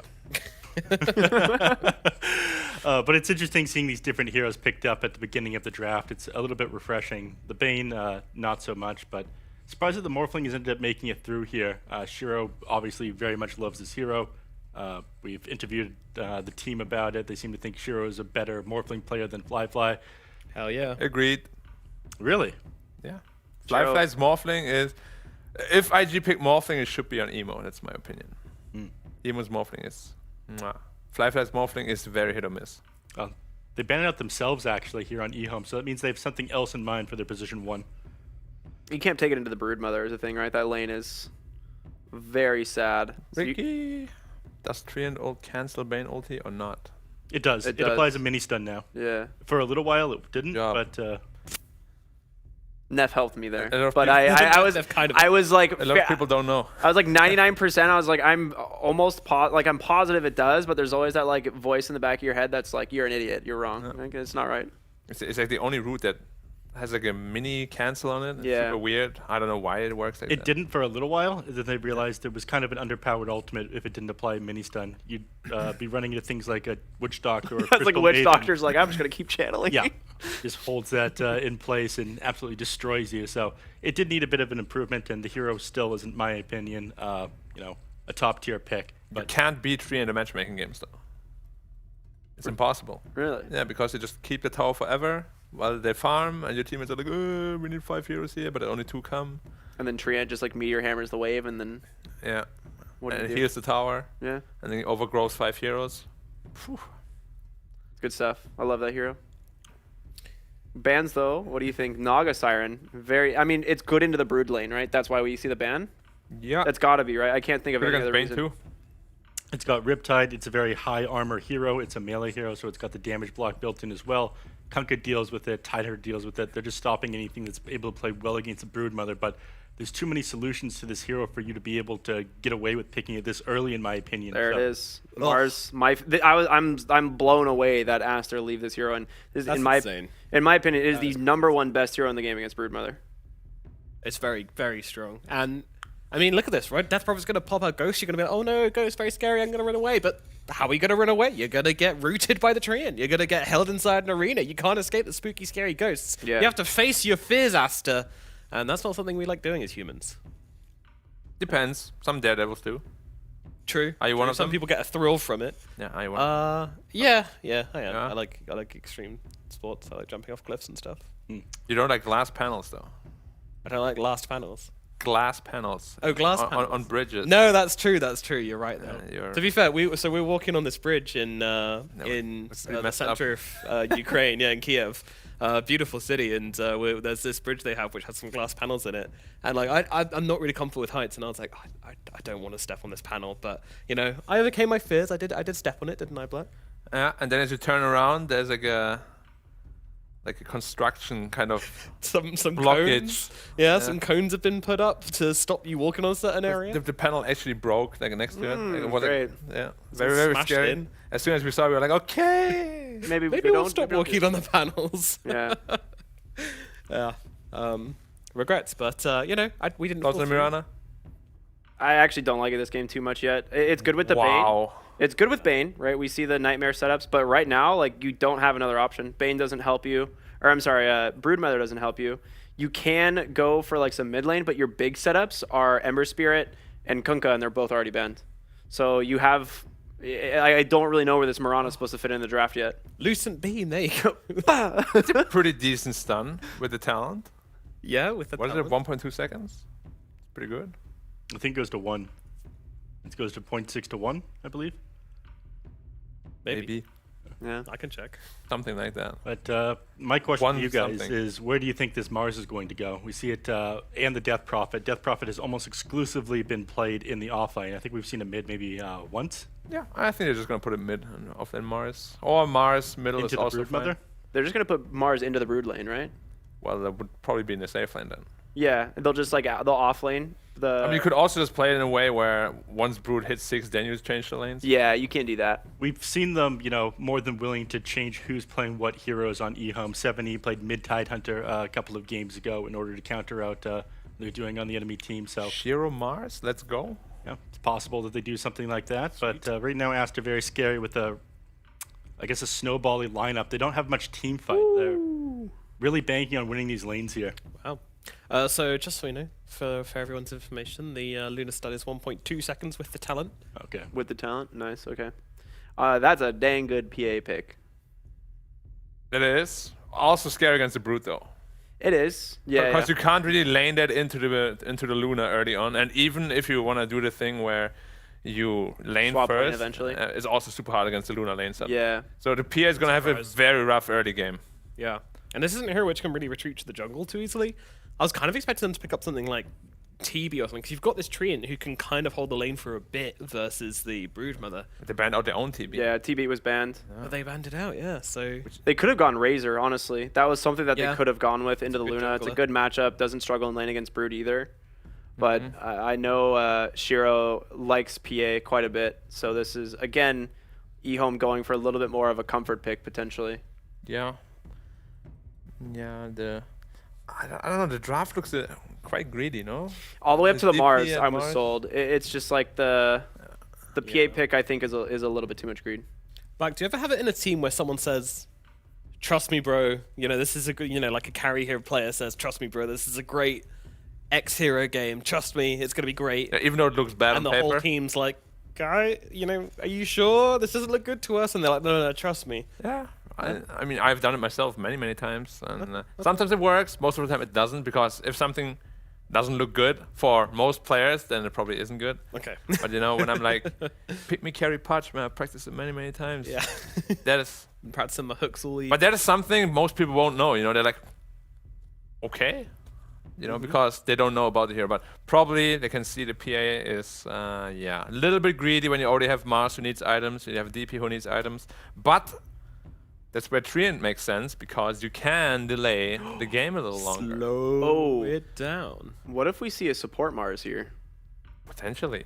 But I know that we've seen people rotate it to the support position. It's been run 4 and 5 before. Yeah. it's not that good against the Brute though then, right? Because you can't actually Yeah. kill the spiders. Because you I really mean- need the face boots, maybe Blightstone for that.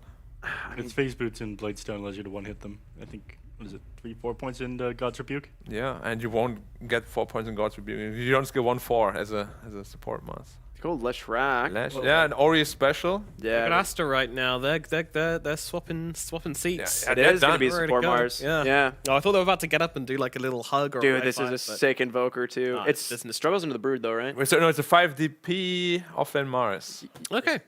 Oh, so, so it's 5 DP. Okay. And a 4 Treant then. Yeah, planted on all tree. right, Treant Planet Mars. Tree. I like that Lash pick a lot. Because it kind of solves the Treant problem, right? Yeah. Yeah, I do think that Invoker was one of the best answers to the Leshrac. As long as you keep his mana drained, you stop him from playing too aggressive or farming too fast and being able to run at your towers. So that's about the best they could have done to that one. So hopefully they managed to keep things alive, allowed Treant Protector to heal up the towers, and putting that on position 4 was pretty good, as well as Treant Protector is a hero that moves around the map by himself, cuts creep waves. He's going to eat that farm. If you put him on the position 5, he can't do that as well.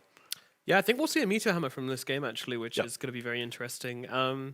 Based on what they've done and what we've seen so far, I mean, eHome were fighting very, very well in that first game. I think they've got the second game. I think we're going to see a 1-1 here. Black, what about you? We'll do it in reverse order this time. I think I like Ori on Leshrac a little bit too much. Yeah, that's Especially when you have this 5 DP also. Like 5 DP, how it works well is when you really get some items at least, but you have so many heroes that want to farm around this map, like you won't be able to get anything really. And you're just walking in feet. All right, Ricky. I am going to go with eHome. Surprise, Unsurprisingly, yes. eHome. eHome? Alrighty then. That's 3 for eHome, 1 for Aster. Let's find out how game number 2 goes with our casting duo of B-Cop and Lizard. Woo! I didn't know we were doing that, so timing's kind of wrong, but at the at the same time, It was perfect. No, Doesn't have to we're be on timed, it. right? Yeah, it doesn't have to be. As long as timed it out. comes We all from the look good. soul, right? It came from my heart as well. Exactly. Just like those picks for eHome. Maybe casters cursing eHome. They've got this Invoker. They have the a position for Treant. Obviously, we always talk about how Treant kind of changes the vibe of a game. It's a 4 Treant. Do you like that? It's a definitely a different one. I like when I get to see Treant just slam his tree barks into people and have a little bit more farm. He usually gets that Meteor Hammer a bit earlier, perhaps a Veil. I feel the tree is one of the sickest laners at the moment on 5 and 4. Just so much damage coming from him, healing potential. Did you see the 3-3 build, or like, I mean, 3-3-0 or 3-2-0? Just maxing out 2-3-0, even maxing out Leech Seed. You constantly fight. You just can't kill anything in the lane. I was playing up against Treant the other day. I was playing in the top lane as a 5 position, and he was playing the 4. It's the Nature's Grasp, just right in line with where you're trying to stand and be at. And Ancient Apparition already kind of slow as it is, and you feel like you take so much damage just off that level 1 Grasp. Because you do, right? Yeah. Do you like the Broodmother in the first stage? Is he going to go 0-2? Definitely feels like Brood is going to struggle this game. I like that you're picking Brood and then you're putting the enemy team in a weird spot, right, in which they have to now be thinking about answering that hero.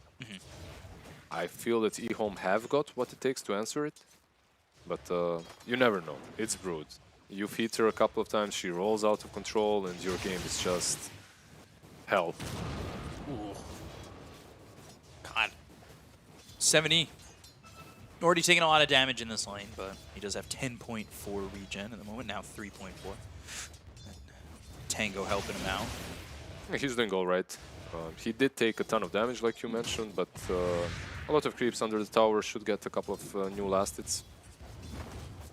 Bottom lane as well, even though there's 3 on one side, Bane is just as scary, so... Bane plus Luna, that is. A lot of damage coming from them. This is a lane where we can expect stuff to happen, perhaps our first blood even. Level 1 Leech Seed, and you were talking about how it's heavy into the Grasp and the Leech Seed, which means you don't really have the armor early on, healing. yeah. And I mean, you still can, don't get me wrong. It's an option. It's not a necessity. He does still go for the Grasp, yeah.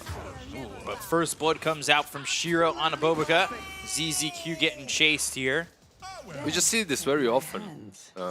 Rana dying just when she's about to get that leap, be able to get out of problems. And it's definitely a combo up top that can kind of Spirit Siphon, Stifling Dagger. Yeah. All of a sudden, you're just kind of hitting away at these heroes. You need to be careful if you are the Mirana and want to be showing off as a Mirana when you've got that $1,000-something $100 bunny mount. Yeah, it doesn't feel that great until you get the leap. Once you have the leap, it changes everything, right? Like, they can't really go on you. You'll be able to just leap away every single time they have any aggressive movements. They're going for this Mars. Zeal's kind of low. Monet putting the damage in, putting the hurt on. Ooh, taking some right clicks from Planet. They'll change who they want to go for. 70 gets low. Planet dies in the bottom lane. Zeal as well is in a dangerous spot. Yeah, he's still getting run down. He won't have that heal or help from the Treant for 8 seconds. Zeal also losing his Courier, so he loses that Tango regen that he wanted to pick up. 1 second left, and that's rough. At yeah, this point, just let him go. Let the Bane no, the deal Courier. with it. No. Yeah, now that heal not gonna work out for you. So you lose the Courier, you lose your life, you juke around forever, you don't deny any experience or farm away from the Luna. And you give Bane an early level 3. We were talking about this Treant pick on position 4. So far, to be honest, not looking that great. I'm not sure. Getting Living Armor on level 2, the way he did, even getting Leech Seed level 1. Because you're playing versus 2 ranged heroes, right? Luna and Bane. They're not the best ranged heroes. Right. They're more like some extended melee, right? But still, they can move away out of the Leech Seed's range. You don't really get a lot from it. Yeah. It doesn't feel as effective as to say if you were to put the Nature's Grasp down and try and just output some damage onto these heroes. The spell is amazing versus melee cores, versus melee supports, because you can trade hits much easier, much better. But versus two ranged ones, just feels off. Leech Seed again. Zeal trying to pressure in on this. Monet not really feeling the hurt, and a lot of what Siamese Cat is losing in health, they'll take right back in a Brain Sap. I wonder if it's level 2 at this point. I believe he didn't go for the grasp still. Yeah, so they'll just be using the seed to heal up like that. And stay in the lane. Yeah, just sustain yourself. Yeah. It's not bad. Haven't really felt much from XXS yet, but obviously you're waiting for that moment where he does then get to the level 6 and see what he can do.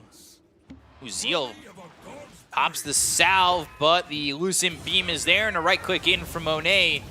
Planet, all he can do is just watch. There's really not much he can output in terms of slowing down Monet on that one. He tried to body block, but he didn't even get that. Yeah, and Monet going all in on that lane domination, 202 on the Luna. Difficult lane for Mars and the tree. Shiro now to level 5 as ZZQ left the lane for a little bit, giving up some solo experience. XXS, he's also getting some solo experience while the the Mirana's out. I think that's probably the best thing that you can get in the lane from your position 4. They're chasing. He's fine. There's a 1, there's very far, there's no way. Yeah, 18 charges, and he's just going to be past the salve. He'll hold on to the charges. I feel Boboka is doing exactly the right thing, moving away from the lane, just letting the Brood get 6. You don't really have kill potential. You're not really helping her, so just move away. Get some stacks, arrow some creeps. Sometimes less is more. Sitting in the lane really wouldn't be helpful. Experience doing nothing. Wouldn't be helpful at all. ZZQ spots Bobica coming over. You know, what he was trying to do, obviously, over mid. Maybe hit the stun from Ori, get that follow-up arrow. A lot more useful over mid than he's going to be up in the top lane if he can land that arrow. An arrow over in the top lane, I don't think really produces them a kill. Definitely not until the Brood is higher level. Again, getting chased. But Siamese Cat finds himself a little bit out of position here. Leech Seed, Nightmare coming through onto the Treant, and again... They have no setup, right? Yeah. Like they have no kill, no setup. The Quelling Blade on Luna, it's something that you usually get, right? But versus Treant, it's just amazing. Just cut down all these trees, you can see that he's doing it all the time. And you want Siamese Cat to move forward and get the Nightmare because they have Ori coming through. And they'll have the damage to get a kill on Azil. It's just a question of who picks it up, and eventually it will be Ori. It's good rotation in from this Leshrac, moving over out of the mid lane and giving up some solo experience for Bobica. Yep. Ehome are in a spot in which PA is doing well, but I would almost always trade my carries well-being early on for my position 2 and 3. Because in that mid game, in the next 10 minutes, my mid lane and my off lane need to be making plays. PA is going to be in the triangle anyway. No difference if she has 500 gold more or less. Meanwhile, getting levels on this Mars, getting more farm on the Invoker, makes a huge difference at who pounces first, who makes the first move. Spirit Siphon trying to survive, Ori coming over, but the Diabolic Edict and the damage from the Pulse Nova more than enough to get the kill there on a ZZQ. It's a 2K lead. This is just pretty methodical so far, but they've left Monet by himself. They've got 3 heroes coming over. They want the Nature's Grasp from a distance. They'll have it. The Spear lands. They'll get the kill. It is a rotation that brings over Shiro, though. A pretty nice rotation by Leaves the Shiro. top lane over for XXS to take the tower. Which is something that he didn't really have a say in. At this point, Brood is taking that tower. You like it or not, you have no ways of defending it. So, a really nice rotation by him. Going bottom, taking a kill on Luna. Monet perhaps could have rotated out a bit earlier, but look at that. He's actually tipping back in. So he wants to stay on the bottom lane. How do you feel about that? If they can protect him, I think it's fine, and it kind of makes eHome a little bit uncomfortable if they do, because top's, if you keep it unoccupied, gonna get taken. And they've got some tower taking on this Esther lineup. You need to play pretty protective of your towers, and with Ori and I'll stop the bait. It looks like he just TP'd bottom, farmed a couple of camps, and moved into the jungle. Well, you know, Yeah. I did my best to try and explain. They It's go after fine. 7E. Arrow on the money, and they will kill off 7E. Bobica ready. It's that $1,000 mount, that accuracy when you throw cash at the game. But it's not only that. There's the Fiend's Grip too, onto Zeal. When you have that $1,000 amount, when the arrow connects, it turns off the electricity instantly. Like your PC restarts. Yeah, they'll go again. The arrow lands, the arrow connects. They've gotten the damage to kill off ZZQ. Thinking about the ult from Trian, he puts the hands down but doesn't bring the hands up. And, well, they'll let Aster leave. Yeah, hands up is the important part. Hands up in the chat. Yeah. And this is something that you kind of worry about sometimes with the Brood. We saw it in the last Brood game. Where do you find yourself? After you take that tier 1 tower, what's your game plan? What's your objective? What do you do now that you've done the easy part? Yeah, you took the tower and then I rotate mid. Arrow, ooh. Ori. Planet and 70 spotted it. No mana left for Ori. They've got the Overgrowth, and now they're going to try and get this kill onto the Leshrac with the Crypt Storm. They do. And another Bobica one. has kind of come a little bit too close, but the Nightmare might save him as it allows him to leap afterwards. TP. He's got it. Yeah. Almost another one. That sleep, very well placed. He manages to TP away, survive even during charge. Nice little comeback there by eHome, managing to kill off the Leshrac. That's partly because of, like, where should your offlane usually be at this point if you're Radiant? Somewhere around the tier 2 on top, right? Maybe their jungle. Look at him. The Broodmother is in his own place in the Radiant jungle. Right. And that's allowing these sort of plays to happen. Like, where did they come from? The Dire came from their side, from the jungle into that rune, caught Ori by surprise. If you have an offlaner somewhere there farming, that usually doesn't happen. Right.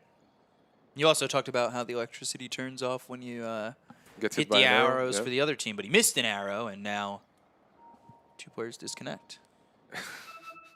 Yeah, it's really powerful. Like, it's really, really Double-edged powerful. sword. Exactly. Yeah. Put all that money into a courier. Or into a mount, I Into a guess. mount, yeah. Look at that. Well, This one is not as expensive, right? yeah, this is just the weird Luna one. Yeah. Kind of looks like a gremlin. Like a what? A gremlin. A gram? Yeah, it does. A bit. When Has some you horns feed as them well. after midnight. 70, Whoa. ZZQ. Yeah, they kind of passed each other. Ships in the night. And now he's being that spider ward. Oh yeah, he's going to start doing And that. yeah, the Siamese cat catching the Nightmare, but they do have the rest of the team coming There's the over. arrow. XXS recognizes late. this, Nope. but they've got the arrow. And, well, now the electricity bill is being paid for with the life of 7E. All the little spooters are out, but maybe they can get an additional kill. Nope, can't 2 do. CS equivalent right there. Getting the I all do. the There was a spiders. ton of them worth 9. At least 90 gold, I would say, like 10 of those. And they get the tower. This is the pressure they can put on from Aster. They do have really good tower taking abilities, as we've talked about already. They have a 5,000 net worth lead. All 3 of their cores really come online extremely fast. Right. Like you have Luna, Ooh, Nightmare again. Brood, Lash.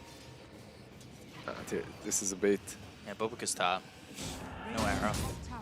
Does lead 7E to TP down bot, though. Yeah, perhaps with this TP. Nah, they're not gonna. Will they? Yes, no. Silence comes out from XXS. He's got that Orchid. And the Orchid burn will burn the tree to the ground. I'm not sure eHome knows what to do right now. They're being overwhelmed. They're just being so overwhelmed. They're being swarmed. They're being swarmed on the map, and it truly looks like they don't know what the right move is.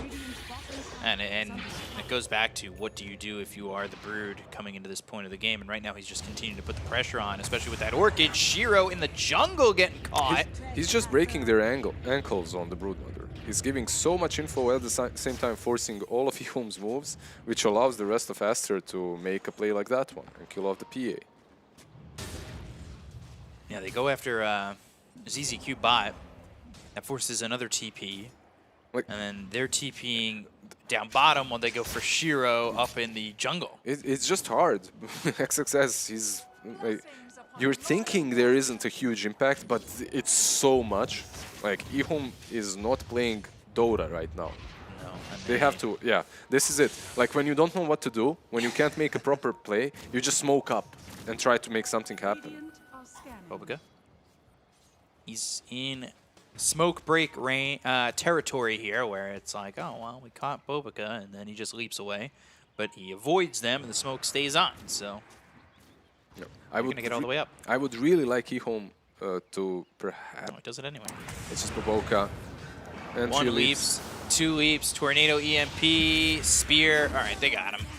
That works out. But look, they didn't even ward the triangle off of that kill. Yeah. I would really like to see eHome take an objective with that smoke. Perhaps a tier 1 on the bottom lane, perhaps at least ward up the triangle so that Luna cannot farm out of control. But right now you have all 3 cores of Aster just farming away. 17 spiders for 153 gold. I think the spiders might need to give a bit more of a bounty. I'm not saying a lot, but maybe a little bit. Orchid comes out. They go after the Mars. They have the Moonlight Shadow. They were putting the pressure on here with the Diabolic Edict onto the Tier 1 tower. And again, they're forcing eHome to move where they want him, and Aster immediately smoke out off of that, and they're going to head towards top because they know now you've TP'd in. We know Shiro's jungling and trying to farm. We're going that way. Brood Mother is just a weird hero, man. It's not only that she's difficult to play against in the lane and whatnot, takes your tier 1. It's 70? this thing. Yeah, this Medium feeds, rotation. Like this rotation, it also comes down to the fact that you can play this way as Brood is giving all the info. She's constantly on the enemy side of the map, making things happen. And Aster seemed to understand that really, really well. So crazy how well Aster are moving around the map, and it does feel like we're just constantly complimenting Aster, and sometimes it's just that's the kind of performance teams put on. And they really are doing such a good job at it, and we call it out. We say, hey, like this is exactly what they want to do. They do it, and they've done it, and forced eHome to play their game plan. Yeah. eHome's not playing their game right now. Aster's forcing them to play their game. Yeah, eHome right now, what they're trying to do is just survive, mitigate the damage, right? Just damage control, that's it. They're trying to move towards bottom at least. But they'll get swarmed, most likely again. I mean, if you're Aster, you don't even have to do that. You can let this tower go at this point. You can really decide to just let the tier 1 go, continue farming the enemy jungle, maybe even go into the pit, keep control on the top lane. Yeah, you don't need to force the fight. They do glyph to take up more time from eHome. They've got Mars showing. Yeah. You see all these spiders on the map. They're literally all around the bottom lane. They're showing everything. Like how... Every move that you make will be scouted out. Yeah. Exorcism even to go for this tower. Just to make it a bit quicker, I suppose, as Roshan is falling on the other side. Aster they're is, getting an Aegis out of this.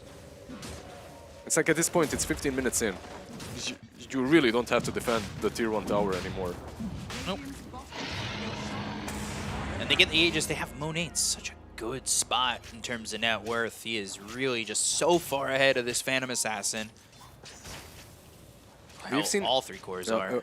We saw something similar with the PA game in the last match, in which PA eventually made a comeback. I'm not sure if this is a same situation in which a PA can just get that critical mass and own the game on her own. Yeah, it wasn't entirely like this though. They were down about 4,000, so it was half the net worth deficit. Yep. And they weren't getting pressured nearly as hard. There was pressure there from eHome when they were going up against the Phantom Assassin, but the fights never, like, they weren't manipulating. Yeah, Aster. I agree. Yeah, manipulating is probably the best way to put it. Right now, eHome is exactly where the Brood wants them to be. Right, they're playing with their food. They're tingling all the webs, walking across them, and XXS is like, yeah, that's where I want you. Yeah, Brood being the little orb weaver right there and just spinning them up, ready for tomorrow. And they suck out the juices. Anything else? I don't know. I'm a Something, arachnophobe anyway. something more grisly, perhaps? Come on. Radiant structures are fortified. I just watched Monster Hunter recently as well. So, did you see that? No? I honestly thought you were going to say eight-legged freaks. No. Not that. Top tier 2 is going to go down for free. You can see Treant's trying to cut the waves, maybe get a Nature's Grasp out there to do so, but it's not effective, and eventually they do get the tier 2 top. That opens up the outpost. They've still got a lot of time on this Aegis. And again, XXS, look at where the spiders are. Everywhere. Yeah. It's a little train of spiders. Wow. They're holding the line. Yeah. Brave warriors. They're their own outposts. They're the checkpoints. And they found ZZQ. They've got the Orchid, they have the arrow, there's no way out. And XXS wrapping up another prey. Ooh, they found this Phantom Assassin as well. They line up the stun, and the damage is coming through. Shiro trying to jump back, but he's not going to get far enough away. They'll get the kill, or he gets credit for that one. Yep. 70 was there, but not there on time. Nope. Maybe a Cyclone before or a Deafening Blast a second earlier could have helped a bit, but I think he dies anyway. Interesting to stay down there, too, if you're Shiro, right? Because you just saw ZZQ die. Yeah, because you have Blur, right? Like, you're trying Yeah. to play around that. It's just tough, though. You got the arrow had come as well. You knew that Ori was there, too. Sometimes you're trying to position yourself to farm where the enemy team will not be 30 seconds from them, right? Right. Because if you go to your jungle, you know they're probably going to start searching you there. Yeah, rough spot. PA, she has a Battle Fury, right? Like she's, I hope, completed that at least. Doesn't feel like it. Ori taking a lot of damage, but he does have the Aegis. Not enough damage, though. Still Barely survives. lives, yeah. Sips on that bottle a little bit, and XXS nips on this tower a little bit. Yeah, just look at Monet. That's a BKB fully completed.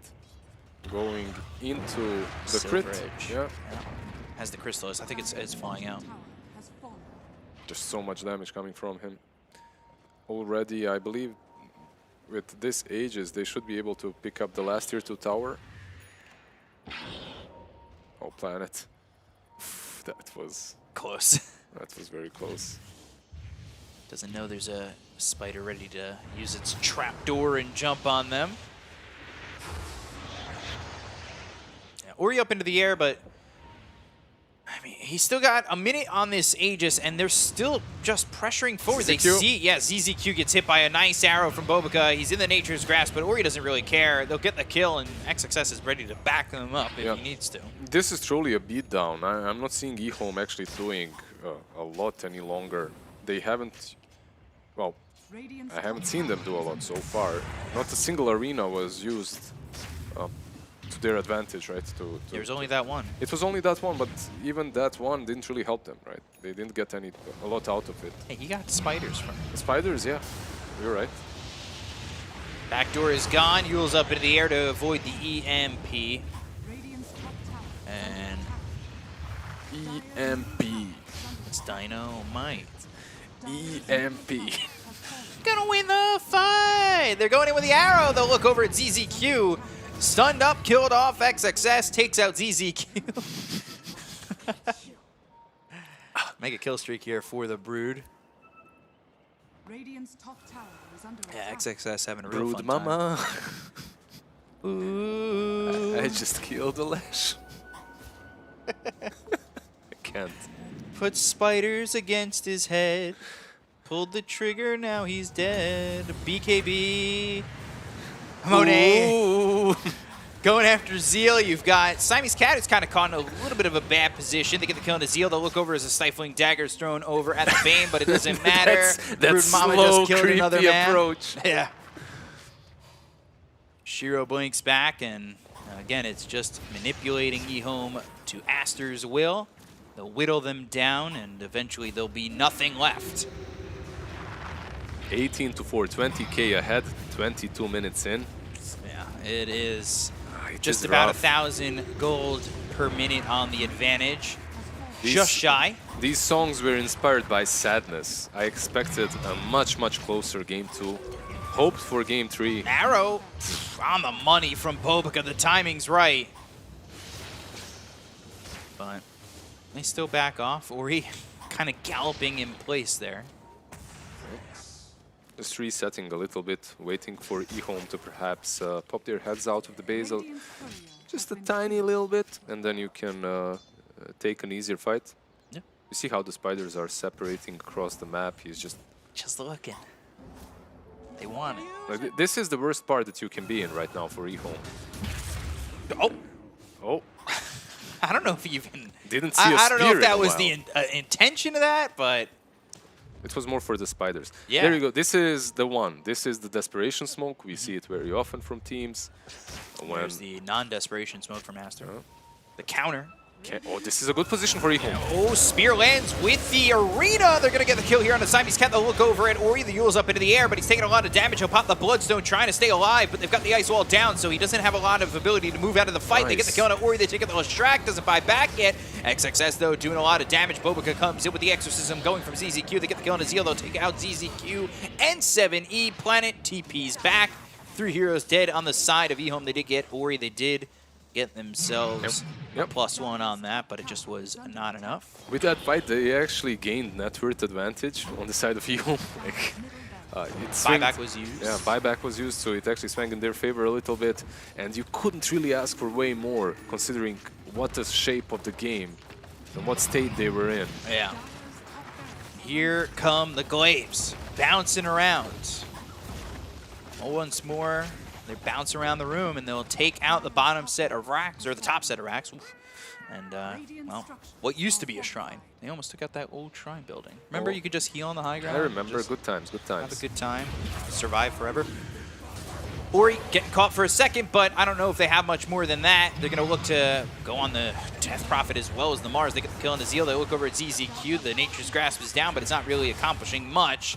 The EMP is out, and Monet doesn't have any mana to work with, but he's already used the Eclipse. He could just right-click for now. He still has that BKB, so same goes for XXX. They're not really afraid of pressuring this tower a little bit longer, perhaps even take down the side. Shiro just going in, but there's the Satanic.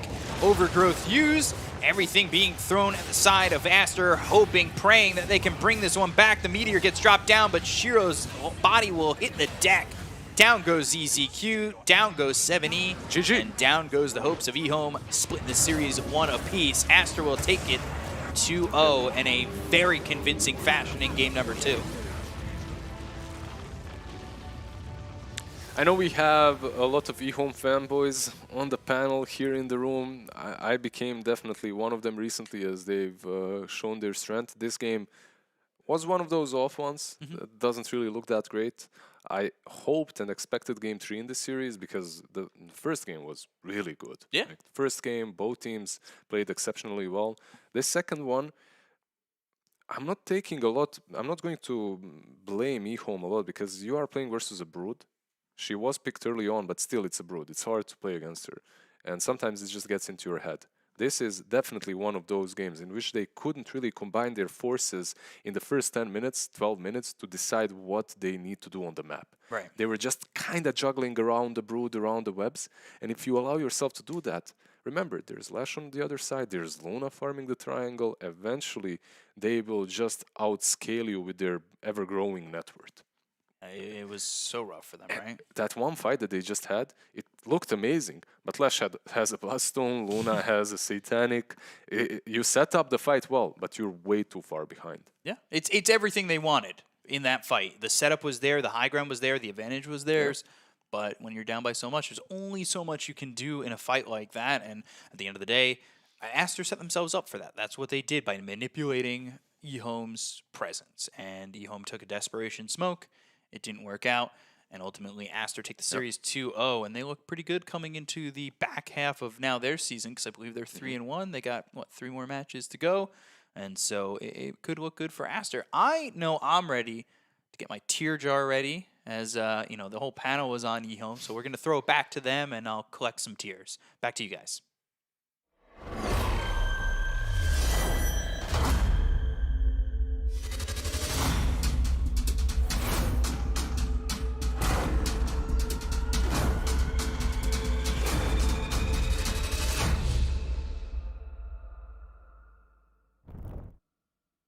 Yes, indeed. Another 2-0 to get into the second series of the day. And unfortunately, eHome, their momentum might be ending here, Black.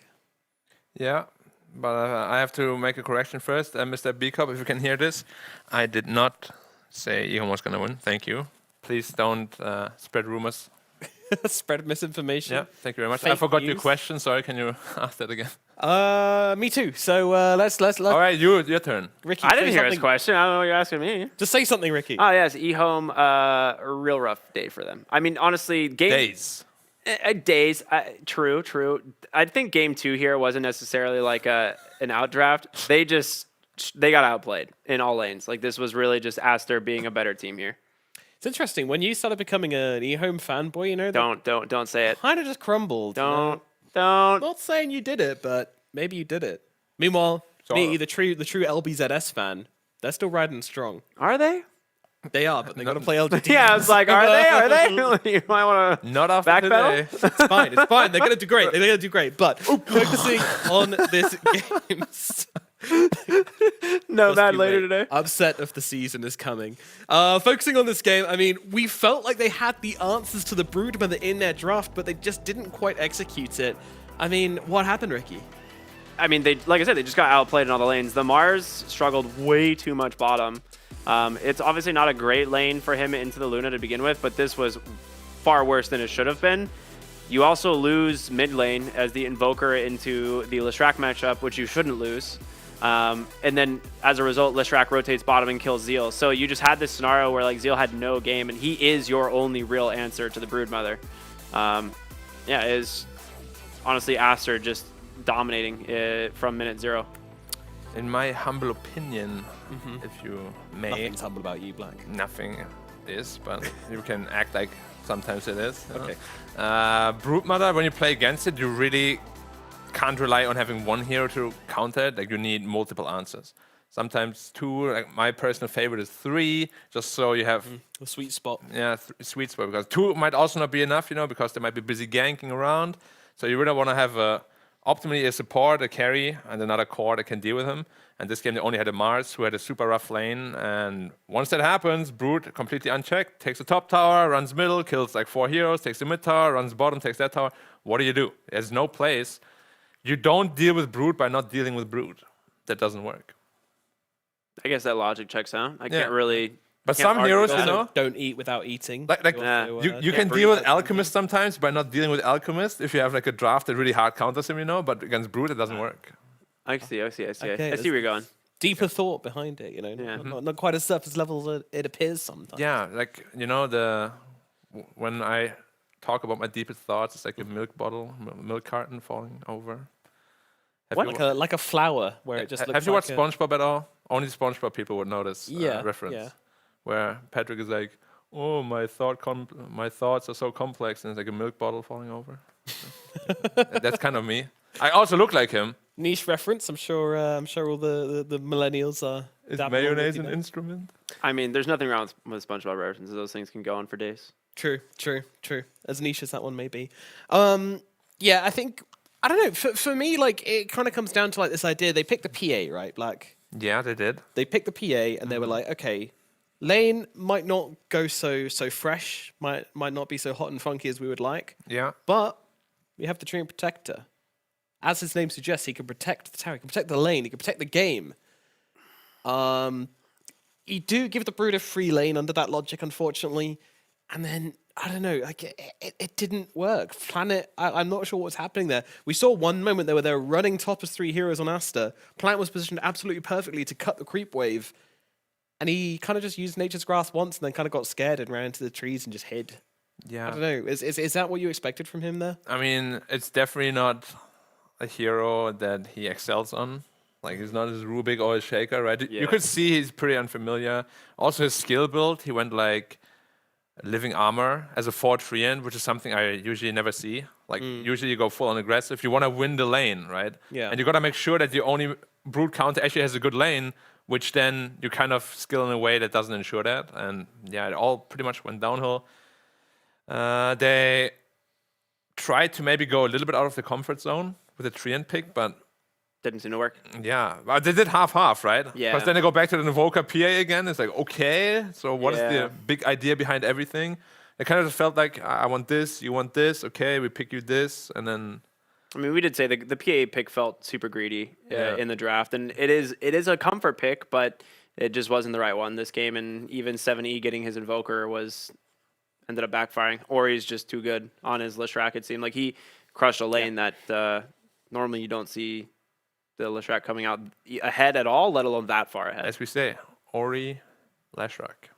Ori, You did say Ori Leshrac at That least is what once. they say. That is what they always say. The legends. Yep, and of course, without any great team, there's always a great mind behind it, and we are lucky enough to talk to the great mind behind Team Aster. We have Lanham on the mic to talk us through that last game.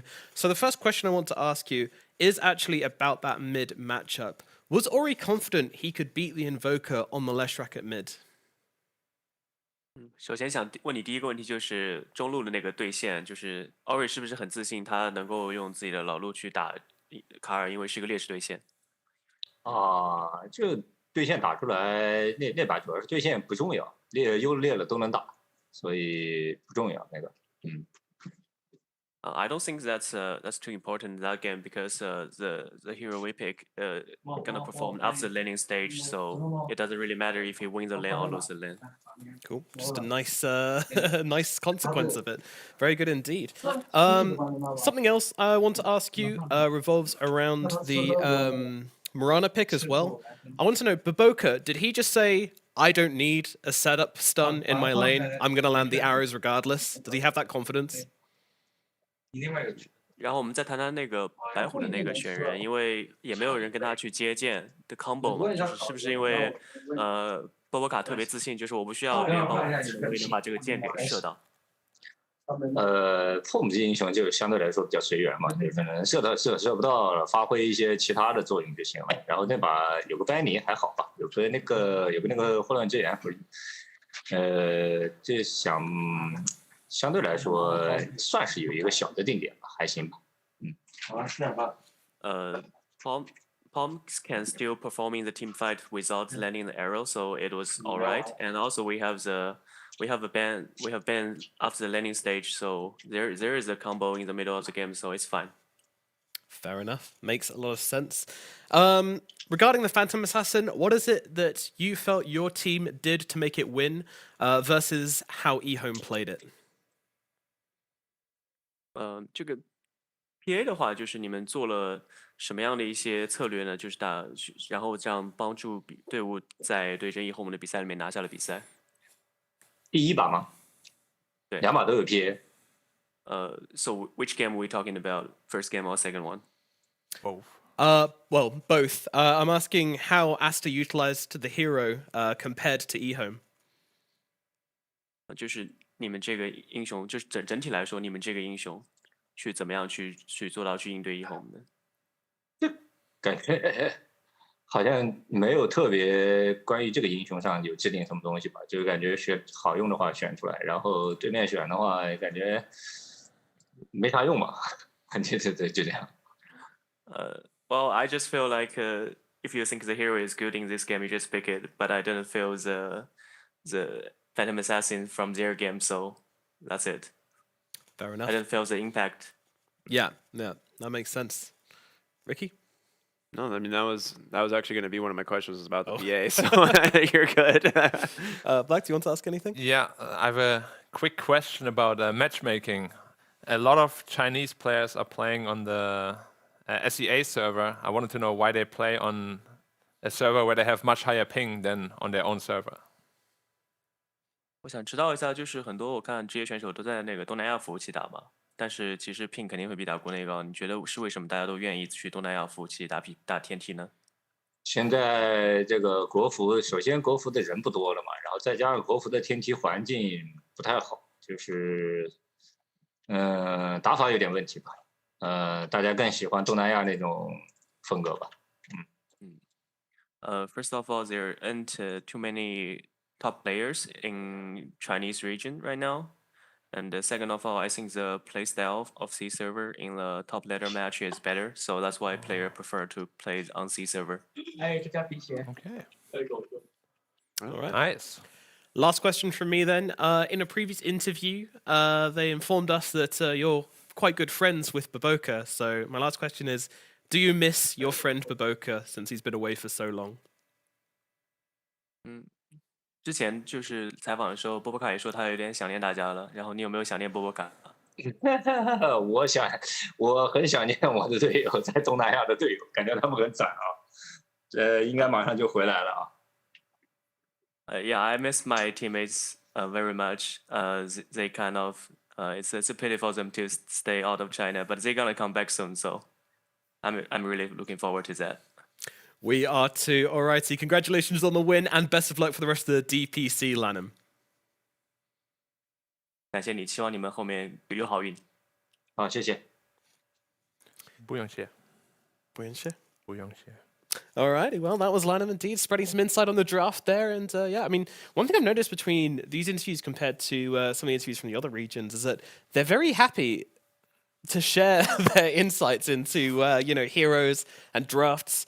It feels like they're much less protective over the information, and even that extends to Chinese language interviews as well. It almost feels confident to me that they're just like, yeah, you can take our ideas because we just understand the game at a deeper level than this. It could just be confidence in their play as well. Like a lot of these teams, like we're so deep into the patch that a lot of these ideas may just be common knowledge. It just comes down to whether or not you can actually utilize it. And Aster is one of these teams that is exceptionally good. They've been playing super well, but yeah, not real secrets from them. Might also just be the art of misdirection. You were talking about this with the Brood, yeah. That maybe they're trying to make people ban the Brood and they don't even really play it. But I mean, after this last performance, honestly, looks like they play it. Like if you're really versatile as a team, I don't think, you know, giving away secrets is really going to hurt you. Or, oh, they banned this hero. Well, we're just going to pick this. Or they banned both. Well, we still have this. And then, you know, the magic box is never empty. The magic box is never empty. There's always more inside of it, indeed, Pandora's box. Yeah, it's it could have just been a Brood pick to get the Brood banned, you know, especially when you pick it first phase as well. That's going to scare people. When they're looking through the replays, they see that first phase Brood, they're going to be like, oh. Statement pick right there.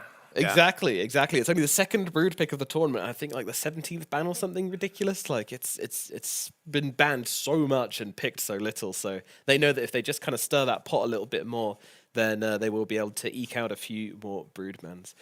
Alrighty, guys, that is going to be it for this series then, as Aster take the clean 2-0. And the one question I guys want to ask you actually is, do you think if this team were all together, whether they would be able to beat LGD yet? I actually think they would have.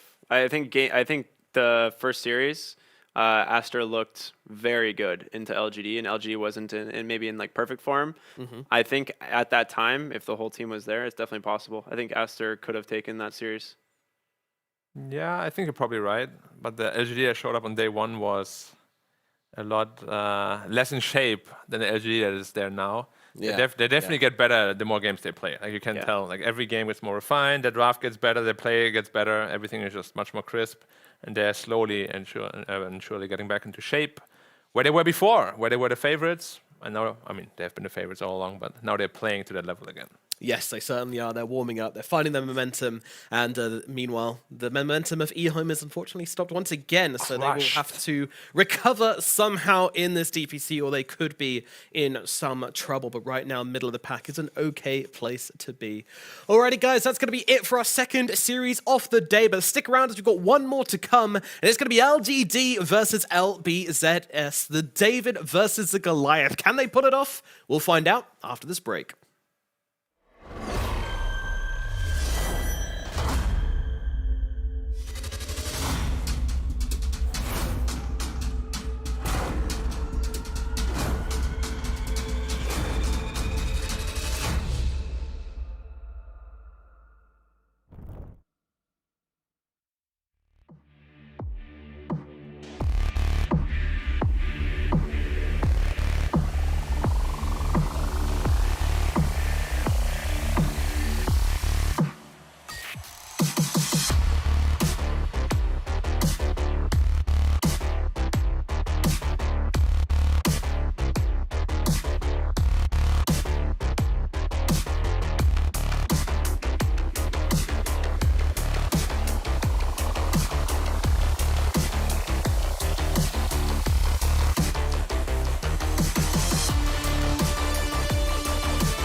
Hello, everybody, and welcome back here to the CNDPC. We are going into our third series here today. It is LGD versus LBZS, and I'm joined by a wonderful panel. How's it going, Black Lizard? How you guys doing?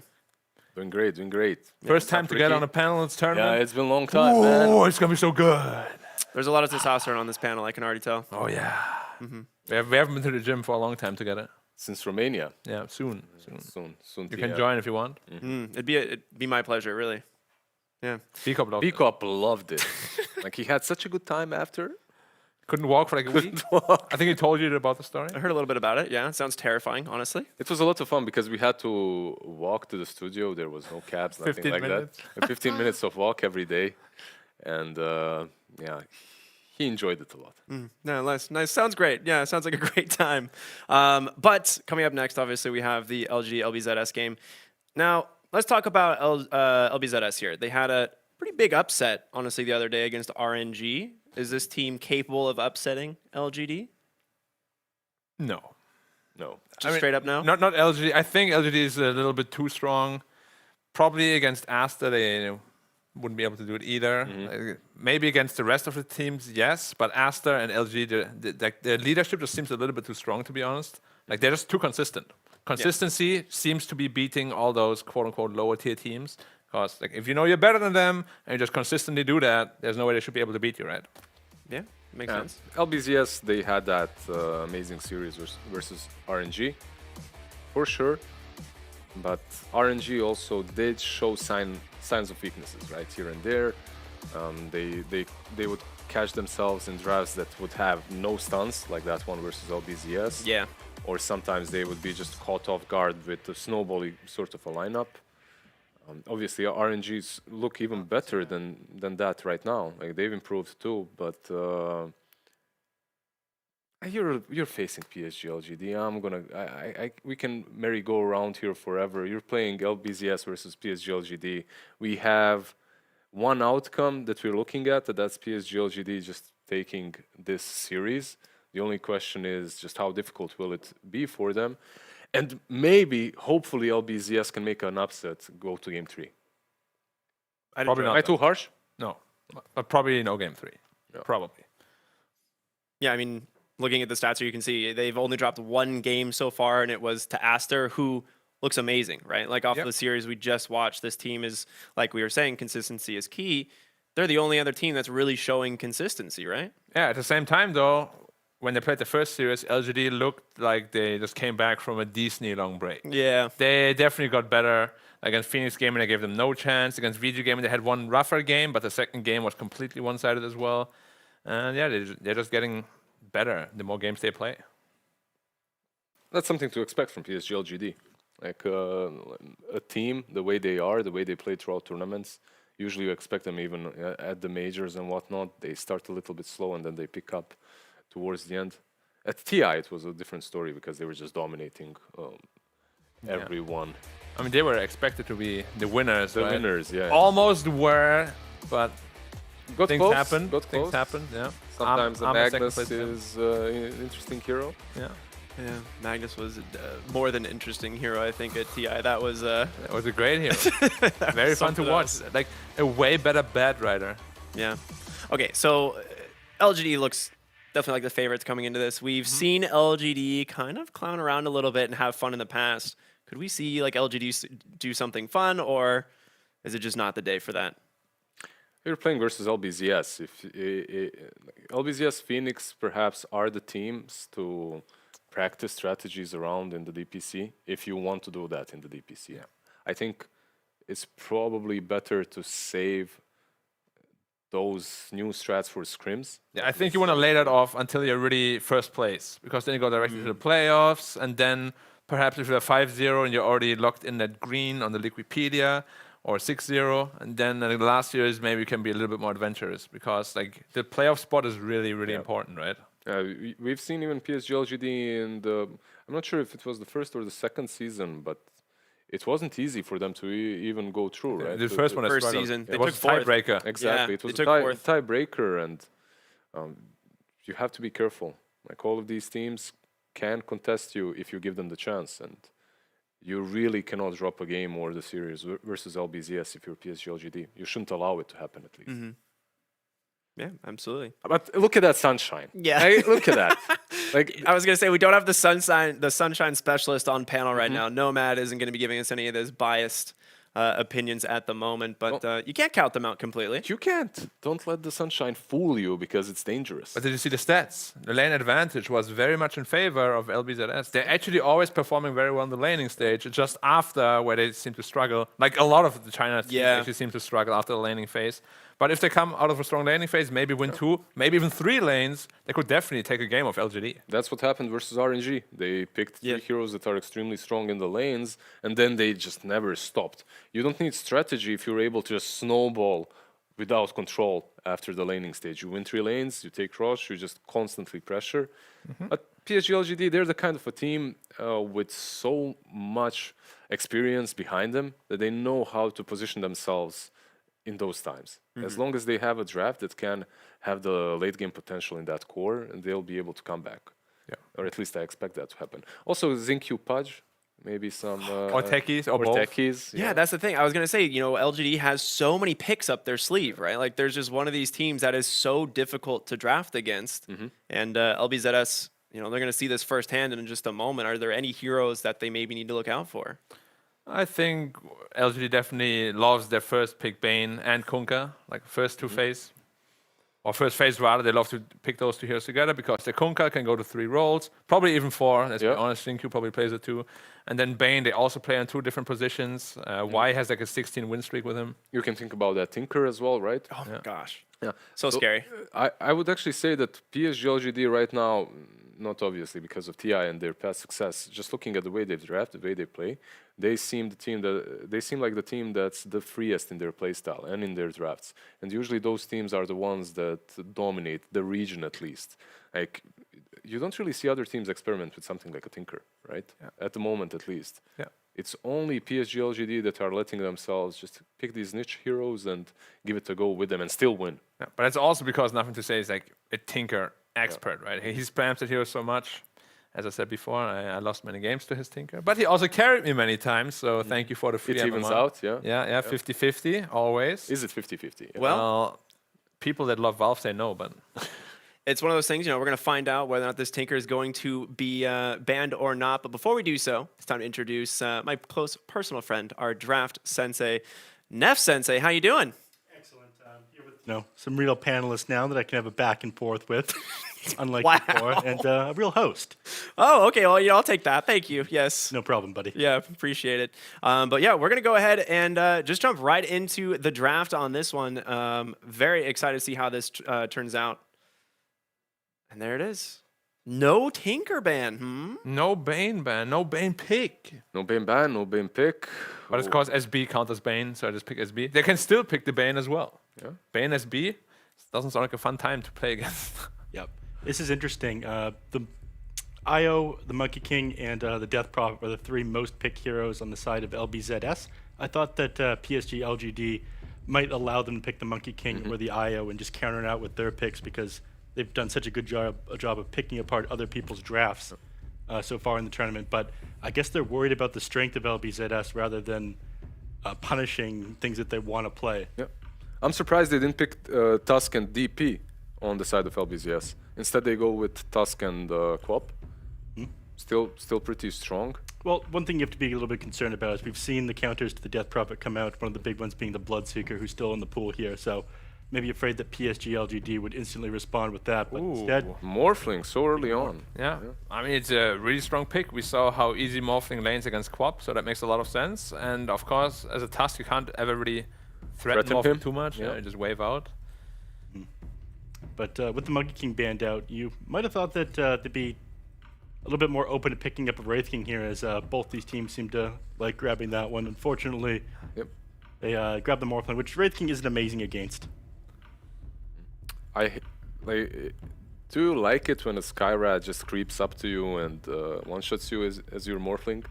Like silence into whatnot? I mean, you say that, but then also just like 2 right-clicks and Skyrim. 2 right-clicks later on and he's dead, yeah. It really depends on how farmed the Skyrim is, how farmed you are, but yeah. Sky needs to have that one kill in the lane, at least that one. Yeah, like he stands like in the fog, you know, like in that little tree line. You're like, maybe I go for this one last.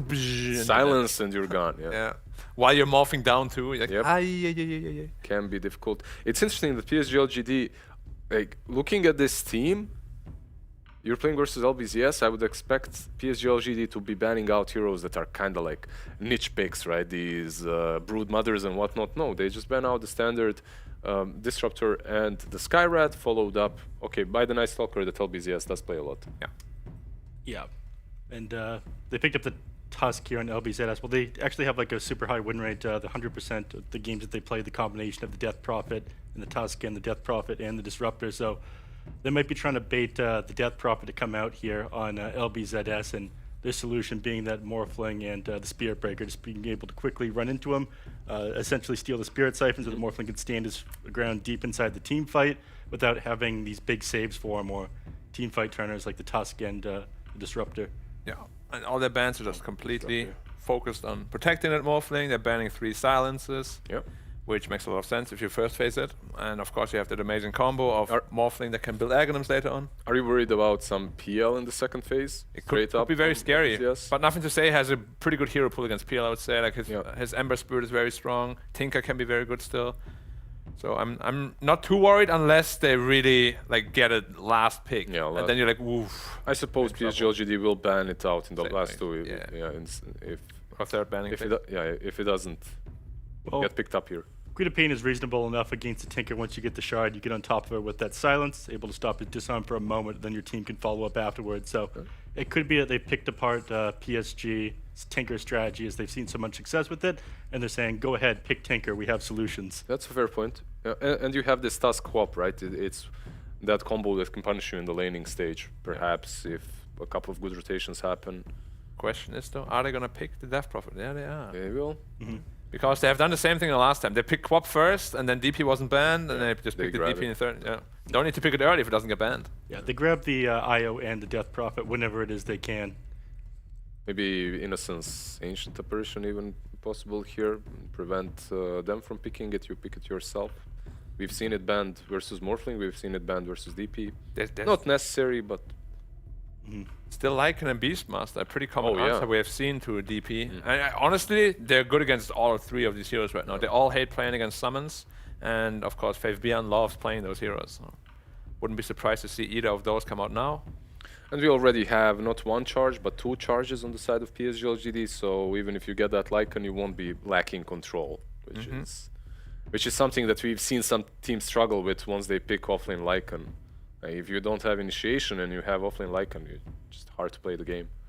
And speaking of, they lack control on the side of LBZS against a Lycan. They picked up a Death Prophet and the Queen of Pain. One of these heroes is going to go mid unless we see something crazy like Pause 1, Queen of Pain again.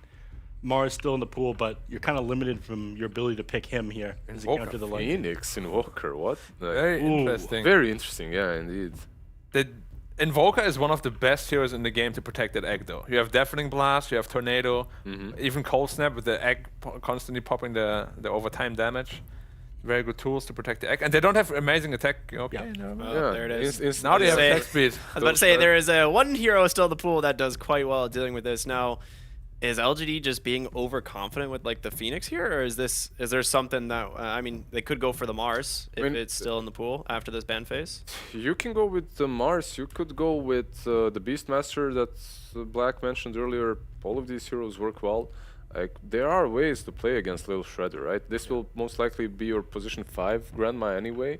She gives out cookies but doesn't really have enough to buy that Blink Dagger.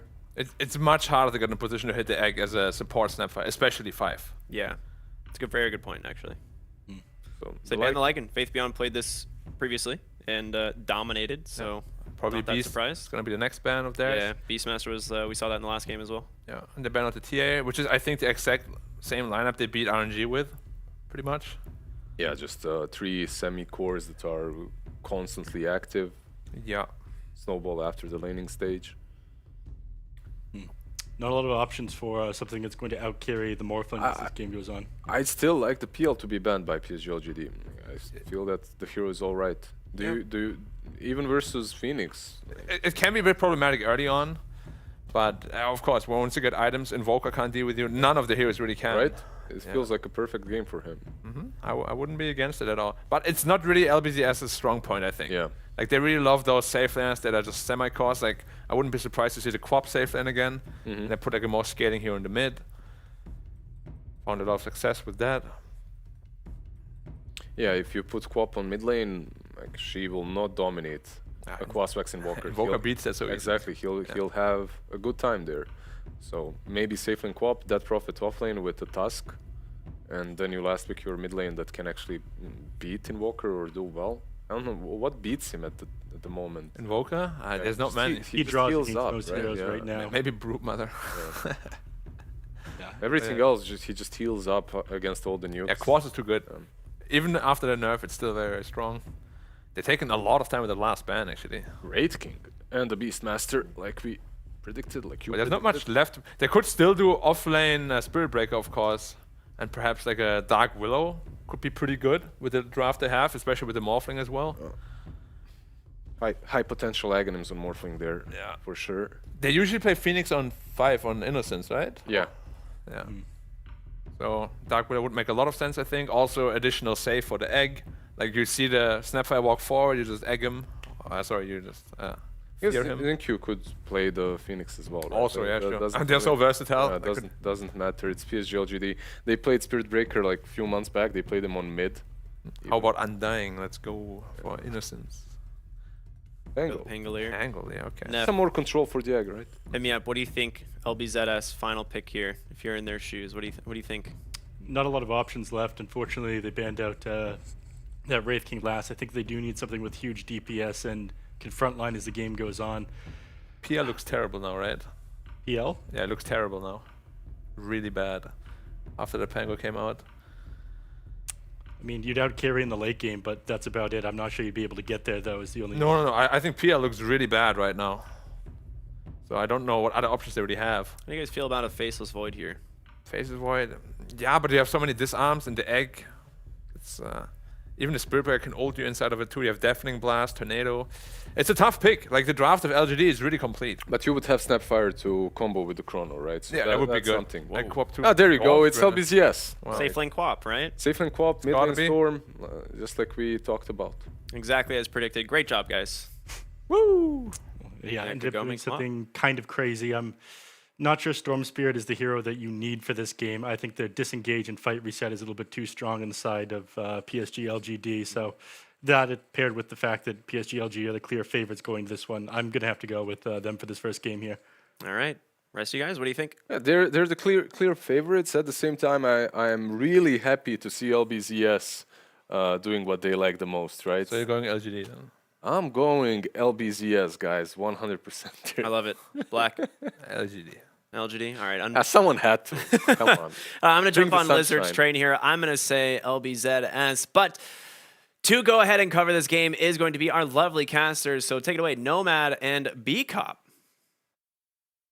Thank you very much, Ricky. I don't know about you, Nomad, but I am a big super fan of LGD. I don't want to be biased or anything. Wow. But pulling out the big guns for this one. You know, Well, that's a lovely LBZS, they don't jersey. have a jersey, right? They got nothing.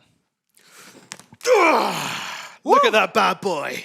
LBZS all the way, baby. They've that got smile. this. They're about to take down LGD. All right. They're going to prove everyone they're not here to mess around. They're here to win the whole damn DPC. Those guns. Look at that Yeah, logo. Yeah, exactly. Look Looking at that. good, looking fresh, ready to go. LBZS, I need one of those. Yeah. Some definitely very official LBZS merch here. Which, Very official merch. yeah, definitely. It looks good.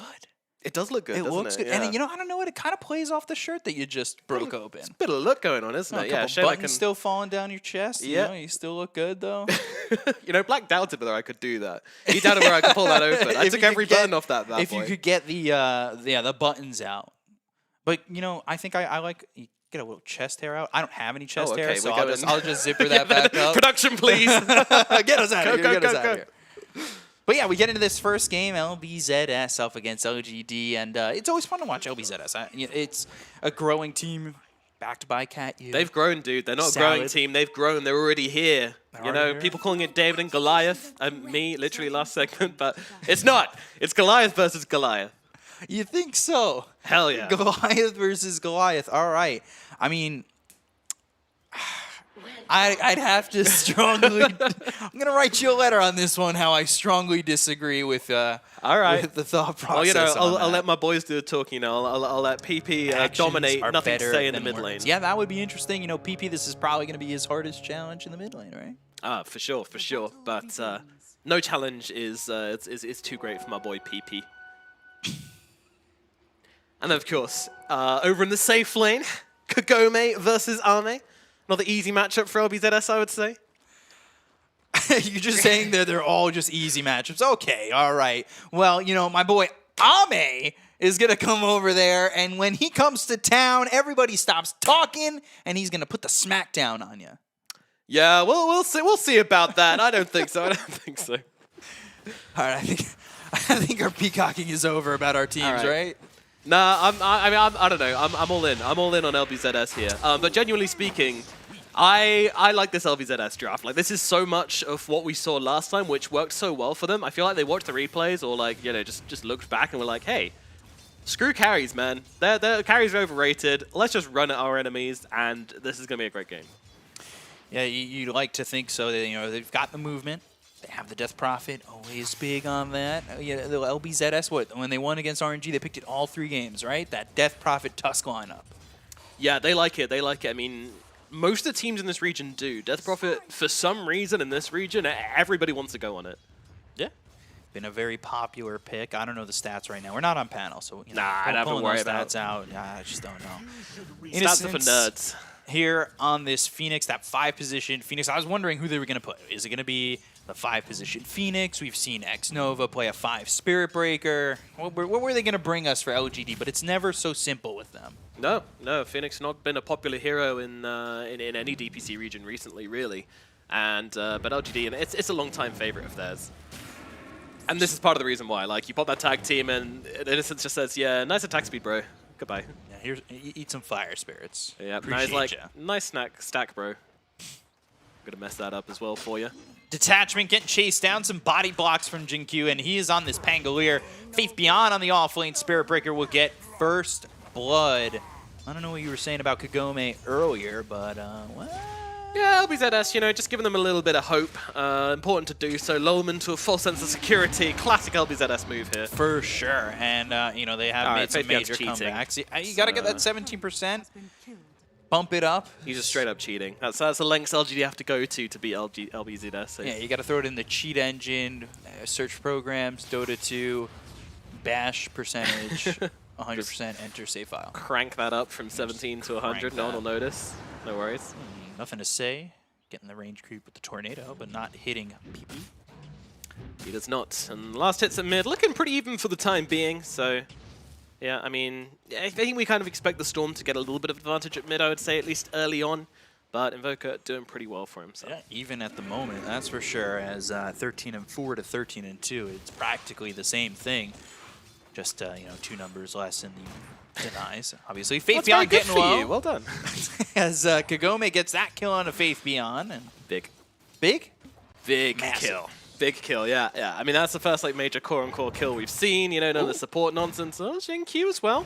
Getting pretty low here as Kagome comes across. The dagger's going to connect detachment. Is he going for this? No, and that hesitation is going to cost him a lot of health. And actually, the Spirit Breaker is straight on in here, and he's looking at detachment, but won't be able to do much more than this. Not a big fan of just running in and getting hit by that Scatter Blast. That doesn't feel that great, but there's no Shadow Strike behind it. And we've seen these safe lane, Queen of Pains, max out that Shadow Strike, looking to just dagger. And, well, you know, it works. And then you can kind of rotate with that. And you see the damage output that comes in from the Shadow Strike. It really feels kind of bad if you're the other side, if it's now level 3, level 4. And, you know, you're just getting rotated on. Yeah, it feels super bad when you're like, oh, hold on. They're fighting over the Water Rune here, interestingly. PP manning up on the nothing to say as Jinkyu comes across as well. Yeah, PP looking to get himself out, but it's not looking likely. No Ball Lightning. He's only level 4 still, so Jinkyu gets the kill onto PP. Taking out the Storm. That helps nothing to say, because this was an even lane. It was looking good. Yeah. But now you get knocked down a peg, nothing to say. This is, like I said, this is your hardest matchup in the mid lane, and we've talked about how hard mid matchups are. it's going to be tough. Bit of a rough and tumble going down. Faith Beyond with the batches, but the cookies there from Detachment. Ooh, just coming off cooldown there at the right time. Does that say 20 health? That says 20 health. Ooh, Tornado EMP again. PP now in a lot of trouble with the cold snap on him. Trying to run. He just got back. Look at that TP. Still on cooldown. 68 seconds. Walk of shame. Temporary setback here for my boys LBZS at mid. You know, nothing to say. He was just feeling challenged. He was worried, so he brought in his friends to help him out. You know, it's... you know, you can say what you want about that. I think it speaks for itself. Yeah, sure. All right.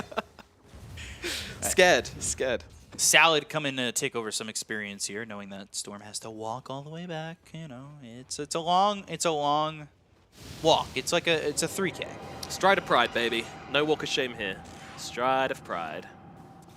Yeah, we've seen this matchup so much. The Death Prophet versus the Morphling. I mean, it's kind of okay for the Death Prophet, right? Because you've got that Spirit Siphon, which is percentage-based damage versus the Strength Morph for the Morphling. Like, it's kind of okay, but at the same time, if you don't have help, the Morphling is just going to do very well. And is Must in some trouble? I don't think so. I think the one thing that we really haven't seen from LBZS in this top lane is just the aggression, right? We've seen the Death Prophet Tusk be super aggressive, pound it down, and try and get something out of it, but they just weren't able to accomplish that in this top lane. So now you see a Death Prophet that isn't top of the net worth early. Deadly. It could end up being a big problem for LBZS, especially with how the other lanes are going, especially PP. PP. No! He's going to get low, no mana, no health, no life. PPY. Ooh, aggressive play from Ame. Yeah, that's Waveforming in without knowing where Detachment is. pretty wet and Well, wild. actually, nah, that's a new ward, so maybe he didn't see him get into those trees. Yeah. I was really hoping that the Tusk was going to move up and make a play onto the Morphling with Snapfire, because you got that nice little combo with the little Shredder in the tag team, right? Yeah. It absolutely shreds people if you can get it off. But unfortunately, the Tusk was needed at the mid lane, didn't arrive in time, and yeah, I do kind of feel like this Salad Tusk is not really getting a whole lot done at the moment. No, and it does lead to that combination with Shards, Cookie, kind of set each other up. There's definitely a lot of synergies that can be put together, but at the moment, we're just not really seeing that. As I say that, though, Salad missing Shards. Faith Beyond, though, will still die to Kagome. Nice. The Caster's Curse working in LBZ's favor, just as I planned. Yeah, Inuyasha not needed to help Kagome get that kill. Okay. Okay, Biko. Come on. That's some anime references? That's some old school. Hit me up Yeah. with the Toonami at midnight. Bring me in with some Inuyasha, some Yu Yu Hakusho. Me and my with the sister classics. Yeah, me and my sister actually used to get that from the library and read it together. That's how old that is. Libraries that don't even know if they exist anymore. Depends, you know, where you are. It's... I'm trying to think, because it doesn't look that bad for LBZS. I know the mid lane's been a bit of a struggle for PP, but overall net worth's pretty even. Kagome is excelling, and Faith Beyond, all right, stopping it right before you make contact. Leave PP alone. He's just trying to get some farm. He's just trying to get some stacks, but LBZS are just getting bullied. Well, PPE's getting bullied, and now they'll move over towards Detachment as they start the fight in the triangle. Start getting close out immediately. They see the Storm. They jump for the Storm. Scream comes through from Kagome, though, doing a lot of work. Yeah, they're trying to get the EMP down, get a couple of kills here for the side of LBZS. They've taken out two in Faith Beyond and Jinkyu. Yeah. But it looks like LGD, well, they know they've given up too much and they want to get out of here. Kagome, nice Sonic Wave. LBZS, again, sticking with it. Don't count teams out. Absolutely, but, you know, again, they've killed the Storm. I mean, it's... At what point do we have a HR department at Perfect World, do you know? Because I think I should report this bullying that LGD are doing here. It's actually cyberbullying. Yeah, it's pretty unfair. It's not very nice. It's not okay, really, is it? Yeah, you know, now you've got Kagome, though, taking over mid. He's like, all right, PP, I got this. Yeah, you know what? I'll take over. I'm having a good game. You try to farm somewhere else, and I'll protect you. I got this. Will LGD let him farm anywhere else, though? Where is he headed? Where's my boy? Okay, he's taking the safest camps he possibly can right now. He's very scared. So the thing that scares me, though, is, like, Ame hasn't been touched. And he is top of the net worth. And then, of course, nothing to say. He's doing really well, excelling, getting a couple kills here and there. And they're top two on the net worth by not that much, but a significant margin. The split between nothing to say and PP is obviously massive. But, like, Kagome to nothing to say, not that big. He's still doing okay. But PP is just level 6. Oh, my God. Yeah, I guess I didn't really. You don't really feel it till you see it. Yeah, I give my man a tome. Come on, like this is a rough old Storm game. I mean, this was by design though, right? Like this wasn't him throwing the lane or anything like that. This was LGD just collapsing on him again and again, isolating him as a threat and doing their best to deal with it. And now it's just recovery mode from him, and unfortunately that's going to mean the rest of LBZS without a mid lane are going to be feeling pretty slow. But they have a Queen of Pain. Okay. It's kind of like a mid-like safe lane hero, so they can still make plays, and they might try and defend this mid tower. And they've also got the Death Prophet as well. EMP goes off with the Snowball, looking for Ame, not going to reach. So he's able to escape, at least for now. If they want to re-engage, that's up to them. Yeah, just dodging the EMP on the Tusk. They're not really looking for the play, to be honest. Oh, hello. Strike. Wow, okay. They're going to go for Kagome. Cold Snap out. They'll look over at the Queen of Pain, but the turnaround is on Faith Beyond. They'll get the kill. There it is. Yeah, Faith Beyond going down on the Spirit Breaker, and the rest of LBZS just going to happily skip away, having finally had something go their way. I mean, to be honest, the fight in the triangle kind of went their way as well. You know, they got LGD out of there, and this fight as well going their way. You know, they're getting the kills, but that net worth chart is looking a little concerning. Yeah, it felt like PP in the triangle fight was a calculated loss. You know, he's struggling. Yeah, they want to keep him alive, but if Kagome can excel, and the rest of your team here, Molasses too, that's fine. Yeah, I think they can hold it steady for PP, because he is starting to get past Faith Beyond, who really hasn't felt like a presence this game, which is super uncharacteristic from what you get from Faith Beyond. Yeah, no, he's a very in-your-face player. But doesn't really have the net worth to carry him through here. Whoa, nothing to say. Being jumped on in the middle lane, and they'll be able to take him down. The Invoker is gone, and it's Ame. What? They got them both. Detachment with one, Kagome with the other. That is... Okay, LBZS. I mean, exactly as expected. I mean, LBZS getting the 2 big kills in the middle lane. No, that's actually crazy. The fact that they get both the 1 and 2, those 2 top net worth cores at mid. That's a perfect play from LBZS. You got me on the Z train. I say LBZS so often, now you got me hitting the Z. Yeah, Queen's English, mate. And Zed's dead, baby. Ooh, another strike into the Rolling Thunder. That was an impressive combination, but Salad. Happy Walrus Punch. Yeah, happy feet, happy sun. No, not this time. Salad ends up going down, and a pause. Bug. Disconnect. All right. Does he have the Snapfire? Where Mortimer is just kind of floating around, Bug? Not to us. He looks pretty grounded, but he might have it. And, you know, he might be like, yeah, I need my character to be looking sharp if I'm going to play to my full potential. I can't be living with half the movement speed when Mortimer's front 2 paws are on the, off the ground. True. Aesthetics are important. Speed. Yep. These are facts. Ask Gavin. I will. Okay. I'll give him a ring now. After the cast, actually.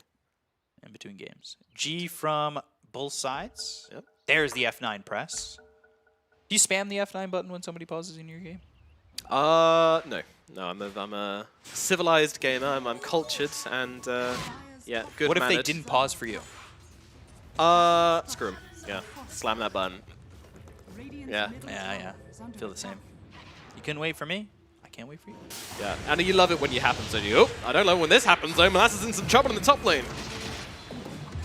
Big kill there. Faith Beyond killing off Molasses. 4 heroes, though, to get the Death Prophet.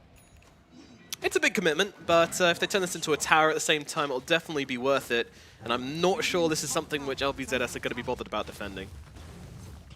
Yeah, 12 minutes into the game, 13 minutes into the game, a Tier 1 tower. Area of the map that they're not really too keen on being on at all times. Maybe just give it up.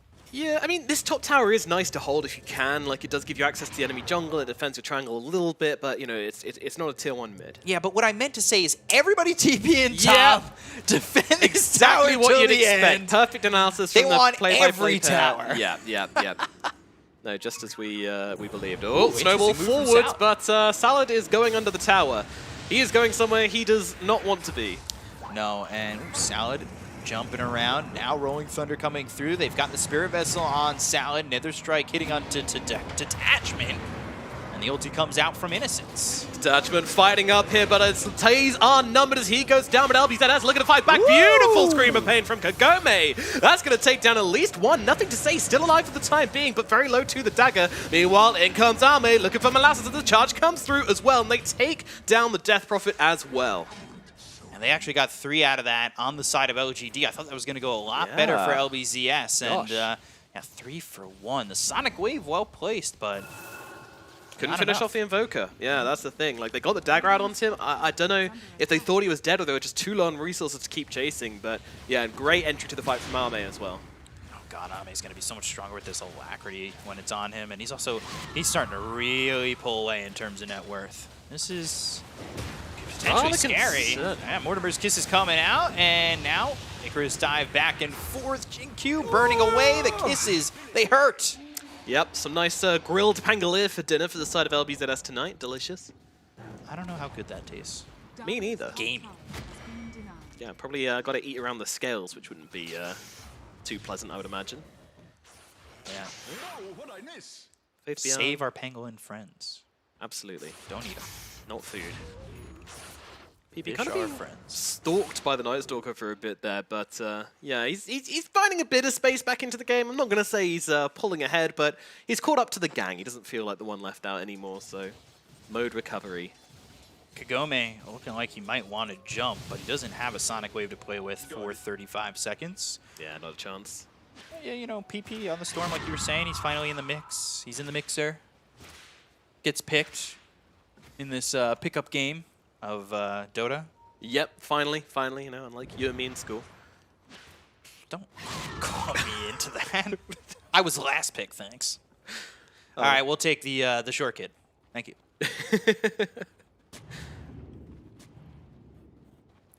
Jin-Q, this is the Orchid reveal, and they get on top of the Pangolier and take him down expertly. Yeah, quick kill, quick reveal. Not like the biggest kill to get, but before position goes down, you get a kill. Again, it's helping PP find his way back into the game. Yeah, it is something. It's something, as you say, with the Orchid reveal, you'd really like to catch the Morphling or something, but yeah, not going to happen, especially now he's got the Lincolns as well. All completed up, my goodness. God, he's farming so fast.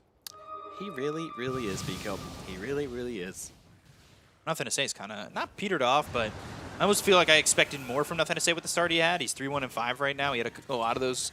I think all 3 of those kills were pretty early in the game. And then since then, it's been a little bit more quiet from him. Yeah, I mean, nothing to say. He had a lot of guys in his lane, you know, harshing his vibe, just cramping him out a bit. You know, he's like, guys, I've got this.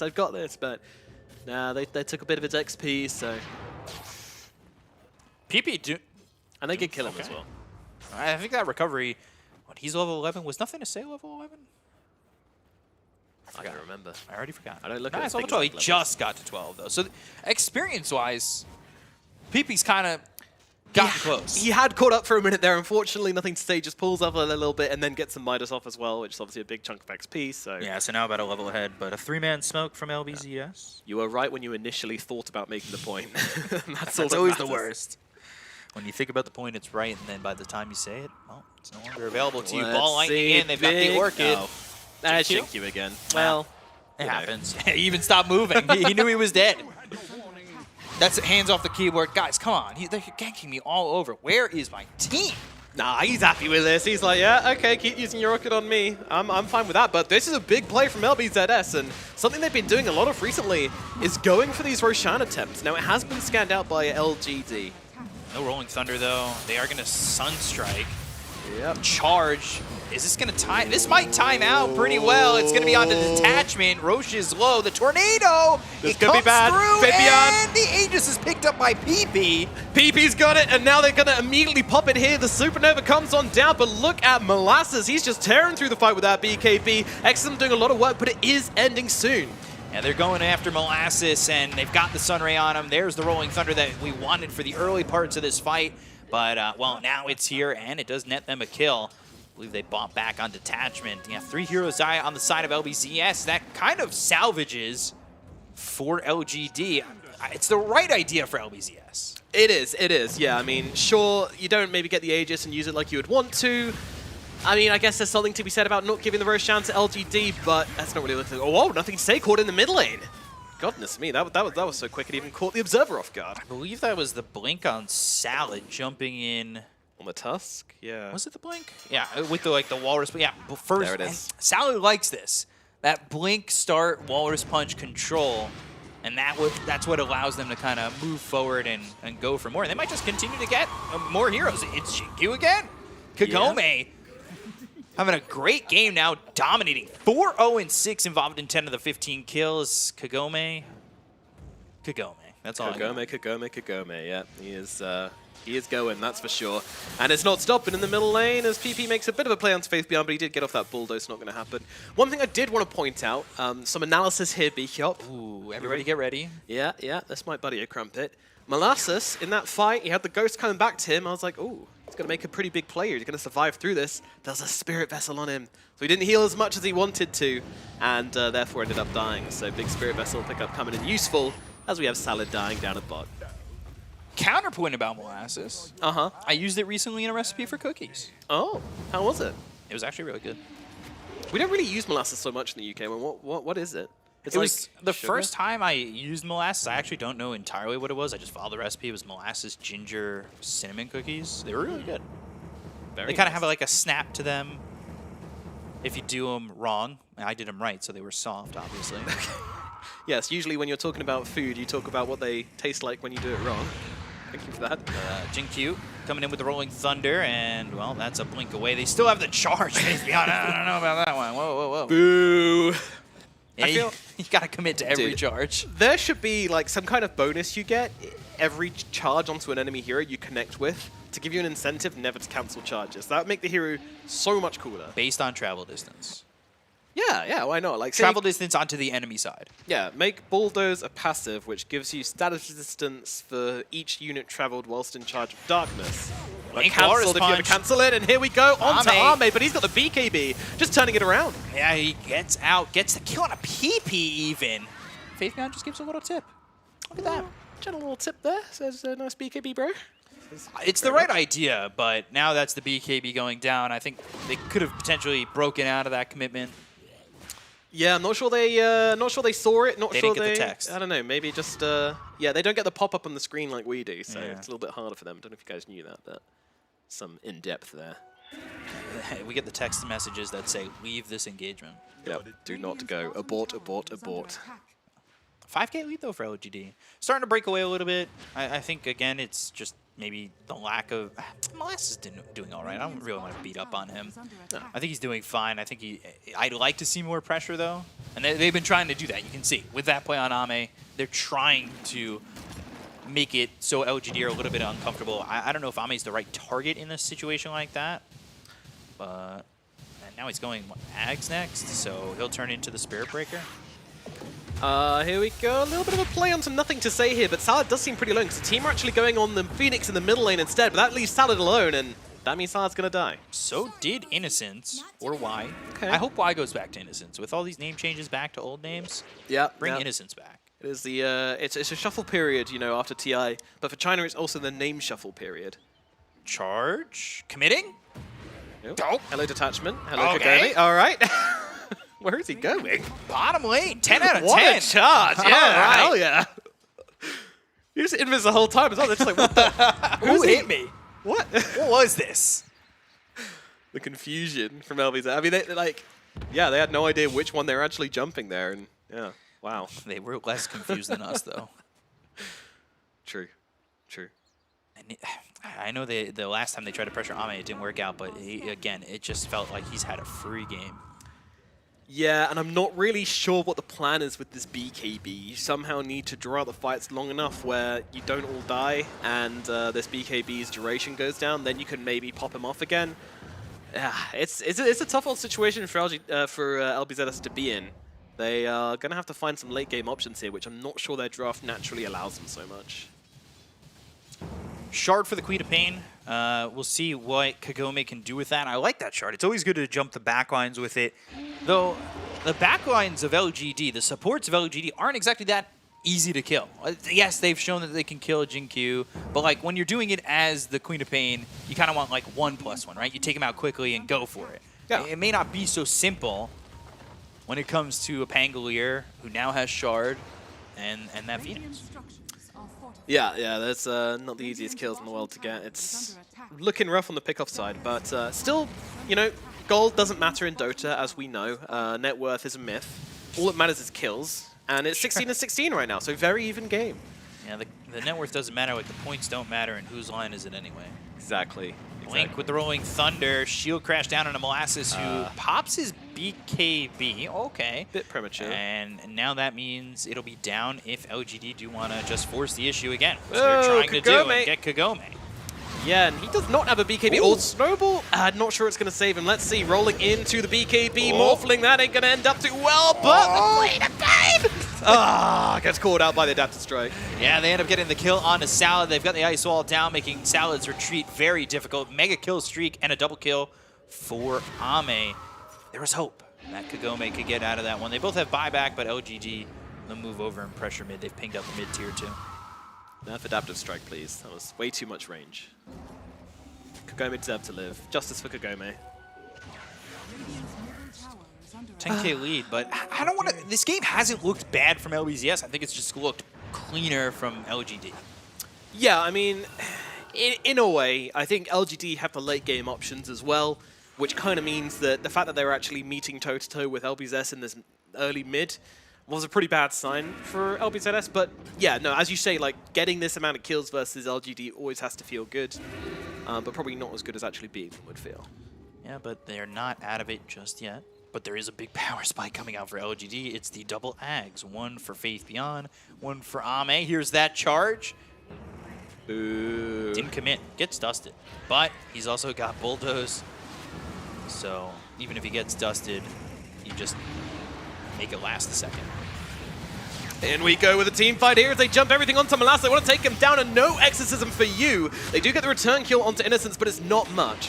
Yeah, they'll continue to chase after Saldo goes into the snowball after nothing to say, but you've got Ame who's charging as the Spirit Breaker all the way in. Lincoln's pop, here comes Faith Beyond, and they get PP. What is Kagome this? low, and they'll get one bash. What They is just this? need the charge. Oh my god, full team wipe, LGD, and a triple kill for Ame. That is not okay. That No, is it not is not. okay. You can't have two Spirit Breakers running up your high ground like that. That's, wow. Stunning indeed, Faith Beyond. Stunning indeed. They'll just take the high ground. I mean, nobody's alive, so there's no defense. No, I mean, you could buy back on your Queen of Pain, but I don't know, maybe you do that with your Storms alive. I don't really know. It kind of feels like the dish might be a bit empty for LBZS, unfortunately. I mean, if we rewind the clock a bit, you know, think about what happened with this Storm. I think basically LGD were shutting out the early game options for LBZS to make. The moment he gets that Orchid, they can threaten the Morphling and the Invoker quite a lot. LGD recognized all of this before it even happened and said, all right, we shut down that Storm, our game becomes a lot freer. And the Queen of Pain didn't really adjust. Maybe I would have liked her to go for the Orchid instead and allow the Storm to go for the kind of more carry-ish build. I'm not too sure, but either way, LGD played this game beautifully. Yeah, it's just... I think Kagome did what he could, right? Yeah. It's just, it's so tough when your mid just gets shut out so hard. Yeah, for sure, for sure. He made some good rotations, you know, he's playing the still Queen of under Pain 10K. carry, but... He's still under 10k net worth. Like, it's been a really tough game for him. Yeah. No more outer towers for LBZS. The sun is starting to set on this game. I still believe, guys. I still believe. You know, the comeback, the carryless comeback against Morphling. Let's go. 5-man gank on the creep wave. Got him, though. That's when the creeps type 5 heroes for me. Yeah. Worth? I don't know, man. This fight is just going to be so insane. The double Spirit Breakers coming in at you. I mean, I wasn't entirely sure Ame was going to cancel that charge, I'll be honest. When he was going up the high ground, I was like, yeah, I'm fully expecting him to go for this. Maybe once he has an Aegis, he can do that. And they can just go for Roche, too. There's not much LBZS can do. They can 5-man smoke and try to get here, but it's just, yeah, it's gone. It's gone. No, it's time to do a bit of homekeeping in the base, I think. You know, trim the grass, maybe put up some nice flowers, some posters. Would be nice just to make your stay a little bit more pleasant, because I don't think you're leaving it anytime soon. So Aegis into the hands of Ame, and I believe he also got the shard. Yeah. Pangler had his before, so yes, indeedy. You know how the portraits glow blue whenever they have a shard? It's a lot, isn't it? You know, if it was green though, I would die. You would die. Yeah. Why? Because I'm blue. Oh my. All right. Yeah, I'm regretting this already. Put me back on the paddle. 99% chance of victory, 1% chance here for LBZS. We have seen all they need. some massive comebacks, but, well, for Salad, I don't know if that is going to happen. 1% is all they need. Ooh, okay, Salad. I see you. Embarrassed? Yeah, I'm embarrassed. I don't think they care on LGD. That's like, oh well. Tusk got away. Whatever. Nice little blink away to the sidelines. Another good advantage of the blink on Tusk, of course. During that snowball, you can reset the cooldown and just get yourself a... Whoa! Okay. And another snowball. This guy's everywhere. Yeah, he was just bottom. Now he's over to help out Molasses. Damn. They're committing the charges now. I don't think they're pressing the S button anymore. No. They've pulled it out. They've got mechanical keyboards. They just removed the entire input for the S key. Or whatever they use. I'm not sure. Legacy keys are always weird. It's probably like a pound sign or something. Yeah. Backspace, I don't know. Actually, I think it's called the hashtag sign these days. Oh, sorry.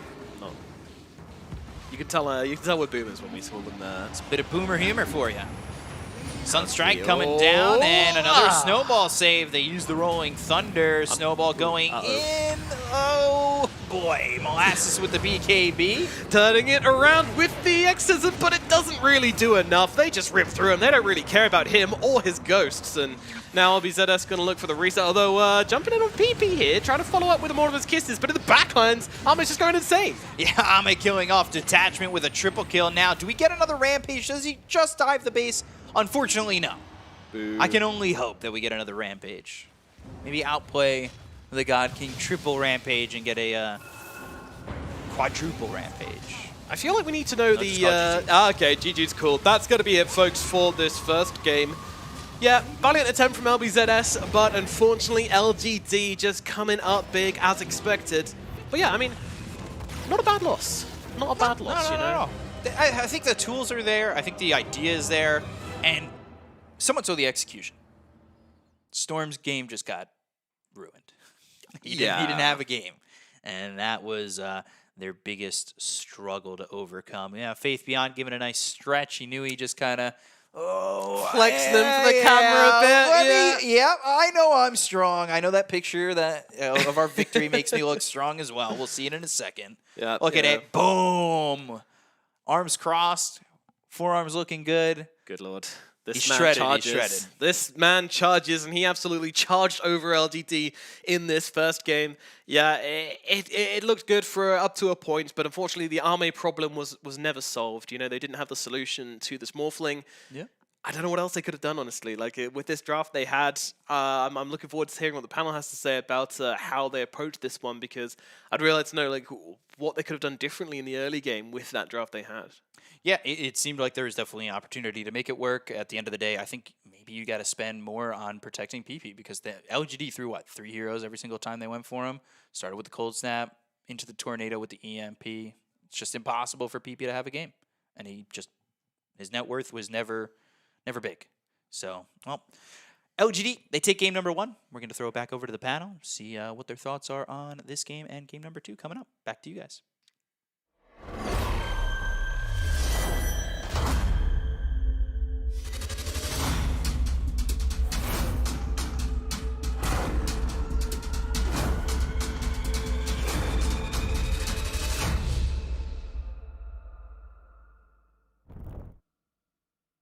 Another dominant performance today from LGD as they take game 1 here over LBZS. But break it down for me, guys. What's got to change for LBZS to come back here in game number 2? We believe in power of the sun. Oh, okay. It's that simple. You're you're joining. I went for LGD though. Yeah, let's wait a minute. Yeah, you can't backtrack. In the next game. Okay. Next game, yeah. Okay, right, next game, maybe. Yeah. Didn't work out this time Perhaps. around. LBZS, they did show some strength, like a couple of kills here and there, a couple of plays here and there, taking Roche, taking Aegis, even though they lose that fight, they took Aegis, they killed Storm and They did play Walker the and game. Morphling on mid, yeah, they played. It wasn't. Yeah, they played the game. They tried their best. It's what everyone expected, right? Like, Yeah, it's not much you can really blame them for, other than not picking anything that's really good against Morphling. They first faced it, and he had like a super free game. Storm is kind of alright. Like, Yeah, I mean, that's the thing though. He's all right. It's not like a counter though, right? As soon as you have Yeah. the Manta or the Lincolns, the BKB, what does Storm really do?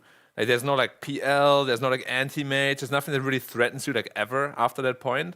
And once he had a BKB, they ganked him with 4 people. He turns into the Storm, kills the Storm, and like, all right. On the more Yeah. analysis of the game and the draft, they did stay true to themselves. They had the 3 semi-cores, Storm Co-op DP. It's something that they enjoy playing, something that works for them against RNG. They tried it the same way against PSG.LGD, but more often than not, you just hit that wall and you can't break it. And if you don't, with 3 semi-cores, you just lose. So that's what I was going to ask. Like, it definitely seems like LBZS has their own style in the game right now.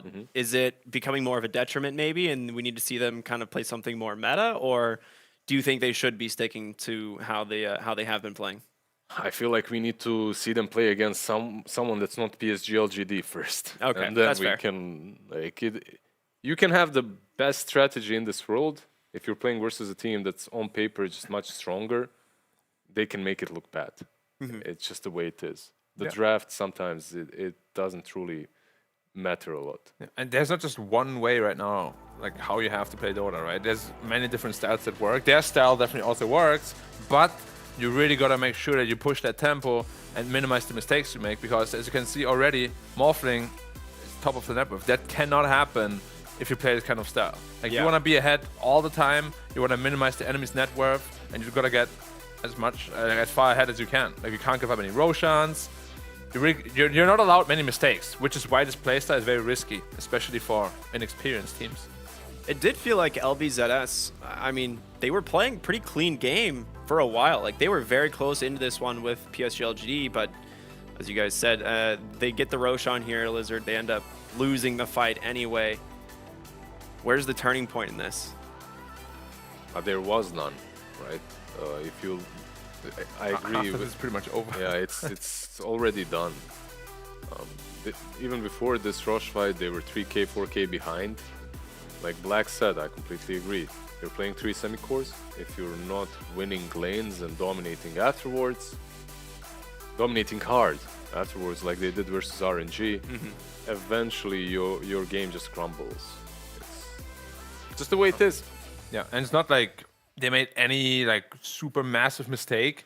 They played a good game of Dota, but with this kind of style against this kind of team, you can't get away with just playing good. You gotta play really good. You gotta play great, almost near perfection. And they couldn't do that, and you can't blame them for that, because almost no team can do that against LGD.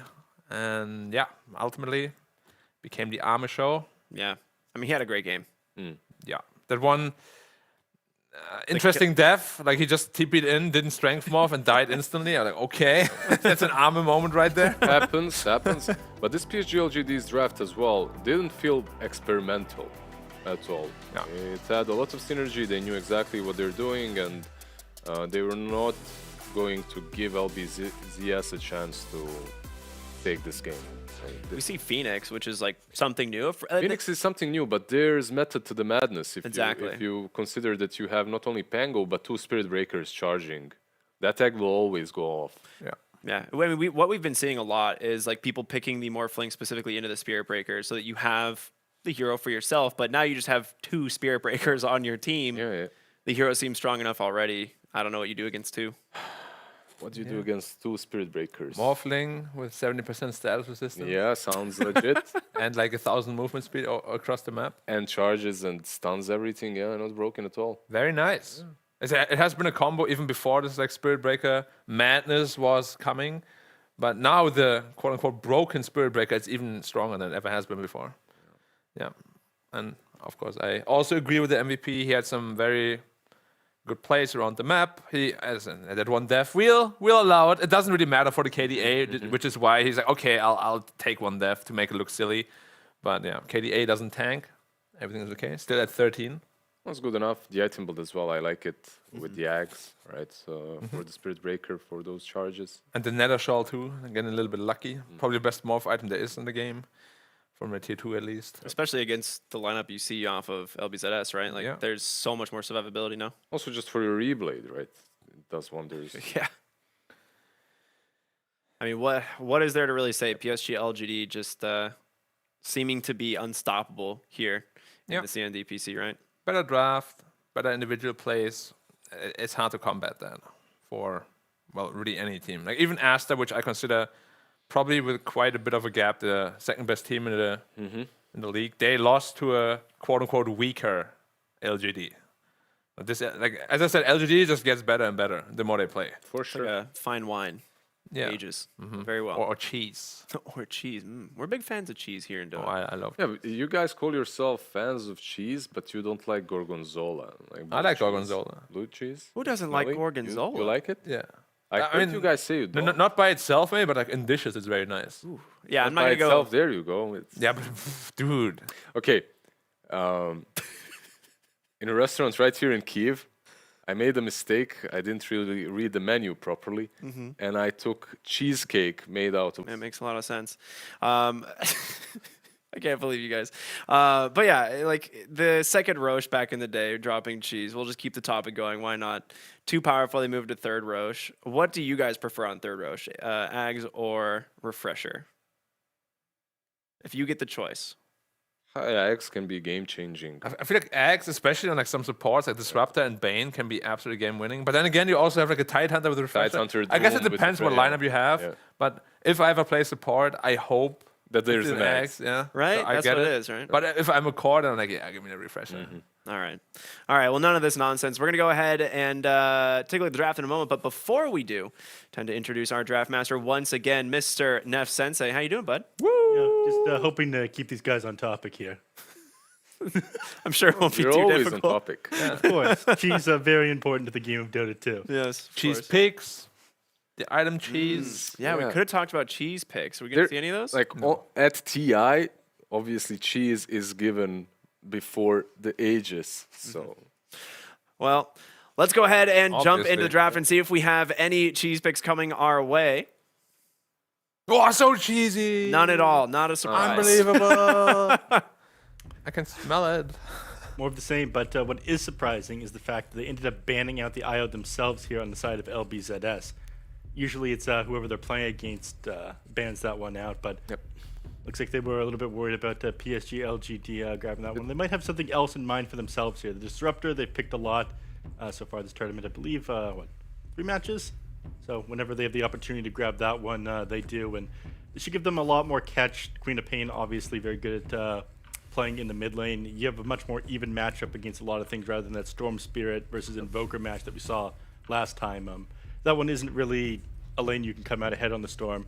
Slowed down quite a bit by the Invoker. So Quap, a much safer pick here, which when you're playing against a team better than you like PSG.LGD, no offense to LBZS, I prefer that one a lot. yeah. IO banned out in the first stage. They didn't have the first pick, right? They did. They did. Yeah, but I think what they wanted is that they wanted to yeah, get the you're right. Quap. Actually, they had the first Yeah, pick. you know, I think they want the Quap because LGD also loves their Quap, right? And Quap is pretty good against IO. So they're probably like, yeah, we want to have that Quap, so just we don't give give you us- the IO. Yeah. Meanwhile, Disruptor versus the Weaver looks pretty solid. Like this Thunder Strike and your 50% HP in the lane as a position 4 Weaver. So Very fun. fun indeed. Do you guys want to take a guess? How good is the win rate, do you think, for both Kunkka and Weaver on the same team? I think 75%.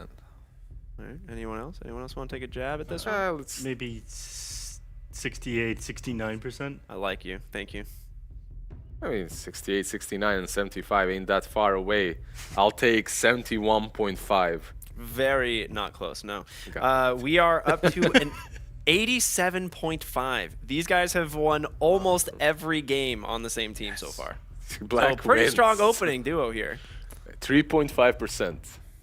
Yeah. It is very, very strong though. Like they can be laned together in 2 different lanes. It can be Kunkka middle, it can be Weaver core. Honestly, it's so versatile. They bring so much damage to the table. Yeah, well, part of the reason why it's so good as well is Kunkka is a core hero that fills some of the gaps that Weaver creates when he's picked as support. It's a hero without a stun. Kunkka is a hero that's able to play very far forward, has several disables and catch of his own, so it makes up for those weaknesses. Sure, like they definitely complement each other. But Statsman, can you tell us the win rate of the Weaver on his own? Just Weaver on his own. I can in just a second. You're gonna give me. I'll get back to you on that one. Yeah, Absolutely. Tidehunter now picked up. This was like a Into month. Disruptor though. Yeah, but this was a month ago. This was the opener. Yeah. Tidehunter Weaver. Everyone was literally just picking this. Because it's super strong. But why into a Disruptor? That is like literally the best support against Tide, probably. Yeah. Difficult. Is there a better support? No. I think Disruptor. Disruptor. You get him in the probably kinetic best. field. Yep. He can't. Storm. Can't really use that Ravage. But also, why they pick it probably, it's very, very hard to kill that Tide under the Ghost Ship buff, right? Not with the Death Prophet though. No, with the Death Prophet. But under the Ghost Ship buff, still pretty Still tough, difficult. probably. But Death Prophet is one of those that can chonk through the big boys. Always like more of the same. Like, again, the same DP pick. Honestly, I want to see an anti-mage right here. It's so good against LBZS.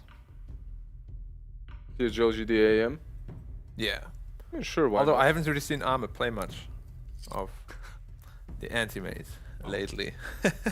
We haven't really seen way too much AM overall. Yeah. By anyone. But we see it a lot banned out in the last phase by a lot of teams. Shadow Demon banned out by PSG.LGD. Oh, it's a perfect anti-mage. Whoa. There you go. Potentially setting that one up, but as far as the Death Prophet goes, you guys were just discussing that one. It is one of the more comfort picks for LBZS. They pick it every time they get the opportunity to as well, and you can run it in multiple lanes. Having a flex hero seems to be like the most valuable thing right now in the Chinese region.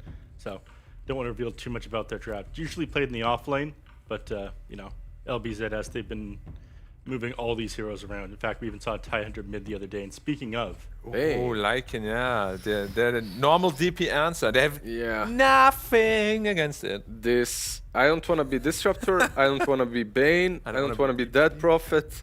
Okay, as Queen you can kind of link, I guess, but even that can't work versus X marks the spot. I don't want to be LBZS right now. Yeah. I mean, last game they banned the Lycan with a similar draft, and now they're like, okay, maybe you won't pick it again so we can ban both, please? Don't pick it? Ah, they picked it. Damn it. Yeah. this is very rough. You still have Wraith King in the pool. You very much need a frontliner, but you're playing that against a Tidehunter. So your lane is going to be a little bit miserable. What are the lanes going to be then? Support Tide? Or just armor on the Lycan? Because he played it a bunch of times, but not super many. But I think like a 5 Tide makes more sense probably. It's doable. Like all these 4 heroes on PSG.LGD are extremely flexible, right? Yeah. They can. It's the power of LGD. Who's going to play what? Only fact is Lycan needs to be a core.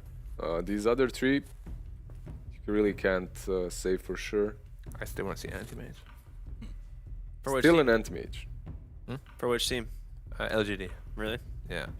Anti-mage against Lycan is like suicide. That's what I was gonna say. I was a little confused there for a moment. Isn't this just nothing to say? Kunkka mid lane, Tideweaver off lane, Lycan safe lane. Sounds like the most standard thing, Standard but thing. you are LGD, so I think it's going to be 5 Tide and offlane offlane Lycan. Lycan. Yeah, it's Faithbeyond also played it doable. last time.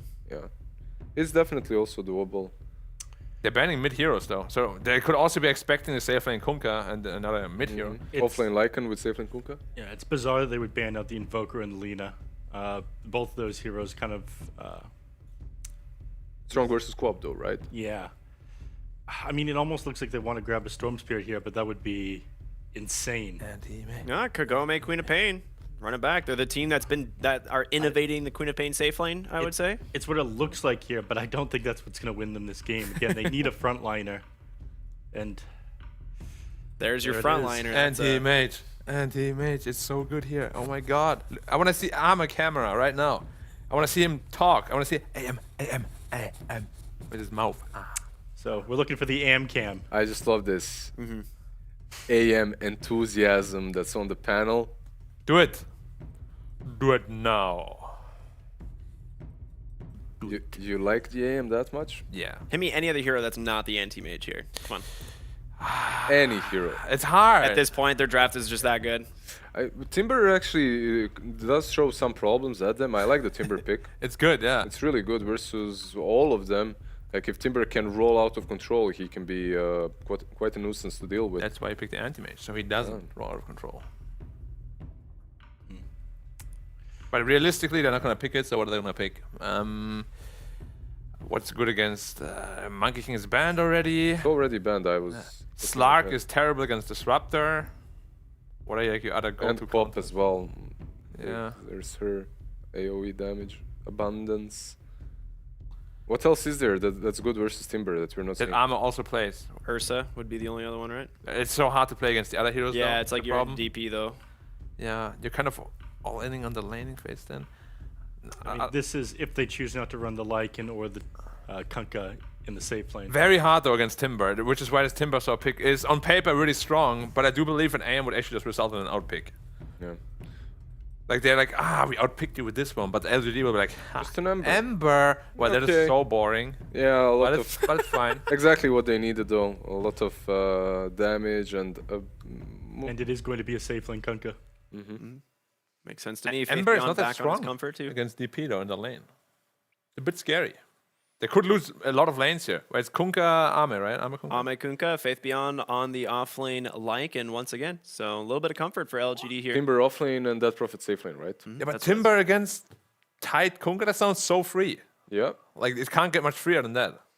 Yeah, well, Timber gonna have fun. all right. Sounds free, but is it enough to make up for the difference between the skill gap of these two teams, Black? What do you? No. It's a hard no. Yes. You're gonna go with LGD then. Despite them not Sounds picking like- anti-mage, yes.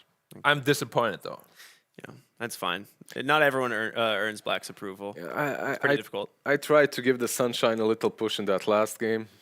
I believed. I didn't truly believe, but I hoped. We were holding hands just now though. So Yeah. Did that do anything for you? I mean, you still went for PSG.LGD, so. True. So you gotta go with me.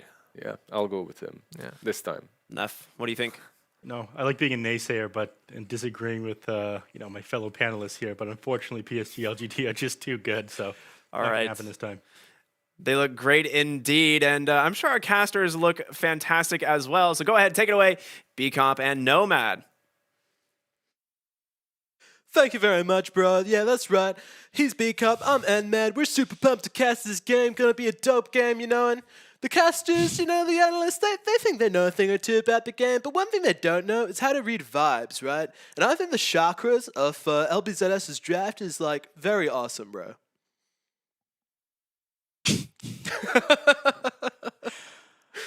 You know, man, yeah, you're really harshing my mellow over there with your crazy glasses. You're really off brand from the Ray-Bans, and you're just trying to live your life. Over Is there. And I harshing your get it, mellow I a get bad it. thing or a good thing? I That's don't what know. I've said it about 5 times now today.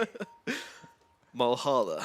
All right, into this game number 2, and yeah, I kind of share the concerns of our very worried panel over there that this might be one of those Lycan games. You know what I mean? Yeah, it definitely could be one of those Lycan games. I was just my mindset was Death Prophet again. Shocked. Yep. What an absolute curveball from LBZS. I mean, one thing which is technically a curveball is the Timber Sword, because this is the first Timber Sword we've seen in the Chinese DPC region, which is kind of hard to believe. Yeah. It ends up being Molasses in that offlane Timber. See where they station everybody. Oh, not going to get that bounty rune. Jinkyu comes in and swipes it. So it's all 4 bounty runes, right? As Faith Beyond picks up a second one. For LGD, that is not, it's already a 1K net worth lead. That is not the start you want. Yeah, that's not ideal. The I also opposite. noticed a really nasty trick which we didn't pick up on that last game. LGD drafted Phoenix, and we all know LBZS are Fnatic Sun worshippers, meaning they couldn't actually destroy the Supernova, because that would mean going against their beliefs. These are the facts, guys. I mean, you think the games are just the drafts, you think the games are just the gameplay. Yeah, But it's so the much lore. more. It's like the behind the scenes. There's Yeah. more to it than that. Exactly. So dirty trick from LGD, but they really did have to employ everything they could possibly summon to bring down LBZ. I just hope PP doesn't get bullied this game. That was so sad. He's here yeah, I want to play against, nothing to say, want to have fun.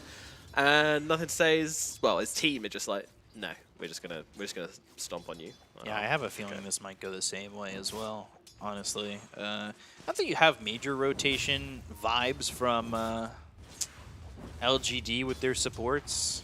It's not like they have major lockdown or anything like that. It's more so just like a gush if they come through. But we have seen Weavers make rotations in the past, right? Like, he doesn't have that lockdown, but he gets a couple levels into the Swarm, and that is hard to play against.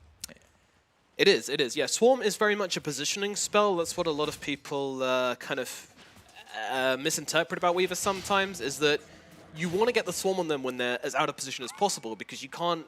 moving and attacking is kind of slow, it's kind of awkward, you know, it's kind of like an effectual slow if you manage to get it. So if a mid laner ever comes under a tower or anything like that and you manage to get the Swarm off on them, it can be super annoying. And of course, sometimes all you need is a few extra hits to bring someone down, and then of course the anti-armor with the tower. Yeah, he's an underrated rotation hero for sure. Yeah, it comes down to, do you want to get out of the way and get back to your tower, or do you want to take off this bug and you know, be hopefully safe enough with it now killed off your body? But usually you try to kill the bug and you end up dead. It's a rock and a hard place, speak up. Yeah. I never got that metaphor very much, like between a rock and a hard place. Like what is the between where you're gonna fall or where you're gonna sleep tonight? Like getting crushed. The rock is coming in and you're by a wall and it rolls. Is that how you've always viewed it? Yeah. So you've got a rock coming towards you and you're like, oh, do I want to... How do I get out of this? You don't. So one direction there's this rock coming towards you, and the other direction there's just a hard place. Yeah, potentially you could jump left or right, but it depends on your environment. And look at that, Jinkyu already with the Shikuchi to get the kill on detachment. He's played this Weaver before in the forward position, but he played it ultra greedy last time and went really carry did. items. Yeah, he kind of just played on the enemy side of the map the entire game, farmed up every wave. I mean, yeah, FaceBeyan was poor that game. Yeah. But he was rich. Yeah, and it didn't work. I think that's the one game they lost. Yeah. It was against Aster. Yes, it was. 'Twas indeed, my boy. 'Twas indeed. So they're pretty much playing perfect. Looking for the torrent. Molasses wise to the plans of this Kunkka. Ame continuing to just chase, but Molasses should be fine. There's not another gush coming out from Y just yet. Yeah, if Molasses doesn't do... Oh, hold up. Top link. Gomi getting very low, trying to get the kill onto FaceBeyan here. Will he be able to finish the job? I don't think so, and even if he does get low enough, the Wolves will just deny him anyway. So all good in the hood for FaceBeyan and all bad in the... somewhere for the Queen of Pain. All bad for that lad. No. Yeah, I kind of marched into that rhyme very, very comfortably. Way too much confidence there. Much like Kagome went for FaceBeyan. And that could just be a little bit of that last game going so well for him, right? Like, he had a really good lane with this Queen of Pain in the safe lane. Nothing to say. He's okay for now. Pops the stick. Oh, no. And PP now in too far. In some trouble. There's the Swarm. Nightmare out. Slight in from Nothing to Say. They'll get the kill on a PP. Oh, man. I mean, I talked about using the Swarm when they're out of position before. I've been kind of like maybe too close to the tower, maybe across the river, in between the tier 1 and tier 2. It's a very extreme example, but thank you, Jinkyu, for that one. That was prime time positioning. Yeah, I mean, that was just crazy from LBZS. We've seen them do this before, haven't we? On the Death Prophet in a previous game. I mean, what can I say? My Sunny boys, you know, they go full send sometimes, full Divide. You can't fault them. Yeah. I guess you can, but well, please don't. Yeah, yeah, I was gonna say you can. Nothing to say though. He ends up surviving, and again, PP just having to deal with 2 heroes rotating. And actually, they did get the rotation from Y. I was a little surprised on that, but I guess Ame's having an easy enough time. Yeah, he's chilling. Chilling. Like a villain. Like a villain indeed, yeah. I mean, if the Timber doesn't do well in this lane against Kunkka Tide, then I don't think everyone's going to pick Timber ever again. PP in trouble once more. Here's Jinkyu and Y once again. They want to shut down the PP. They really do. Oh my gosh. Dominating for Jinkyu once again. This is so unfair. Leave PP alone. Come on, man. I mean, they must think he's really good, right? They're like, oh, this guy's so good. We got to shut him down, although he's going to trounce all over us. That's it, right? That's the spin you need to have some confidence after this one, as they go after both Salad and Detachment. Nothing to say. He still has a Remnant to come back after the glimpse. He thought ahead. He certainly did, yeah. They chase down Salad here. Jinkyu will scoop up that kill, and I think Detachment might not be looking so pretty either, as there are plenty of spells for Nothing to Say to work. Even walks away from him. So disrespectful. He's literally looking at the rune before he's even finished the kill. Cool guys don't look at explosions. They just walk away. Oh, PP, no! God. He's back again, and dead again, and back again. PP alone. Oh, gosh. And so is believe Detachment it. and Salad. LGD playing super confident, and I want to say it's overconfidence, but I mean the results speak for themselves. Yeah. I'm trying to spin this one. 3K gold. Well, they had a good game one. We'll go with that. Sleight of Fist Searing Chains on the Salad. Jinkyu is there again. He's only got the urn so far, but it's going to push him really close to that Spirit Vessel. The more and more this continues. 9-0. Yeah, it's an issue, but you know what? Issues are only called issues because they can be solved. And that makes this solvable.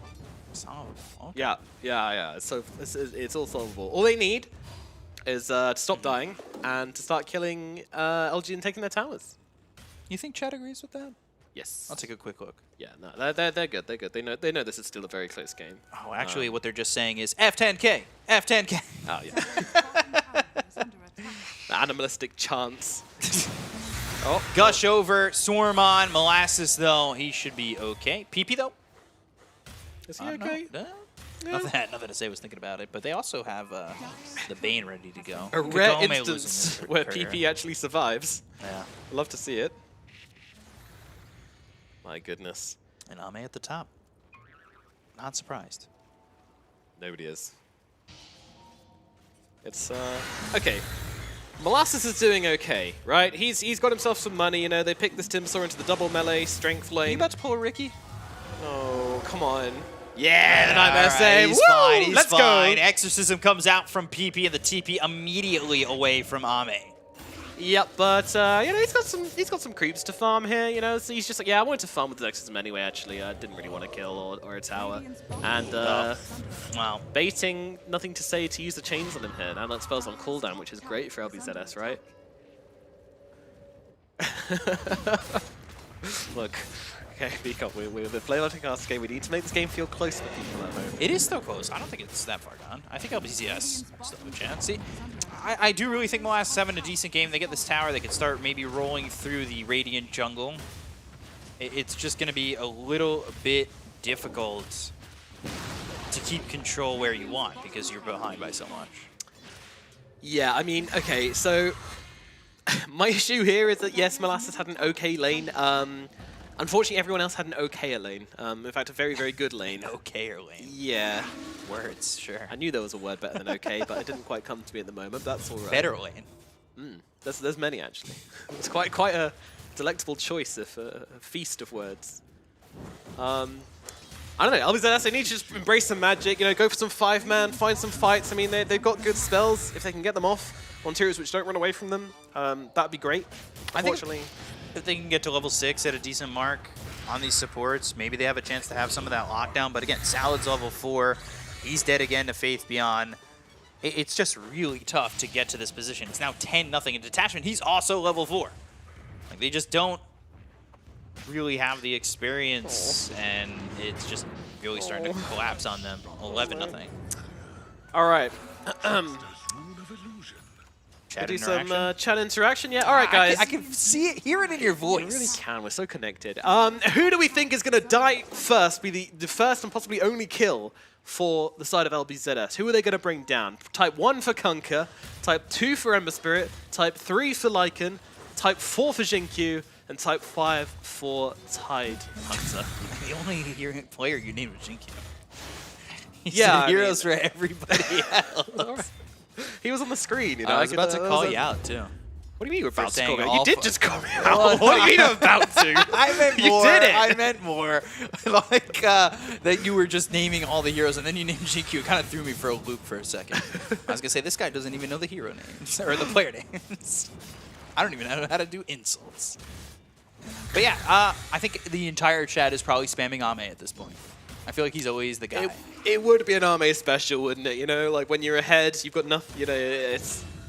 It's actually Kagome now, with Ame getting the He's kill. not an LGD player, but yeah.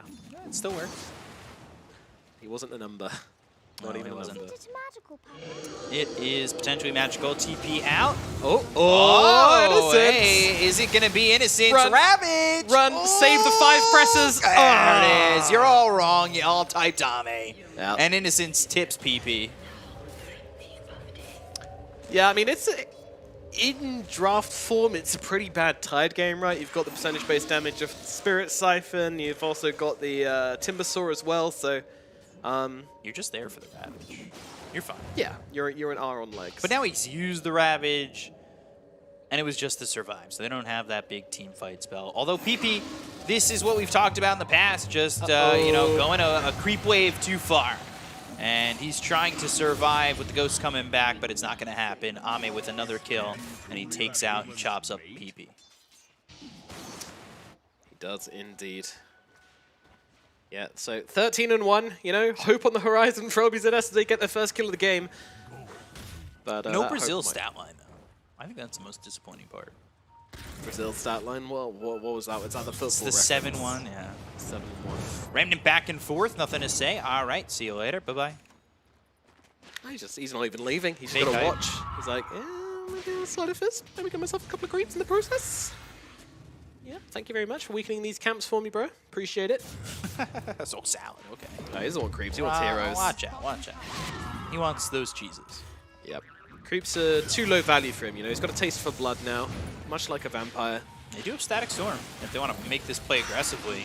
Well, let's see here. Glimpse back onto Innocence here. Innocence going to be losing his life, and they've got the grip out onto the Weaver as well, who's dropping low. 2 kills for LBZS. Hello.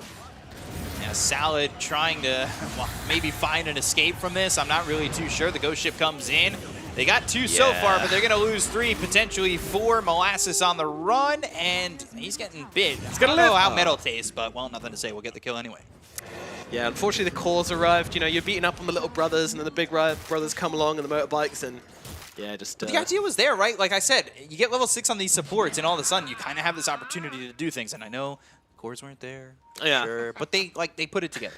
Unfortunately, you're like 6k gold behind by the time you get level 6 on your supports. So that plan doesn't really work out too well. And yeah, it's the draft idea. It's the thought. It's the thought, exactly. I Nightmare. don't think anyone plans for a laning phase to go quite this badly, unfortunately. Look at this. They've managed to catch detachments once again on the low ground. They barely even need to... They're just going on to New Horizons. Like, they're just treating detachment with so little respect. They just treat it as like a thing on the side. And they're going to catch another one. They catch PP in the chains. Ravage out. Kagome's also dead. Salad, he's low, he's running, he's trying to survive. PP2, but hit with the searing chains. They get the kill there. He was out of siphons. He was doing well for such a long time, but unfortunately, when those siphons ran out, he's left with nada. I know everybody's thinking it. We're all thinking it. Yeah, we are. We are. 2 more kills. 2 more kills. 2 away. We're 2 away, guys. We can get the meme numbers, or 1 more kill from LBZS. We're so close. This is usually when it ends up being like 421 or something like that. Yeah. Because it's so of, like, close. an We got the potential here is massive, BQ. It really is. There couldn't be a closer scoreline. But will we get it? That is a question. And will LGD get Roche? That is another question, of which the answer is yes, probably. Unless there's some sort of a swipe here that I'm not seeing. Unless they can move all the way across the map in about 2 seconds. Turns out they can't. Shocking. So that puts in Aegis into the hands of nothing to say. 12K net worth lead here for LGD. Indeed. And looking to close it up. It might flash upon your screen pretty quickly, but ooh, maybe not. Fiend's Grip coming through onto Ame. Exorcism. They're going to look to get this kill, and they will. There, full commitment there as we get the funny number, but in he comes from the backlines. Nothing to say, takes down detachments, takes down Salad as well. That's going to be 2 dead inside of LBZS. Immediate buyback, though, coming out from the Disruptor. They think they can fight this, but let's see how this one actually goes down as they move on to the Death Prophet. Xingqiu fighting up, but has the time-lapse to work with, and Faith Beyond just takes him down. And they get the kills there onto the Death Prophet as well as the Bane, getting the buyback out of this Disruptor. They do lose Ame at the end of the day, but, well, everybody is very farmed on this LGD squad, so losing one is just not going to be enough to put LBZS over the top. Absolutely not. Yeah. 12k gold advantage at 16 minutes, 23 kills at the 16 minutes mark for LGD. Oh, okay, they found Weaver. Keep in mind, doesn't have time lapse. Does have... Oh, no. Shadow Strike, he's fine. I'm going to say it, he's fine. He's earned. I will never ultimatum death. I always end up being wrong. Well, this time was one of those rare times you got it right, B-Cup, so congratulations. Oof. Close on that Very one. smart and very cool. Don't lie. I'm neither. You're a nice guy, though. Still lying. 3 minutes, 20 seconds left on that Aegis here for the Ember. And a 13,000 net worth lead here for LGD. Feeling very confident. You could tell by their positioning and the way they've been playing the entire game how confident they've been. Yeah, Salad's got himself this Ghost Scepter, actually. I'm kind of surprised he's even able to afford that, but that's going to allow him... He's got. Yeah, just clutching onto that Ghost Scepter. Unfortunately, it's not going to help him if nothing Say gets on top of him, as the magic damage will be a bit too much. But other heroes, he's got a modicum of the protection. Might be able to get off that grip for a little bit longer. Maybe. We'll have to see. Slight. Searing Chains and the Swarm with the Gush. The minus armor coming through. Molasses getting pretty low, but surviving for now. Another Searing Chains. Okay, Sleight of Fist one more time, and Xingqiu gets the kill. Big, but not big enough, unfortunately, and especially without a team's backing up, but they're bullying the Weaver. Xingqiu just being blasted right now as they get that kill. Salad, meanwhile, being chased by Nothing to Say, who is getting pretty low, but don't forget, has the Aegis and doesn't really mind. They just want to control him up and deal with elsewhere. Xingqiu actually buying back and time-lapsing into the backlines to kill off the Bane. Now that was cheeky. That's revenge for a best served 3 seconds ago because of time-lapse. Absolutely, yeah. Temporal timelines are but a joke to Xingqiu and his Weaver as they move on to Tier 2 tower in the middle lane, which will quickly be claimed once again by Xingqiu. Alright.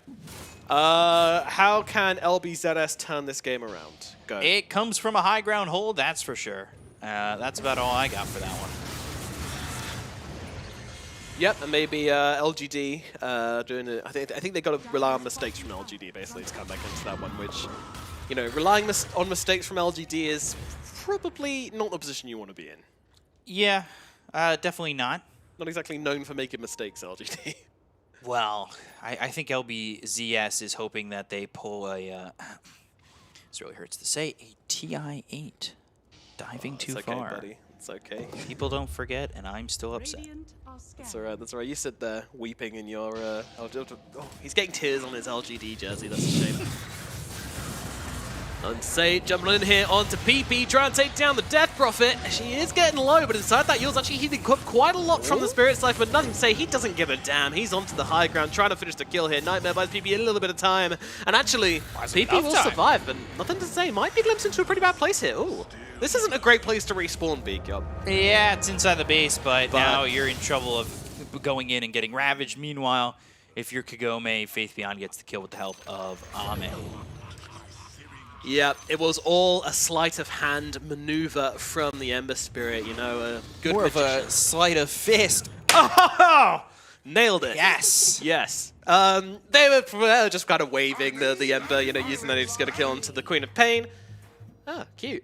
Cute. LGD just kind of having some fun with this one, you know, with these buybacks, these jump-ins. I think earlier, you know that Ravage we saw on the Tidehunter? I've done some thinking. Actually, the only reason you Ravage there is because you don't want to be the first death, right? You don't want that stick from your team. That guy. Exactly. Normal game you wouldn't Ravage there. Pos 5 Tidehunter, you save that Ravage. 20,000 net worth lead, and this is It's fine. Just 1,000 net worth lead per minute. They were close on the good. last game. Now they're on it in this game. The thing is, right, now that they're in their base, they're going to have all these creeps coming into their base. You know, all that net worth from those creeps going to them. Oh! Good lord. All right. Oh, cleave to death. My favorite way to die. Yeah, I mean, okay. The Copian splats are getting low. That was just brutal. God. Exactly. Poor PP, just been absolutely smacked down this series. I mean, wow. I hope he recovers from this, you know. I hope he's got someone to talk to, someone to cuddle with after this game, because he needs it. He needs some love. Definitely. And now it jumps into a 23,000 net worth lead, so it's more than 1K per minute. They are really putting the smackdown on him, and there's not even Stone Cold to say anything about it. Sanj Kaya going to be next for the Queen of Pain's items. Very popular. People be loving the Sanj Kaya, or the just generally Kaya. It's a cool item. I'm glad as well. I like Kaya. I think Kaya's cool. Sanj Kaya, it definitely sounds like an anime name. Sanj and Kaya, two protagonists fighting up against the world, such as LBZS are the protagonists of this series, fighting up against the evil overlords of LGD, which has been the story a little bit recently in the Chinese community. You know, they're very much divided over the LGD fans and the non-LGD fans. It's kind of the paradigm over there. It's are you an Ame fan or are you a maybe fan? Yeah. There's nothing else. There is no middle. Sorry, everybody else in the region. Yeah. If you're on another team, you don't exist. Sorry. Yeah. I'm a ZSMJ fan. Where do I go? Nowhere. About 8 years into the past, I think. So taking their time, maybe even waiting for next Roche if they don't want to get ultra greedy about it. But you also got LGD postured bottom, doing a lot of damage there to Molasses. What kind of posturing is this? Better posture than mine. Yeah, mine too. We're very hunched over right now. Let's sort that out. There we go. All right, now you've got well postured. Oh, gosh, nothing to say. With a ward impression. Oh my God! That's not fair. Dude, he's just farming. He's just farming. Oh, got a hero kill as well. Cool, no worries. Enjoying that. That's really rude, honestly. Wait. He didn't even use Silver Edge for that? I don't think. I think that was just a crit. All right, cool. No worries. I'm not 100% on that, but I believe Silver Edge was on cooldown the moment we clicked on him, so that would have just been a random crit. Very nice, very cool, very fun. Bane having a great time in this game, I'm sure. Oh, PP. Oh. Actually okay in a surprising turn of events. LGD are in no rush to finish this game, are they? They are very much willing to just let them sit in this high ground again. That's worse for LBZS. Because they're not going to tap out as a DPC game. You want to give it your all. I think this, honestly, to pull positives, to pull at strings here, it is kind of a learning experience. Oh, the Yules! He's stuck on the high ground! Get him! No, wait. I would say it's a kind of a learning experience. Yeah, I mean, it's always a learning experience Always to a play chance to come back. against a team much better than yourself. Unfortunately, in the laning phase, you know, yeah, everyone can go in and watch their own lanes and kind of, you know, see what they can improve on, but it's much better to kind of at least get to that mid game and kind of, you know, discover, because lanes are a little bit easier to fix, I would at least believe, compared to team play. And so that first game is going to be a great learning curve for LBZS. That's the thing. Every time we see these guys, they look better. Every time we see them, maybe not between game 1 and game 2, but between series, they seem to be working on something new, and that's super exciting for a new team. They've been in a position like this before against, what, RNG? Yeah. And they almost brought it back? Maybe not quite this bad, but yes, yes. Anything is possible, in the words of Kevin Garnett. Anything? Anything. Okay. We shall see. He won the NBA championship. They interviewed him, and he said, anything is possible! And then proceeded to get fined, because that was not the slogan they wanted him to say. Wow, that's very cool. Yeah. I love America. He was supposed to say something else, I believe, for like Adidas or something like that. Wow, saying the wrong thing. Maybe Allegedly. LGD are just waiting until Arme can one-shot PP, just to really drive it on home here. Then they'll end the game. Well, he does just have Daedalus queued up. Yep. So he's getting there. He's hoping. These are the Kunkka builds that I live for, by the way.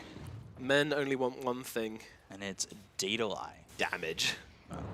Crits. Crits for days. Crits on crits on crits. Just sitting in the roast pit, waiting for it to spawn. Hey there, bud. How's it going? Might we grab ourselves an Aegis? And an Ag Shard, thank you. Yeah, got an offer on today. 1 Aegis, and you get an Ag Shard free with your order. Okay, cool. I'll take one order. Thank you very much. Kunkka takes both. Greedy Arme. 31,000. Still possible. I'm holding out hope. And that's not sarcasm. Like, I actually am, because I love seeing comebacks like that. That's like one of my favorite things in Dota. I think it's everybody's favorite thing in Dota. There is, no, there's every chance they're gonna do it, but maybe not like this, as Blast just gets cleaved down to oblivion by Arme here. And now, PP! Oh no! God, the shard, the tidal wave, the control that they have, the static storm, it's just not gonna help you out there, Detachment. Triple kill, Ame. All right. Well, yeah, now grip he's him. Fiend's gripped. Go on, Salad. But they've got the Searing Chains. Go on, Ame, lads. all he wants is the Rampage, but it'll be a double kill for nothing to say. That was griefing the Rampage. Yeah, it was. I mean, just looking at it like, oh, Kagome comes in. Okay, screams on his corpse. That's a nice little message he's sending there. PP's going to come running in with the Exorcism coming down, but they just got way too much damage. They'll take down PP once again, send him to the grave for good this time. Go join your ghosts, they say. As the sun worshippers, unfortunately, the sun will set for them. And then it's going to be GG coming out from them. 37-5 with a 45k gold advantage at 27 minutes into the game. My golly gosh. That was rough. But I think LGD did a decent job. You know? You do? You think LGD did a decent job absolutely rinsing the deck with LBZS there? They did all right. Yeah, did okay. They met your standards there? They met your level of Honestly, execution? fell short of my expectations. But, you know, they did all right. Who still has a landline? Sorry. That's all you choose to get on here? This guy wants to ring his family for free. Come on. Big win here for LGD as they take down the raid bosses of LBZS. Sure, let's spin it that way. Why not? Yeah, I mean, this is a team that brought down RNG. I do really like LBZS. I know we're kind of joking around a little bit here, but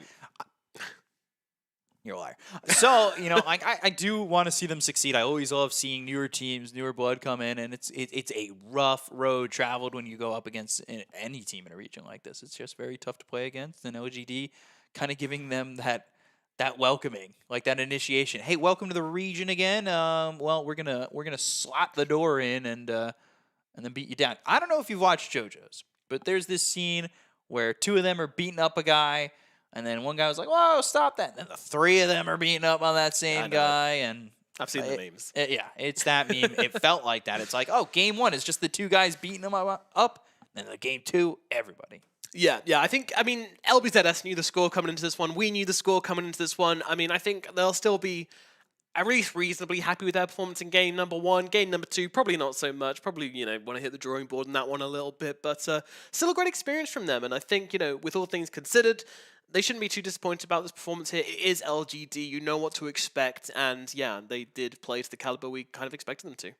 Yeah, I think so. And, you know, I always say it, your biggest losses are your best learning experiences. You like to take out the best from things and hope you can. But, you know, really hoping that LBZS, they grow as a team. They can do more. Because they're 1-3, right? Yeah. So major, maybe not so possible. They're on the cusp. But, you know, staying in the Division 1 is certainly possible. So, you know, at the end of the day, they do lose 2-0 to LGD. But, you know, it looked all right. Yeah. I mean, it's LBZS, right? They've been around for a long time. You know, they've been in the upper division before as well, getting beaten on a bit. They've had more losses than this. They'll learn from it. They'll move on. This won't send them back at all. But we know what we will send. Are we going to throw it back? We're going to send it back to the panel.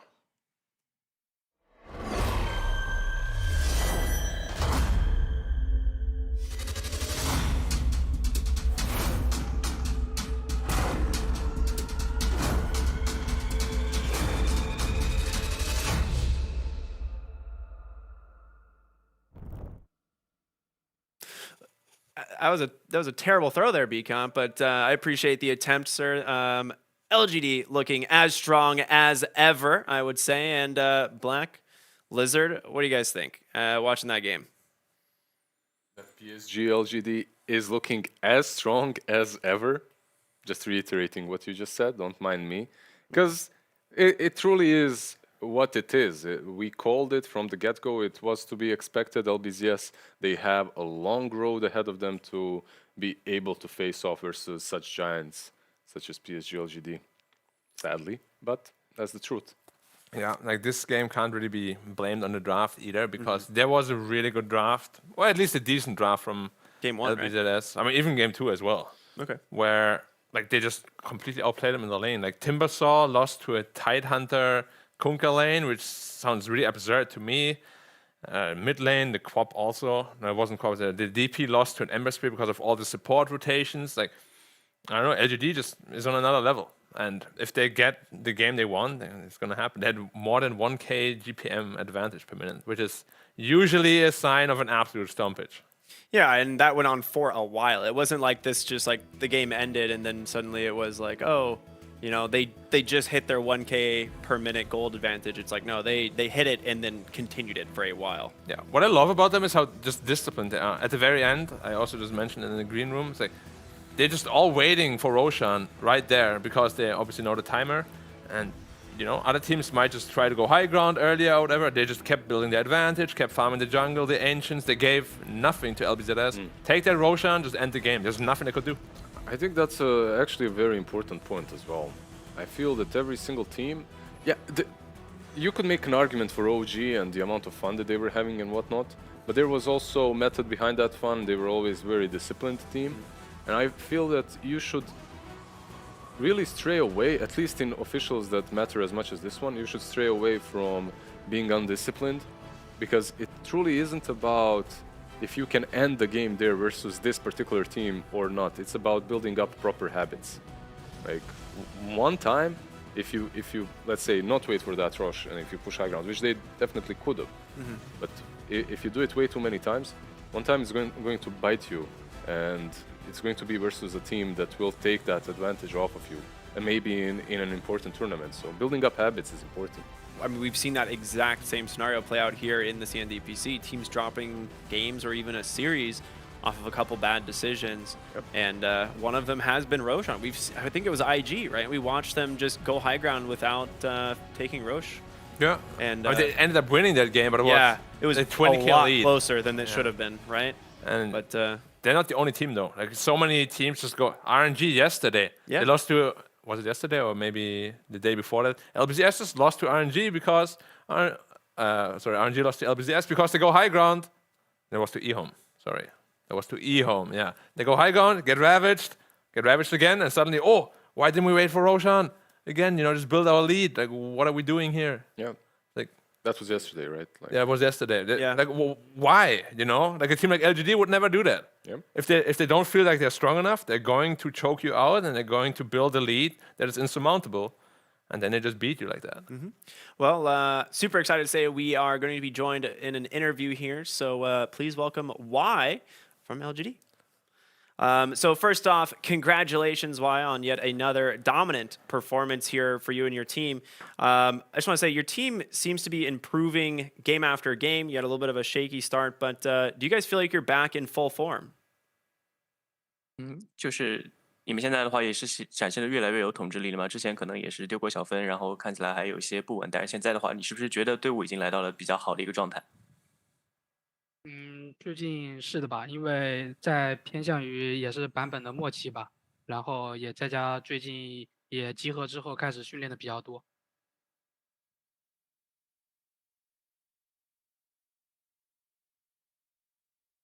Oh no！ 喂，你们再说一下吗？我这边网可能有点卡。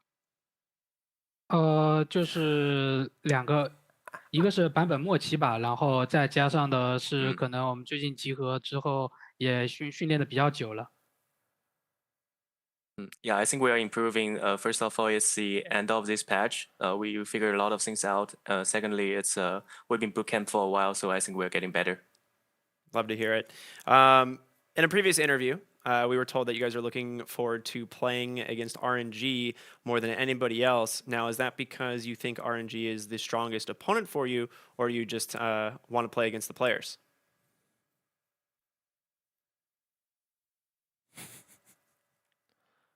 Sorry, can you repeat the question? I missed the later half. Yeah, no problem. Absolutely. In a previous interview, we heard that LGD really wanted to play against RNG. That was the opponent they're looking forward to the most. Is it because you consider them the most difficult opponents, or are you just wanting to play against the team itself?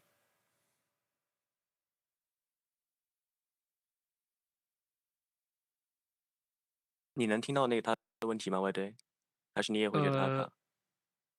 我听他不是很卡，只是听不懂，听不太懂。就是你们之后可能会去打那个RNG 嘛，然后之前你们也说过 RNG 是最强的队伍，不是最强，就是你们比较想打的队伍。你是觉得他们比较强，还是有其他的原因，还是你们现在有其他的目标？无论是剩下的 RNG 还是 IG 还有 eHome 吧，就是最近也看过他们互相之间交手吧，觉得他们都实力都非常的强劲，也包括我们也之前有跟他们训练过，就是都是打得比较好出色，然后强势期也把握的比较好的队伍吧，然后也现在是不光是 RNG 吧，每个对手都会很认真的去对待。I think it's not only about RNG. We've been watching other teams play. RNG, eHome, we watch them play together. I think they are all very strong teams, and we've been scrimming with them as well. They are really strong. They know what to do. They know what to do at their strong point. So I'm looking forward to every opponent. Awesome. Love to hear it. I mean, you guys have RNG coming up next, so that should be a super fun series. Black, Lizard, any questions? First, I need to say that lounge looks amazing. I envy you. The cat is very cute as well. When it comes to the question, last year a lot of European captains and coaches were looking at China and the strategies to devise their own plan. Are you maybe looking at different regions and teams from other regions to draw some inspiration and some strategies? 首先我想说一下，你们的基地看起来非常漂亮，猫的话我也很羡慕。然后就是，上个赛季的话，其实有很多其他赛区都在向另外的一些赛区去学习啊，去借鉴。然后你们的话，其实现在有这样的一些情况吗？可能最近版本之前比赛的时候会有经常看，无论是欧洲，就是欧洲的比赛，还是东南亚的这些，他们的战术什么都会去比较借鉴。然后最近嘛，因为版本没有大的更新，然后我们更多是从最近的东南亚路人，还是或者中国的路人里面去借鉴一些体系吧。We used to learn a lot from other regions, but you know, this come to the end of this patch, and there's nothing new. So we kind of just sticking to the pubs, both from Chinese pubs and the CC server as well. Yeah, does make a lot of sense, right? End of the patch, everything has been explored more or less. Black, any questions from you? Yeah, so during the last two seasons, Chinese teams are always very, very stable. And I just wanted to ask, why do you think, other than PSG.LGD and Asta, teams seem to be really unstable when it comes to their performance? And I wanted to know why. Sorry, the internet is not stable on my side. Black, can you repeat the question again? Oh yeah, everything unstable. It's unstable. No, but I wanted to know the last two seasons. The Chinese teams were very stable in their performance, but this season in particular, other than LGD and Asta, the performance is very unstable. I wanted to know why. 就是其实之前2个赛季的话，可能国内强队的一些发挥是一直比较稳定的，但是来到这个赛季，我觉得只有你们跟 Aster 可能在发挥上一直保持了一个比较稳定的水准。你觉得其他队伍可能成绩不那么稳定的原因是什么呢？可能更多的还是在人员变动上的磨合吧。然后 Asta 他们也是在大部分核心也没有在变的情况下，然后进行，所以他们状态也就是整体保持的要好一些。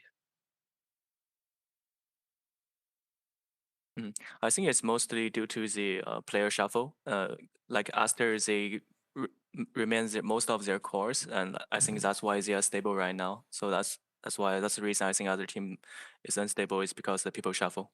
Okay, and one more question that I asked previously already, but I play a lot of matchmaking games with Arma and SEA, and I wanted to know, from LGD's perspective, why are so many Chinese players up playing on their server instead of on the China server? 之前其实我们也问过其他队伍类似的问题，但是像我的话，经常在东南亚的服务器上跟阿妹匹配到。我想知道从老干爹的角度来说，就是为什么你们特别喜欢去打东南亚服务器的天梯？各个方面都有吧，就是有的时候是时间段的，也有的时候是确实感觉东南亚，毕竟现在玩的人基数更加多吧，更主要是这个。然后可能东南亚那些什么无论是打法还是想法，可能就是更多吧，然后反正都是去学习吧，主要是。时间段是指什么呢？就是比如有的时候是早上起来国服拍到的高分的路人是比较少的，然后东南亚那边高分就比较多。我这边卡，您再说一下。就是时间段是指就是一般像早上或者下午的时候，在中国的国服高分的路人是比较少的，然后东南亚是基本上一直都是有比较高分的路人在拍的。So there's many aspects, mainly 2 points. First of all, during the like morning and afternoon, it's harder to find a match in Chinese server. So we prefer to matchmaking on C server. Also, there's a more top ranked players in C server as well. So there's some interesting ideas and some interesting play styles we want to learn from. That's why we like to matchmaking on C server. Okay, perfect. Awesome. Well, I believe that's all the questions that we have for you, but I just want to say thank you so much for giving us the interview here, Y, and of course, best of luck in your future games here in the DPC. 祝你们以后比赛好运。Fantastic. Great interview. I mean, LGD seems to have a lot of great interviews every time we've had the opportunity to talk with them. Well, they're used to interviews by now. They're winning just everything. They win a lot of games. That's a very good point. Yeah. Sometimes you ask yourself, like, who's playing in those teams that are not really winning all the time. They don't even get to interview. You don't get to interview them a lot. You don't get to explore the mentality of the players, the personalities as well. It's a sad thing a little bit, but you know, yeah. But it's also a fun thing for those that win all the time. Like, exactly. Yeah, more interviews. Yeah, they at this point they're just like rolling the die to see who's gonna be the one to do the interview after each series. You think they discuss it even before they go in? I mean, sometimes the team just has like one dedicated guy that does all like the interviews, but it's pretty boring. So what you said is quite nice. You just go to like RNG online. If you TP yourself back into player mentality, like you don't want to do the interviews. In my teams, it was always me. Like all the time. It was so annoying. Literally anything and everything. Hey, Black, you do it. Hey, you do it. By the way, do you understand any of what they're saying? Like, because you played in teams, right, in China? Yeah. Actually, like during those questions, it's I'm also practicing my own Chinese. You know? It's when they start to speak a little faster, it gets more difficult. But of course, I would say I understand probably about like 40-50% of it. So I'm always like very intrigued and like, how much do I actually still know? Not that much, but not too little either. Yeah. You catch a few things here. Yeah, I'm like, okay, yeah, that makes sense. Okay, they wake up early. Yeah, I got you. So you would understand push, go back, defend. Those Dota terms are no problem at all. There you go. Course. So if the team is looking for a new carry, my man Black here is. Yeah, I'll be looking. I'll be LFT. writing to some teams after this. I'm like, hey. You see how he's putting his little C's there. Like, why are teams unstable? What's wrong with the carries? These kind of questions. Why do you guys play with me in the SEA server? Are you scouting me? Yeah. Why do you play on my 13 carry here? The only problem is you haven't been around, but this is the third season that he's been doing it. So far, nothing's bloomed yet. Unlucky. Soon. Yeah. You might need a green thumb, maybe a... No, sometimes you get fiend script, sometimes you're unlucky. It happens. I'm being gripped right now, Soon it ends. Soon you'll be out of this nightmare, I'm sure. Right. But as far as the placement of the teams go, LGD at the very top of the bracket, is that surprising to anyone at this point? Nah. They're also, in China at least, the only team that didn't make any changes. Yeah. So it's pretty expected. No new patch. They're masters of the patch already. Yeah, probably we had bigger expectations for IG so far. right? Yeah. They're the ones that also didn't make massive changes. VG2, but only in name, really. They lost like a lot of their core players, unfortunately. Yeah. VG Gaming I expected to be in the middle, more or less, right? The organization name still sticks. It's still there. Yeah. But the players, PYW and DY leaving is just a massive Ori blow. too. Yeah. To me, the top three is almost exactly what I would have expected coming into this season, right? You see PSG.LGD, Aster, and RNG. Looking at the rosters, that's not surprising, right? It's more of who's going to take this fourth slot potentially. Yeah. Right? And that's going to be very highly contested. Yeah, it might be less contested than the last couple of seasons, to be honest, because the top four seem to be pretty clear this time around. Well, not pretty clear, but much clearer than before, because it was always like a battle for 4th, 5th, maybe even 6th. But this time around, like the power level just doesn't quite match up. Yeah, eHome, and you could see that even Oli here when we were, Innocence, when we were talking, he's really just mentioning eHome. He didn't even mention IG in the interview when we asked him about other teams that are strong, eHome and RNG. Maybe just paid more attention to their games than. Didn't mention Aster either, though. Yeah. No. Just playing maybe because they've already played him. It's poker hard to face. say. Yeah, whatever. Yeah, I mean they did take a game off of LG, so maybe it's a little bit of Unbelievable. bad blood. You know, like how dare they? Yeah, it's not allowed. We're not gonna shout this team out at all. They beat us once. You know. How is it allowed? But blasphemy. Oh, yeah. Wow, look at you guys. 2 peas in a pod. Love it. Yeah. Stir the pot. Yeah. Stir it. Yeah. Well, it's been a fantastic day here in the CN DPC. 3 series now come to completion. We are going to go to a quick break, though, as we will be coming back with our community panel to tell you all the juicy stuff that we have going on here, maybe behind the scenes that you guys haven't heard about. So we'll see you after the break.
Hello and welcome to the community panel as we wind down the day with some information from the Chinese community to bridge the gap between the English-speaking and the Chinese-speaking fans, because, you know, we've got a lot in common. Yeah. We like Dota. We do. That's about it. What kind of bridge are you? Suspension bridge, or that's all I got? Yeah, the Wibbly That's the Wobbly only, bridge. yeah, that's the only bridges I know is a suspension bridge. Famous one in London. So, the first thing we want to talk about is Chalice's interview, which he gave yesterday to the Chinese media, which he said some very interesting things. First thing, I think most importantly to know is that Super is coaching them now. So, Yeah, I'd like to know if that's super mid or super 5. Who knows? There's 2 supers. I'm going to have to get some more information on that. Or maybe it's someone Because, else entirely who's changed their name again, because apparently that's what everyone in China's doing, right? Yeah, it could be a new super. Then we've got a trio of supers. Yep, and supers everywhere you look. He also said, you know, we talked a little bit about God King doing the drafting. Is he actually drafting? Is he just clicking the buttons? Apparently he just wanted to click the buttons, so that's what he's just a button clicker. Yeah, Black was right. He's like, sometimes you just switch who's clicking the buttons. It's like that guy has a lot of information. He does. He does. Like he's an analyst. Yeah, maybe. We'll have to quiz him, find out where his source, what his sources are. Maybe it's the fact that he's played with like half the people in the community. That's a good segment. It would be. It would be. Quizzes with Black. And finally, of course, we have them talking about the newcomers because, you know, everyone's kind of excited about the fact that LBZS are doing pretty well. eHome, team of newcomers, doing all right. Obviously, after today, there's things looking a little bit more The figured gap's out. getting bigger. The gap is returning, yes. The separation is starting to appear. But you know, they're very confident on the side of RNG. They were just like, yeah, we got this. Like, we're going to win. It's no problems. As long as we don't mess with our draft, don't mess with our lanes, they should be easy wins, is pretty much what they said. Yeah, because that's something they talked about, and how they lost that game 1 from their previous series. Chalice was like, we farmed too much, and then we got 5-man ganked, and that just tends to happen. You just you give up too much, and then you end up losing the game. All right, and what's the next interview we had? Yeah, we had one with Pick You. Sorry. Who's that? That is Siamese Cat, and that is his name change, because I think it used to be Siamese C, and now it's the Chinese letters, Pick You, and We know what his name is, right? yeah, it's apparently his ID is a mixture of his 2 cats. That also makes sense. Like Siamese Cat is probably 2 cats, right? Then he changes it to the name of his 2 cats. Okay. Well, it's 2 cats together. Siamese Siamese cats. cat. Oh, yeah, I guess. Yeah. I guess, yeah. So it probably Is works. it not a out. breed of cat? It's also Okay. a breed of cats. So honestly, going a little bit further, they do talk about Matt, who's been the coach for Aster for a while. I think he coached him last year as well. Yep. And you know, obviously Aster had a pretty decent time, but he was talking about Matt getting a lot of credit, giving it a lot of credit to Pick You, and he ends up saying, you know, the typical, I think my teammates get along really well, you know, it's all of us, it's not just me, but, you know, then he probably got off the interview and was just like, it's me. Yeah, it's a team effort, guys. Puts the phone down. Don't get any ideas. It was all me. I'm the best. Screw you all. Yeah, exactly. That's what I'd be like if I was in a team. Hence why I'm very much not in a team. Yeah, that's why I'm not on a team. It's not It's the fact that that, reason. that's the only reason. Move on. Definitely. Move on. But he also talked about, because you could see the player cams while they're drafting, we always got them big 1-2 like this, or like this, depending on how you are orienting this camera right now. And, you know, we saw Monet laughing, and he was doing a lot of laughing to the point where it was like, well, what's so funny, right? It must be a pick. Apparently, it's just Lanham in his headset making jokes. Okay, fine. Fair So enough. we always kind of like over-identify the laughing. Oh, the Kunkka pick. That's why they're laughing, and it's probably just They've got an idea. They can pull out something crazy. yeah, exactly. Techies is definitely coming, and it doesn't. And then we're like, why? It's just because they're joking around the entire time. In a shocking turn of events, they It's are nothing. human beings who communicate with Who each laugh? other. Wow. Yes, Who this is knew? this is how it This is the works. insights we're looking for here on the community panel. Yeah, and you know, they talked about the Brood pick, which has been a big talking point for us. Banned like 19 times, picked like twice, and XXS Brood is just too good. They weren't worried Absolutely. about it being picked second. Second overall, a lot of time to counter. Who cares? Doesn't matter. It's XXS. Okay, just take it up regardless. I mean, I still think they're just pulling the old. Oh, he's so good at Brood, dude. You know, don't check out his professional win rate. It's Yeah. 40%. He's so good at Brood. You want to ban it every game. They're fishing for the free bans, dude. That's what Yeah, they're they doing. are. They're fishing for the free bans. The hero's getting banned at exponential rate anyway. Just to know the. It just gets banned all the time. It really do. It really, really do. Something else interesting to talk about in the Chinese communities, especially when we're talking about social media, is there's been a war waging Waging? Raging. Waging? They're waging war, Waging and war. it's raging. It both works. I slipped up, but turns out I didn't need to correct myself anyway. Sometimes you just land on your feet like that. Host. And then you material. play it off super smoothly like this. Talking about it is always playing it off smoothly. Absolutely. Don't forget There has been a war on the social media side of things where, as usual, the LGD fans are basically fighting off against the hordes of angry people in China who put their faith in them and they didn't deliver. LGD there on your jersey as well.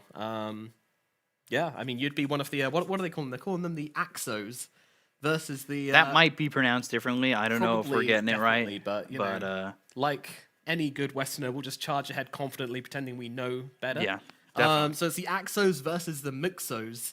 The Muxos are the maybe fans, yeah. And the Axos are the Arme fans. And this is based off EXO, which is a K-pop band. So apparently the diehard fans of that are called Exos, or I don't know. It's like standing, people. For all you people out there, all you Zoomers, it's standing. Yeah.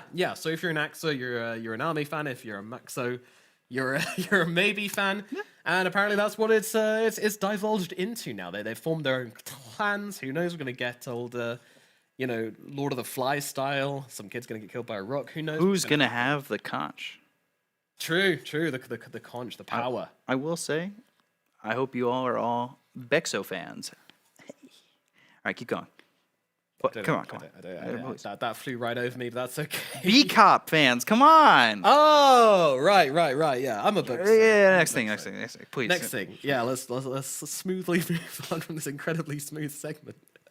Apparently, Plus EXO is someone just holding a different opinion. I don't know. It's going crazy over there. You know, war is getting mad when they're just creating a whole different language to talk about the war. Well, the itself. EXO is the first letter of them plus EXO. Okay. I see. So yeah. No. My thing was correct. Let's pretend that. Okay, sure. And then basically, just a lot of people throwing out crazy opinions left, right, and center. It seems to be everyone's really hyped about LGD versus RNG. That is like the biggest thing, you know. Everyone's looking forward to it. Everyone's talking about it. Top comments are saying stuff like, bold prediction: LGD stomp over RNG, but Mexo stomp over Axo. Therefore, maybe stomps over Arme. Is that bold? Is that bold? Oh, No. undefeated team stomps non-undefeated team. Bold prediction. Here we go. Yeah. Stable Okay, team which sure. didn't shuffle beats team which did shuffle and is still finding their feet, who are admitting in interviews that are still finding their feet. Yeah. Bold. As long as you say it's bold. Definitely not italics. Indeed.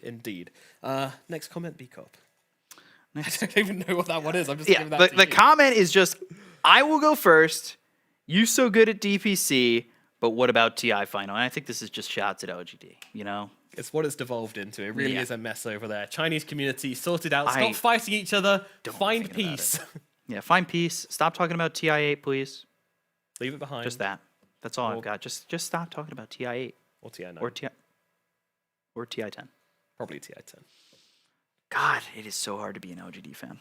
It certainly is. And that's going to just about round off the community corner segment. I hope we informed you about what's going on in the China community. And we will see you tomorrow for more China Dota action. No, we won't. We'll see you in 3 days' time for more China Dota action as we go on a short break. But of course, we'll be back bringing you the games. So smooth. Give us a smooth outro. We're out.